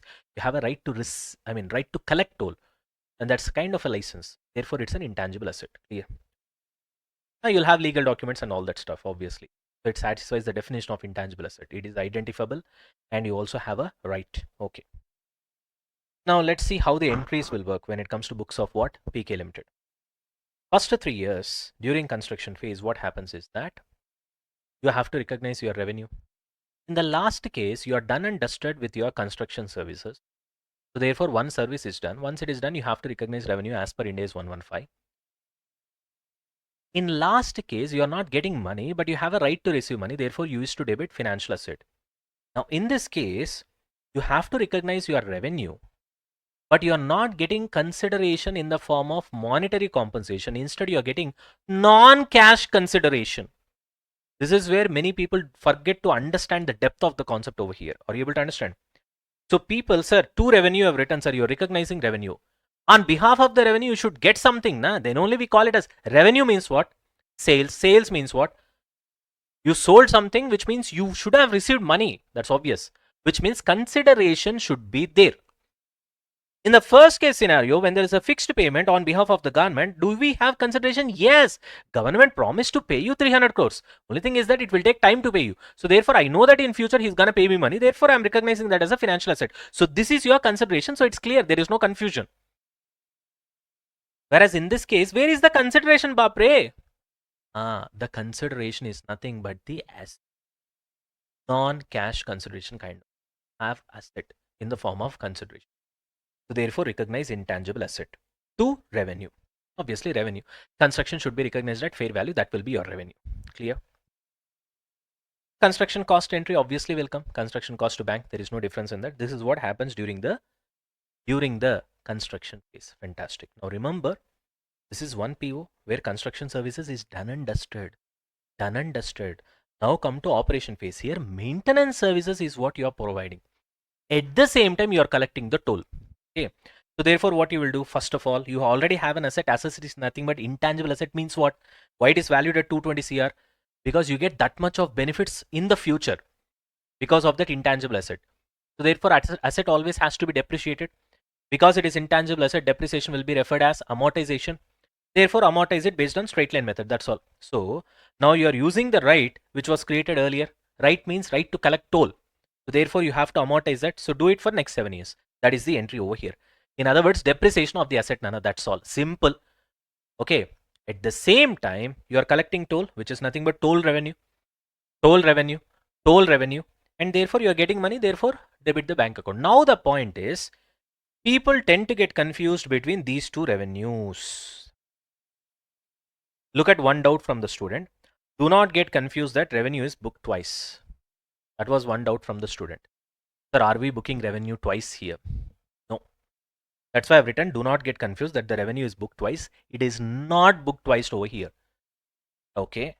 Another student doubt is, this student in the chat box, he was trying to clarify the doubt of student 1. He was saying that no. Revenue is not booked twice. If you observe, revenue booked for receiving intangible asset, that is fair value of consideration, is getting reversed later through amortization here. Whatever you booked here, 220 CR, is getting reversed now, because as you can see here, 220 CR is created, here it is getting debited. Sorry, ITA is created, ITA is getting created over here, it's getting reversed. So eventually this is your actual revenue, was the answer of another student. And honestly speaking, there are certain videos that was shared by some of my students, and I've gone through certain faculties as well. Sorry to say, they were also going with the same logic. But in reality, is it true? That is the correct way of interpretation of what is happening over here, the form of two revenues that you see here? The answer is not. It's different. So for that, I need to dig deeper. So therefore, I want you guys to stay with me. This will take a little bit of time because otherwise you will never understand this. You have to by heart. And you know, both of us know that neither I nor you like by hearting. So let's go through the logic. Now, to understand this, only the second case where government gives you right to collect toll. Okay. Step by step we'll go. So I want you guys to focus. Okay. First of all, revenue is being recognized .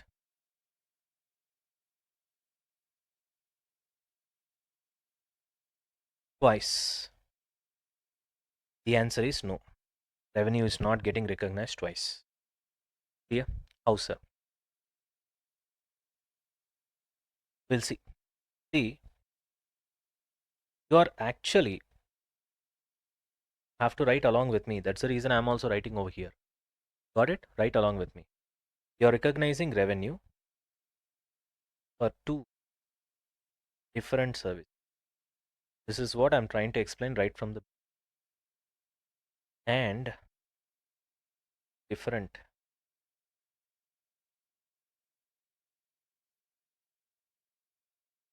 All right, Nana. Two different customers and two different times. Are you able to understand what I'm trying to tell you? Sir, Fit sir, you are two different customers. What sir nonsense you are talking? One by one, I'll come. First, what did I say? Two different services. Construction service. Two different customers. Government customer. Government is the customer.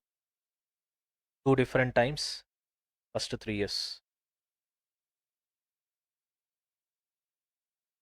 Sorry. All right, Nana. This one is clear. Look at the other example. Now,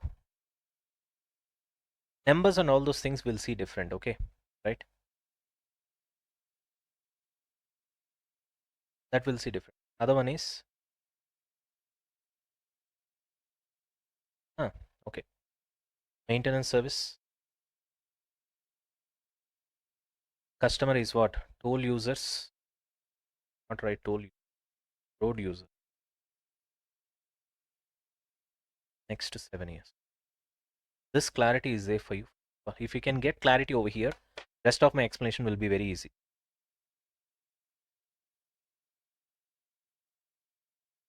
Clear? So two different services, two different customers, two different timelines. Not get confused over here. Question of two revenues. It's not the same revenue. That's what you need to understand. The totality, have to see them from different perspectives. Construction phase is different. Operating phases. Clear? ये तो clear है. Now, let's try. Here's 115. Now tell me one thing. Ind AS 115 talks about revenue recognition.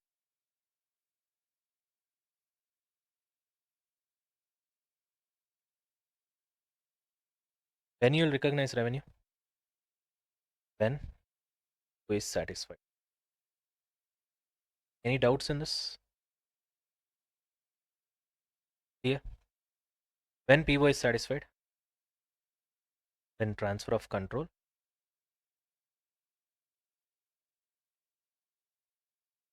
ये तो clear है. This is Holy Trinity. I've told you so many times. Let's start with first PO. Because I told you there are two PO over here. What is first PO? First performance obligation. Construction service. Who is the customer in this case for construction service? Government. You can also refer him as grantor. Correct? So when this PO is satisfied, because only if it is satisfied you can recognize revenue, na? Correct? Over time, not at a point of time. Okay, what is the consideration in this case? Consideration. For construction service, what is the consideration? Tangible asset. Very good. Till here it's clear. Any confusion? No. Very easy to understand. So here some people are having doubt. Please try to understand. Yes, sir. Clarification. Are you guys writing along with me? Remember, Ind AS 115 does not say revenue is recognized only when cash is received. We discussed this point so far? No. There is no rule in Ind AS 115 that you have to recognize revenue only when cash is received. Non-cash consideration is accepted. In fact, we have gone through concept with a heading called non-cash consideration. How can you forget that? So consideration always need not be cash. Okay. So there is no link between revenue recognition and getting a cash. What does Ind AS say? Revenue recognition will happen when PO is satisfied. When will PO be satisfied? When transfer of control happens. Transfer of control of what? Goods or services. I'll write here of goods or services. This is the concept that we have learned. If it is non-cash consideration means we'll measure it at fair value. As simple as that. That's what we have done. Therefore, ये तो clear है. Therefore, during construction or during construction phase, okay, you will recognize revenue because this is a different PO, performance obligation, and the transfer of control when it happens, obviously, to revenue at fair value, which is nothing but 220 CR. And what you'll be debiting, it's a non-cash consideration in the form of intangible asset. So intangible asset debit, in our example, it is 220 CR. So what is the meaning of this? What is meaning of this entry? I'm trying to open banana, put in mouth, in the sense, it's a Telugu saying where we try to, explain things in a very, very, very simpler way, simpler fashion. I don't know whether people can understand that or not who are watching in other languages, but anyways. Right, now the point is, this actually means I have completed, okay, construction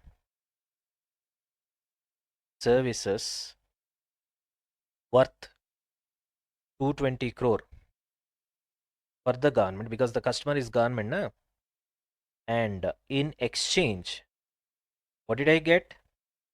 I have earned ITA, non-cash consideration, which is intangible asset. That is kind of economic, right? So the revenue is final and it is complete. It is not provisional. That's all. Recognized, done and dusted. Because my job is done. Are you able to understand? The moment you are done with your construction, then the consideration is in the form of intangible asset. So you are recognizing intangible asset means this PO is satisfied already and you have got it. Clear?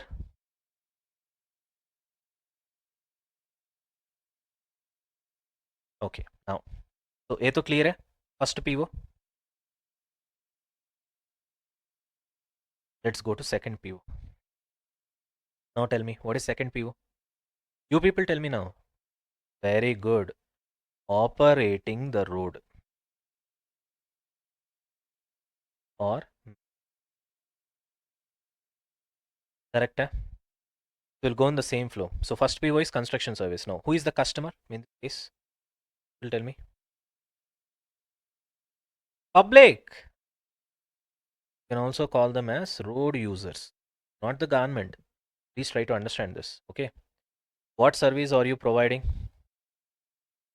Access roads or highway. Okay. Or you can also call them as roads. Are you able to get it now? Should be very clear for you, right? When PO is satisfied, that is also important question. Because only when PO is satisfied, we can recognize the revenue. Right? At the point of usage. Okay. What is point of usage, sir? Each vehicle passage.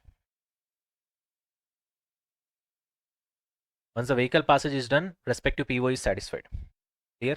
What is consideration in this case? For each vehicle passage, when the PO is satisfied, okay, you will be recognizing your revenue, and that revenue is nothing but cash toll collected. Now you are not collecting cash, so therefore I can simply call it as toll collected. So therefore what you will do, you will pass the entry for toll collection, which is cash or bank account debit to toll revenue, because here you are getting revenue for the operating services, right? How much is that? 300 CR. To that extent you can collect. So what is the meaning of this entry? The meaning of this is I've completed construction services worth 220 CR for the government, and in exchange I've received the non-cash consideration, which is intangible asset. Here what is the situation? I am now providing road stage services, and users users are nothing but my customers paying me for that service. Simple. And that whatever they are paying me is considered as revenue. This has got nothing to do with construction. Please try to understand. This revenue has nothing to do with construction. Clear? Now the next question is, then why do we amortize the intangible asset? Very simple, matching principle. Na? This is not revenue reversal. That is where the problem comes. I'll write that question also. Then why do we amortize, okay, intangible asset? Answer, matching principle. Forget all these basics of accounting. This is not revenue reversal, which many people are understanding the wrong way. This is not revenue reversal. Clear, right? It's just matching principle. Intangible asset is consumed as the road is used. That's all. Each year, part of the right is exhausted. Therefore, you are trying to amortize it. That's all. So I'll write that as well. Why amortization? See, Nana, why do you depreciate your asset? Because your asset is getting used. So each year, the value of the asset goes down. Therefore, you are representing that in the form of depreciation. Simple. Amortization also is for intangible asset is the same. Na? Each year you're using the asset, the value of the right to collect keeps on going down. Therefore, to that extent, asset value has to be reduced. Na? Simple logic, na? Simple logic. Get it? The intangible asset is consumed as the road is used. Simple. So each year that passes by, what happens?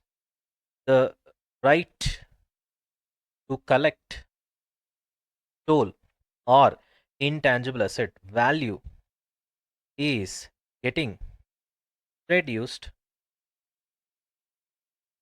So now this is what is happening. That has to be accounted, na? And that is what you are accounting it by way of amortization of intangible asset. Simple. So therefore, what will be the entry? Amortization expense to intangible asset. I'm consuming my right to charge users as I operate the road. As simple as that.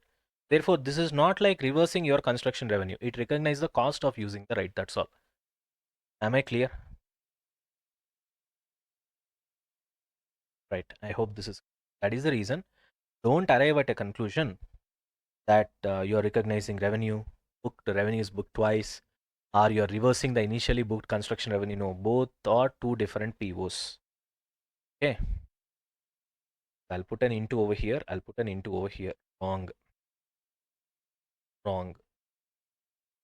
So we took a lot of time to explain you the whole thing. I hope this is clear. And you guys have written along with me. You'll not get clarity anywhere in the ICA book. All these things will not be there. Please try to understand. Okay. People tend to get confused. This is the real clarity of what's happening. What? Clear? Done, understood? Right. So with this, we'll wind up the session right now. In the next session, I think we are done with the concepts. One problem, I think so. Yeah, 75 problem is, okay. That problem we'll try to finish. Okay, that we'll do it in the next session. I want you guys to revise this and come. Revise this concept, and then I gave you the logics over here. Na? This logic also try to revise. Clear? Right. Is license of intellectual property. Okay. So here we have first a basic idea. Then after that, you have right to access intellectual property. We have an example for that. Then right to use intellectual property. We have an example over here. Then we'll do two sums, in which one question is really good. Chalo.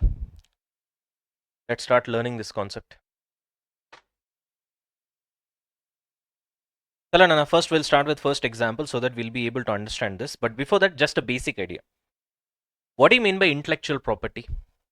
So it's simply you're getting license. Okay, you're getting license to use something. For example, it can be software, it can be technology, it can be media or entertainment content, movies, music, and all that. Franchisee, patents, trademarks, copyrights. So basically, you are getting a right to use them. As simple as that. That's what we call license, and that represents licenses generally will be taken for intellectual properties. Now, the only thing that you have to understand from accounting point of view is the license can be of two types, either right to access or right to use. Now, when it comes to right to access intellectual property, I have written here over time. Right to use intellectual property, I have written here point in time. I was indirectly talking about revenue recognition. So when the license is in the form of right to access, the license of intellectual property, then you will recognize revenue over time. When the license of right to use the intellectual property is the you know is a right to use, then in that case your revenue has to be recognized at a point of time. So this is a final answer actually, but you will not understand anything right now. So therefore what we are going to do is that we're going to go through examples. Okay, let's start with the first example over here, case 1. Now what's happening? There is a music production company ABC. Okay, yeah, it grants license to streaming platform, okay, XYZ company to use its music library for 2 years starting from 1/4/X1. Now what you need to understand here is that whatever that is there in the music library as of now, plus in the next 2 years whatever that is going to get uploaded newly, plus any other changes, everything can be enjoyed by ABC. That's the point. Okay, sorry, everything can be enjoyed by XYZ because ABC is the company that actually is granting license to what? XYZ company. Got it? So ABC company regularly updates its music library by adding songs throughout 2 years. So this is where we use the term right to access. So this license provides access to dynamic content. Focus on the word dynamic. Dynamic means what? Exactly opposite to static. Static means when I provide you license at that particular point of time, let's say I've got 100 songs. So you have license to use those 100 songs. That's all. Sorry. Are you able to get me? That's all. Only those 100 songs you can use. That we call it as static. Dynamic means as of today, there are 100 songs. Tomorrow it can become 120, 130, 140. So whatever the new things that I'm going to upload it, that also you can enjoy. Therefore, the kind of license that I'm giving you is a dynamic license. So the content, and that changes over time. The content also changes over time. Probably new content will keep on getting uploaded. Maybe some of the old content will be removed as well. Either way, it will happen. Ultimately, change will happen. Now, this XYZ company was purchased the license, benefits from updates during the license period, obviously. ABC company has ongoing obligation to maintain and update for the 2 years for which you have actually sold your license. Okay, so therefore, this is a perfect example for right to access intellectual property over time, because the service that is being provided by ABC company to XYZ company is gonna be over a period of time. I've gave you 2 years license now, and the content that I've gave you is gonna be dynamic. So therefore, I have to keep on providing you the new content. Are you able to understand? Which means I have to keep on providing you the service over a period of time. So therefore, the transfer of control of services will happen over a period of time of 2 years. Therefore, PO will be satisfied over a period of time. Therefore, revenue has to be recognized over a period of time. Now, in this situation, we call this as right to access because you have right to access all the changes that's going to happen in next 2 years. So therefore, in this case, revenue will be recognized over time because the service keeps on changing, the service keeps on getting updated, and therefore the transfer of control over service happens over a period of time, and as a result, PO gets satisfied over a period of time, and as a result, revenue has to be recognized over a period of time. Simple. Now look at this case too, you will understand the difference. Same music company, ABC company, licensed an existing album with no updates or changes during the license period. Let's say there are 6 songs in that particular album. Only that album license I gave you, that's all. Nothing. These songs you can use. There ends the matter. The streaming company gets static copy of the album, no dynamic copy, which means the moment I gave license, my transfer of control is done. Transfer of control of service is done. Therefore, PO is satisfied. Therefore, revenue can be recognized on day 1 itself, the moment access is given. The moment license is given. You understand the point? So therefore, this we will call it as right to use. You should not use the word right to access. Why? Because there are going to be no future changes. Na? So whatever that is there, the static content, you can use it for 2 years. That's all. So therefore, you should use the word right to use. Here, that is not the case. I can't say whatever the content is there, you use it. No, because the content is going to change. Therefore, I will use the word right to access. Right to access. Are you able to understand?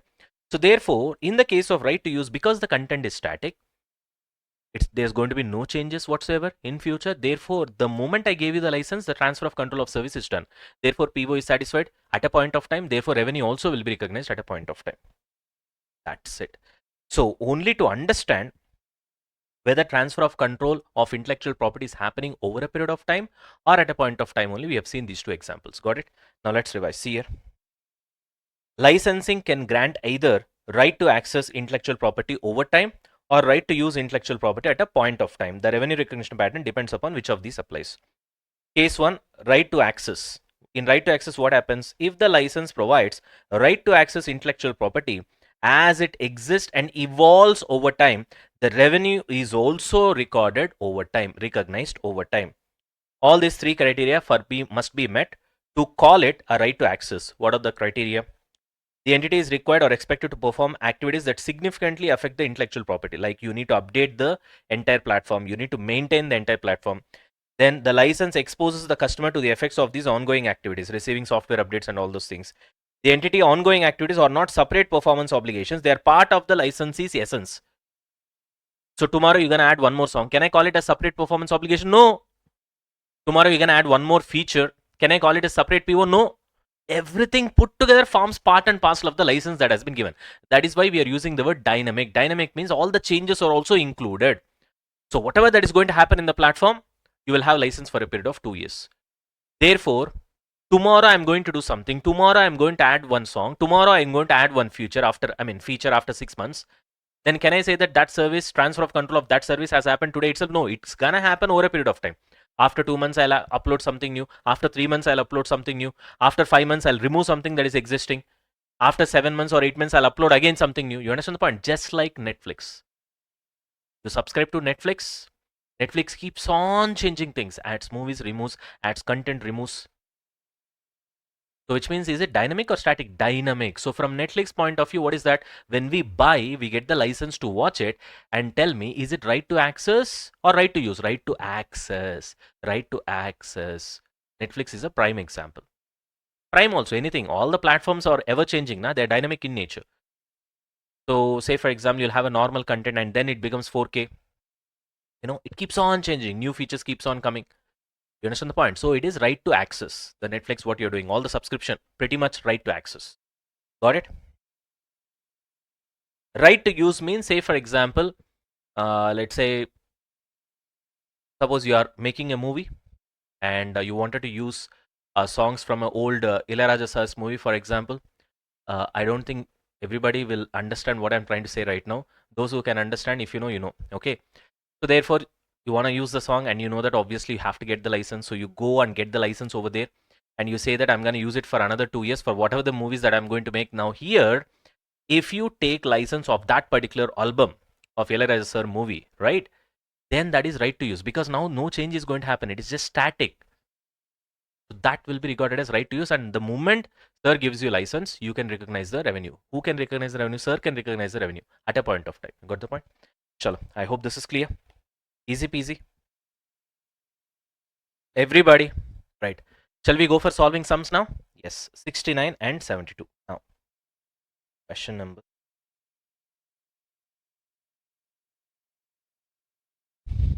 Okay. Come to question number 69, everybody. An entity, a music record label, licenses to a customer 1975 recording of a classical symphony by a noted orchestra. So I think this is static. Let's see. The customer, a consumer products company, has the right to use the recorded symphony in all commercials, including television, radio, and online advertisements, for 2 years in country A. In exchange for providing the license, the entity receives fixed consideration of 50,000 per month. Per month. The contract does not include any other goods or services to be provided by the entity. The contract is non-cancelable. Determine how the revenue will be recognized. Actually, it's a very easy question. The moment you see right to use, you know that transfer of control did happen at the beginning itself. Therefore, PO is satisfied at the beginning itself. Therefore, you have to recognize the revenue at the beginning itself. But, he's gonna pay you 50,000 per month. So this will create some problem. Let's say he says 10 lakhs is paid at the beginning itself. 10 lakhs revenue will be recognized at the beginning itself, isn't it? You understand the point? So now tell me how to recognize.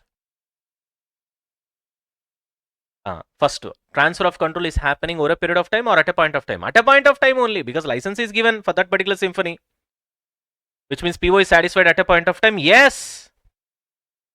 Okay. Which means, can I recognize the so-called revenue at the beginning itself? Yes. Then how much I need to recognize? That's the biggest question. How much? Now you people tell me. Tell me, Nana. Easy answer. Revenue recognized upfront at the beginning itself or over a period of time? At the beginning itself. Now the twist in this question, this also I've seen students doing mistake. You know what? They'll see this.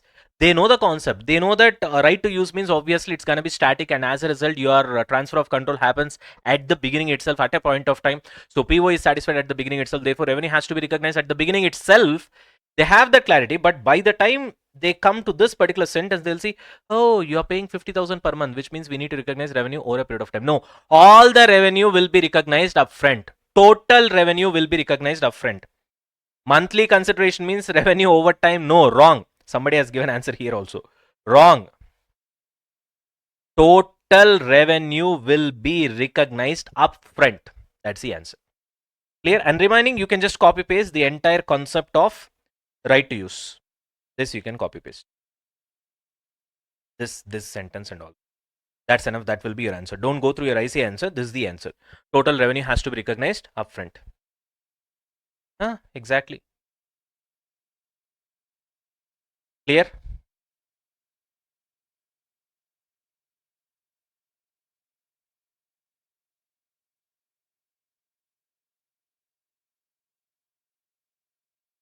Are we done?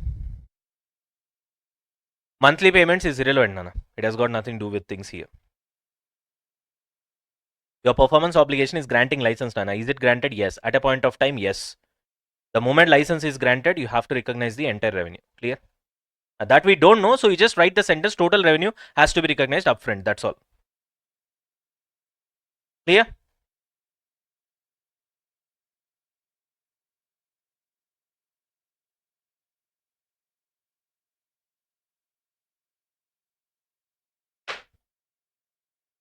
So one student is asking, sir, that means 12 lakhs has to be recognized at the beginning itself, at the commencement. Yes. But your eyesight did not give you the answer, because if you look at the question, he has asked you how the revenue will be recognized. He did not ask you how much. So therefore, your eyesight did not mention the amount. But if you want amount, okay, 2 years into 50,000 per month, which means 12 lakhs. Will be recognized at the inception itself, at the commencement of the license itself, at the beginning itself, even though the real payment will happen over a period of time. So you will put it as receivables, that's all. Simple. Yeah. You understand the point? Clear? Shall we move on? Right. Moving on, moving on. The question carry. 72. Now come to question number 72, Nana. Question number 72.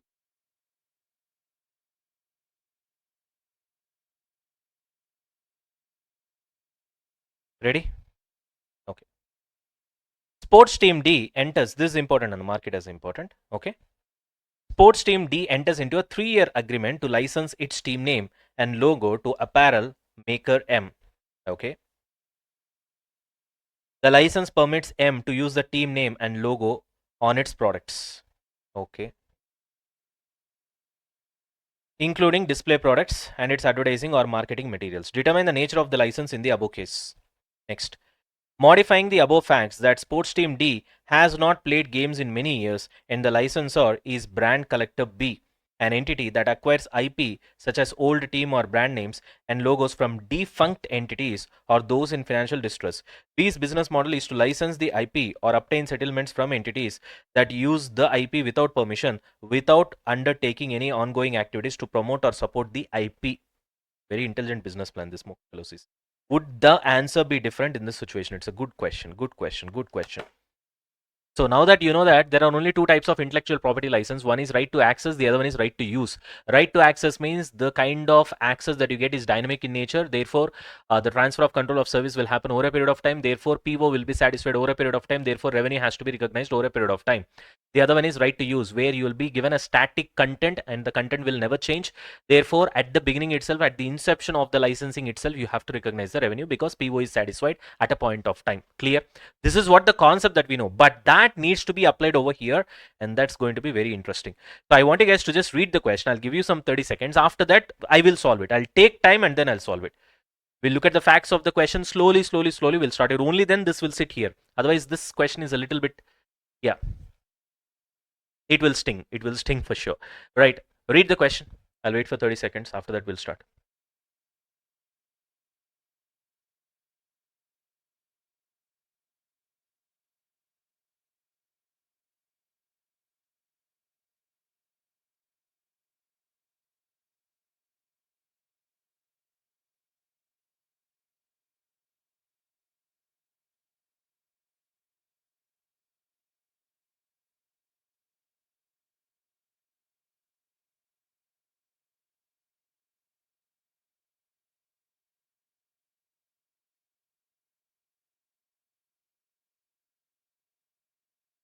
All right, are we done with your reading? Okay. If you want my answer is very simple. Determine the nature of license in the above case. That is by reading these three lines. The answer is right to access. Right to access. Therefore, revenue will be recognized over a period of time. That's the answer for first part of the question. Second part we'll discuss later. Now, if I tell you something like this, can you understand? You can't understand anything. Sir, how, sir? Just by reading three lines, how are you able to come to that conclusion? I'm not able to understand. Then it means that we need to dig deeper. So let's start solving question number 72. Do along with me. Question number 72. Do along with me. Ready? So first we'll start with data from question, because based on that only, we need to analyze naturally.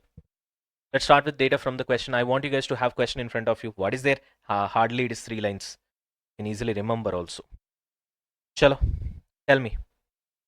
What's happening over here? You have sports team D. Yeah? Okay, this gives license. This fella gives license. Okay, what kind of license it is giving? Team logo and name. Like for example, let's say this is RCB. You can use that, okay, on apparel, okay, on display products. That's what now advertising and marketing materials. A lot of people will buy, na.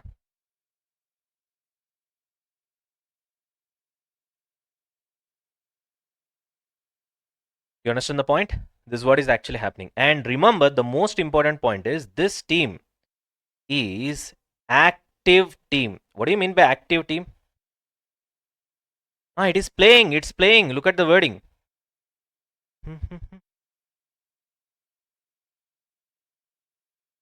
It is active because in the second case, he's saying that the same team has not played games in many years.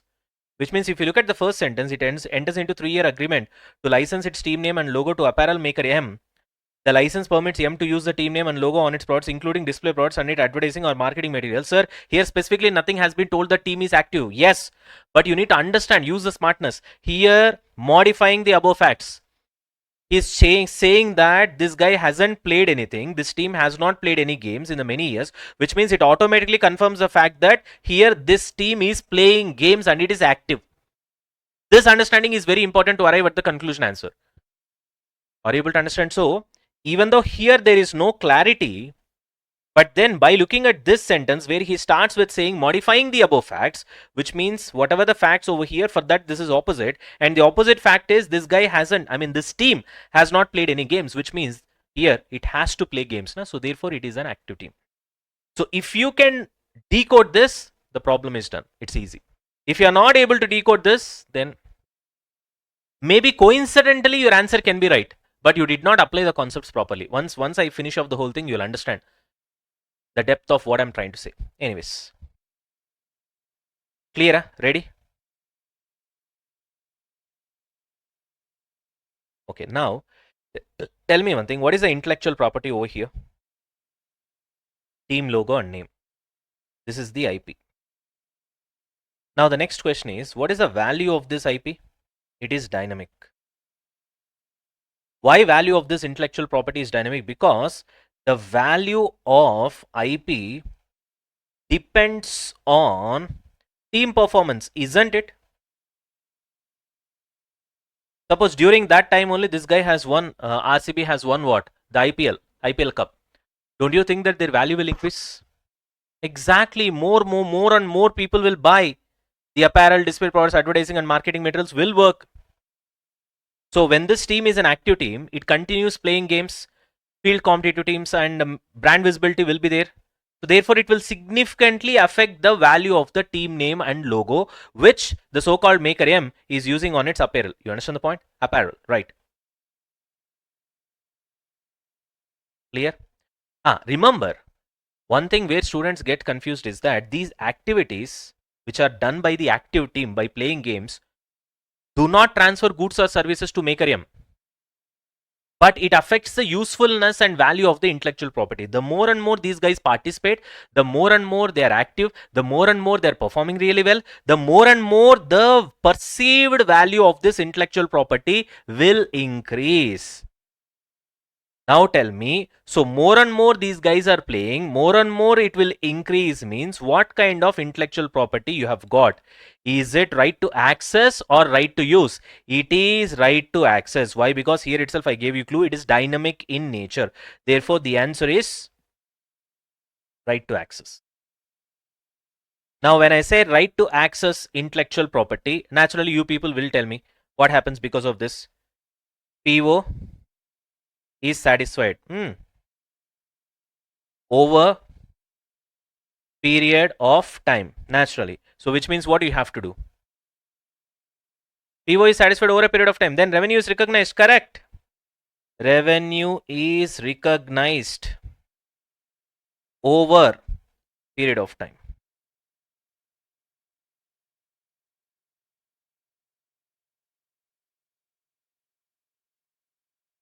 Typically, it will be straight line basis, Nana, for 3 years. Normally on straight line basis, which means equally. Unless another pattern is given specifically in the question, otherwise it will be straight line basis. Did you arrive? See, this is what the thought process that went when I've read the question at the beginning itself. So I know that because in the second part of the question, he's saying that this particular team is not active and it is not playing games from many years, and he's using the word modified facts, which means obviously opposite should happen at the beginning of the question. That's the understanding. So therefore, the team has to be active. When the team is active, the more and more they perform, the kind of things that they do affects the perceived value of the intellectual property. So the intellectual property, if they have performed pretty bad, let's say 5 matches they have lost, then the perceived value of the intellectual property will fall. You understand the point? And then after that they starts winning, then again this will increase. As a result, the sales will increase. You understand the point? So therefore, it is dynamic in nature. Because depending upon in future what these guys will do, what kind of matches they'll play, how they'll perform, depending upon that, your value of the intellectual property keeps on fluctuating. So therefore, it is right to access because it is dynamic. The moment you see a situation where things are dynamic, you should use right to access. And therefore, the transfer of service will happen over a period of time because the performance will happen over a period of time. Therefore, performance obligation or performance satisfaction, PO is satisfied over a period of time. Therefore, revenue will be recognized over a period of time. In this case, it is 3 years. So over a period of 3 years, it will be recognized. Clear? Clear? Right. So this is the answer for first part of the question. Very interesting. That's why I said this problem is important. Now let's come to the second part of the question. I think some of you have already got the answer. Okay. So what's the situation? Sports team D. What's the situation? Has not played games. Inactive. Okay, and who is the licensor in this case? The one who has got the license. Brand collector B. In real life also, there's a guy like this who collects all the acquires old and defunct brand names. Classic Legends. I don't know whether you guys know or not. Classic Legends comes under Mahindra. These guys keeps on buying Java, SD. Are able to understand BSA? All these old brands, defunct brands are being bought by these guys, and then they try to relaunch them again. You can see that's why you go to Java showroom, you will find bikes with respect to all the three brands: SD, Java, as well as BSA. Right? So, anyways, in real life, Classic Legends is a perfect example. Like this guy, brand collector B. So, what this guy does, acquires. If you look at the question, old or defunct brand names or logos. In this case, we need to understand that this sports team D comes under this category because they are not playing games. So, they are old or defunct and they have been bought by brand collector B. So, he gives the license now. Clear? Hello? Yes. So now this license is given to this Moku fellow, Maker M. Now tell me, because this team is inactive, are they going to perform anything? No. Because of that, when they are not performing, when they are not being seen outside, will that change the perceived value of the intellectual property that you have bought right now by Maker M? No. Are you able to understand? Direct marker. Maker. You got the point? So there is no ongoing activities. So that will not affect the form, functionality, value of the intellectual property and all those things, which means it is static. The perceived value of intellectual property in this case is static. Character, fixed existing brand name or logo. That's all. IP exists as it is. So customer benefit, customer is nothing but licensee, Maker M. Customer benefit is not dependent on future actions because there are no future actions. You understand the point? In that case, it will be referred as right to use. Right to use. So obviously, at a point of time. So what will be your answer? PO is satisfied at a point of time. When PO is satisfied at a point of time, what will be your revenue? Revenue is recognized when license is.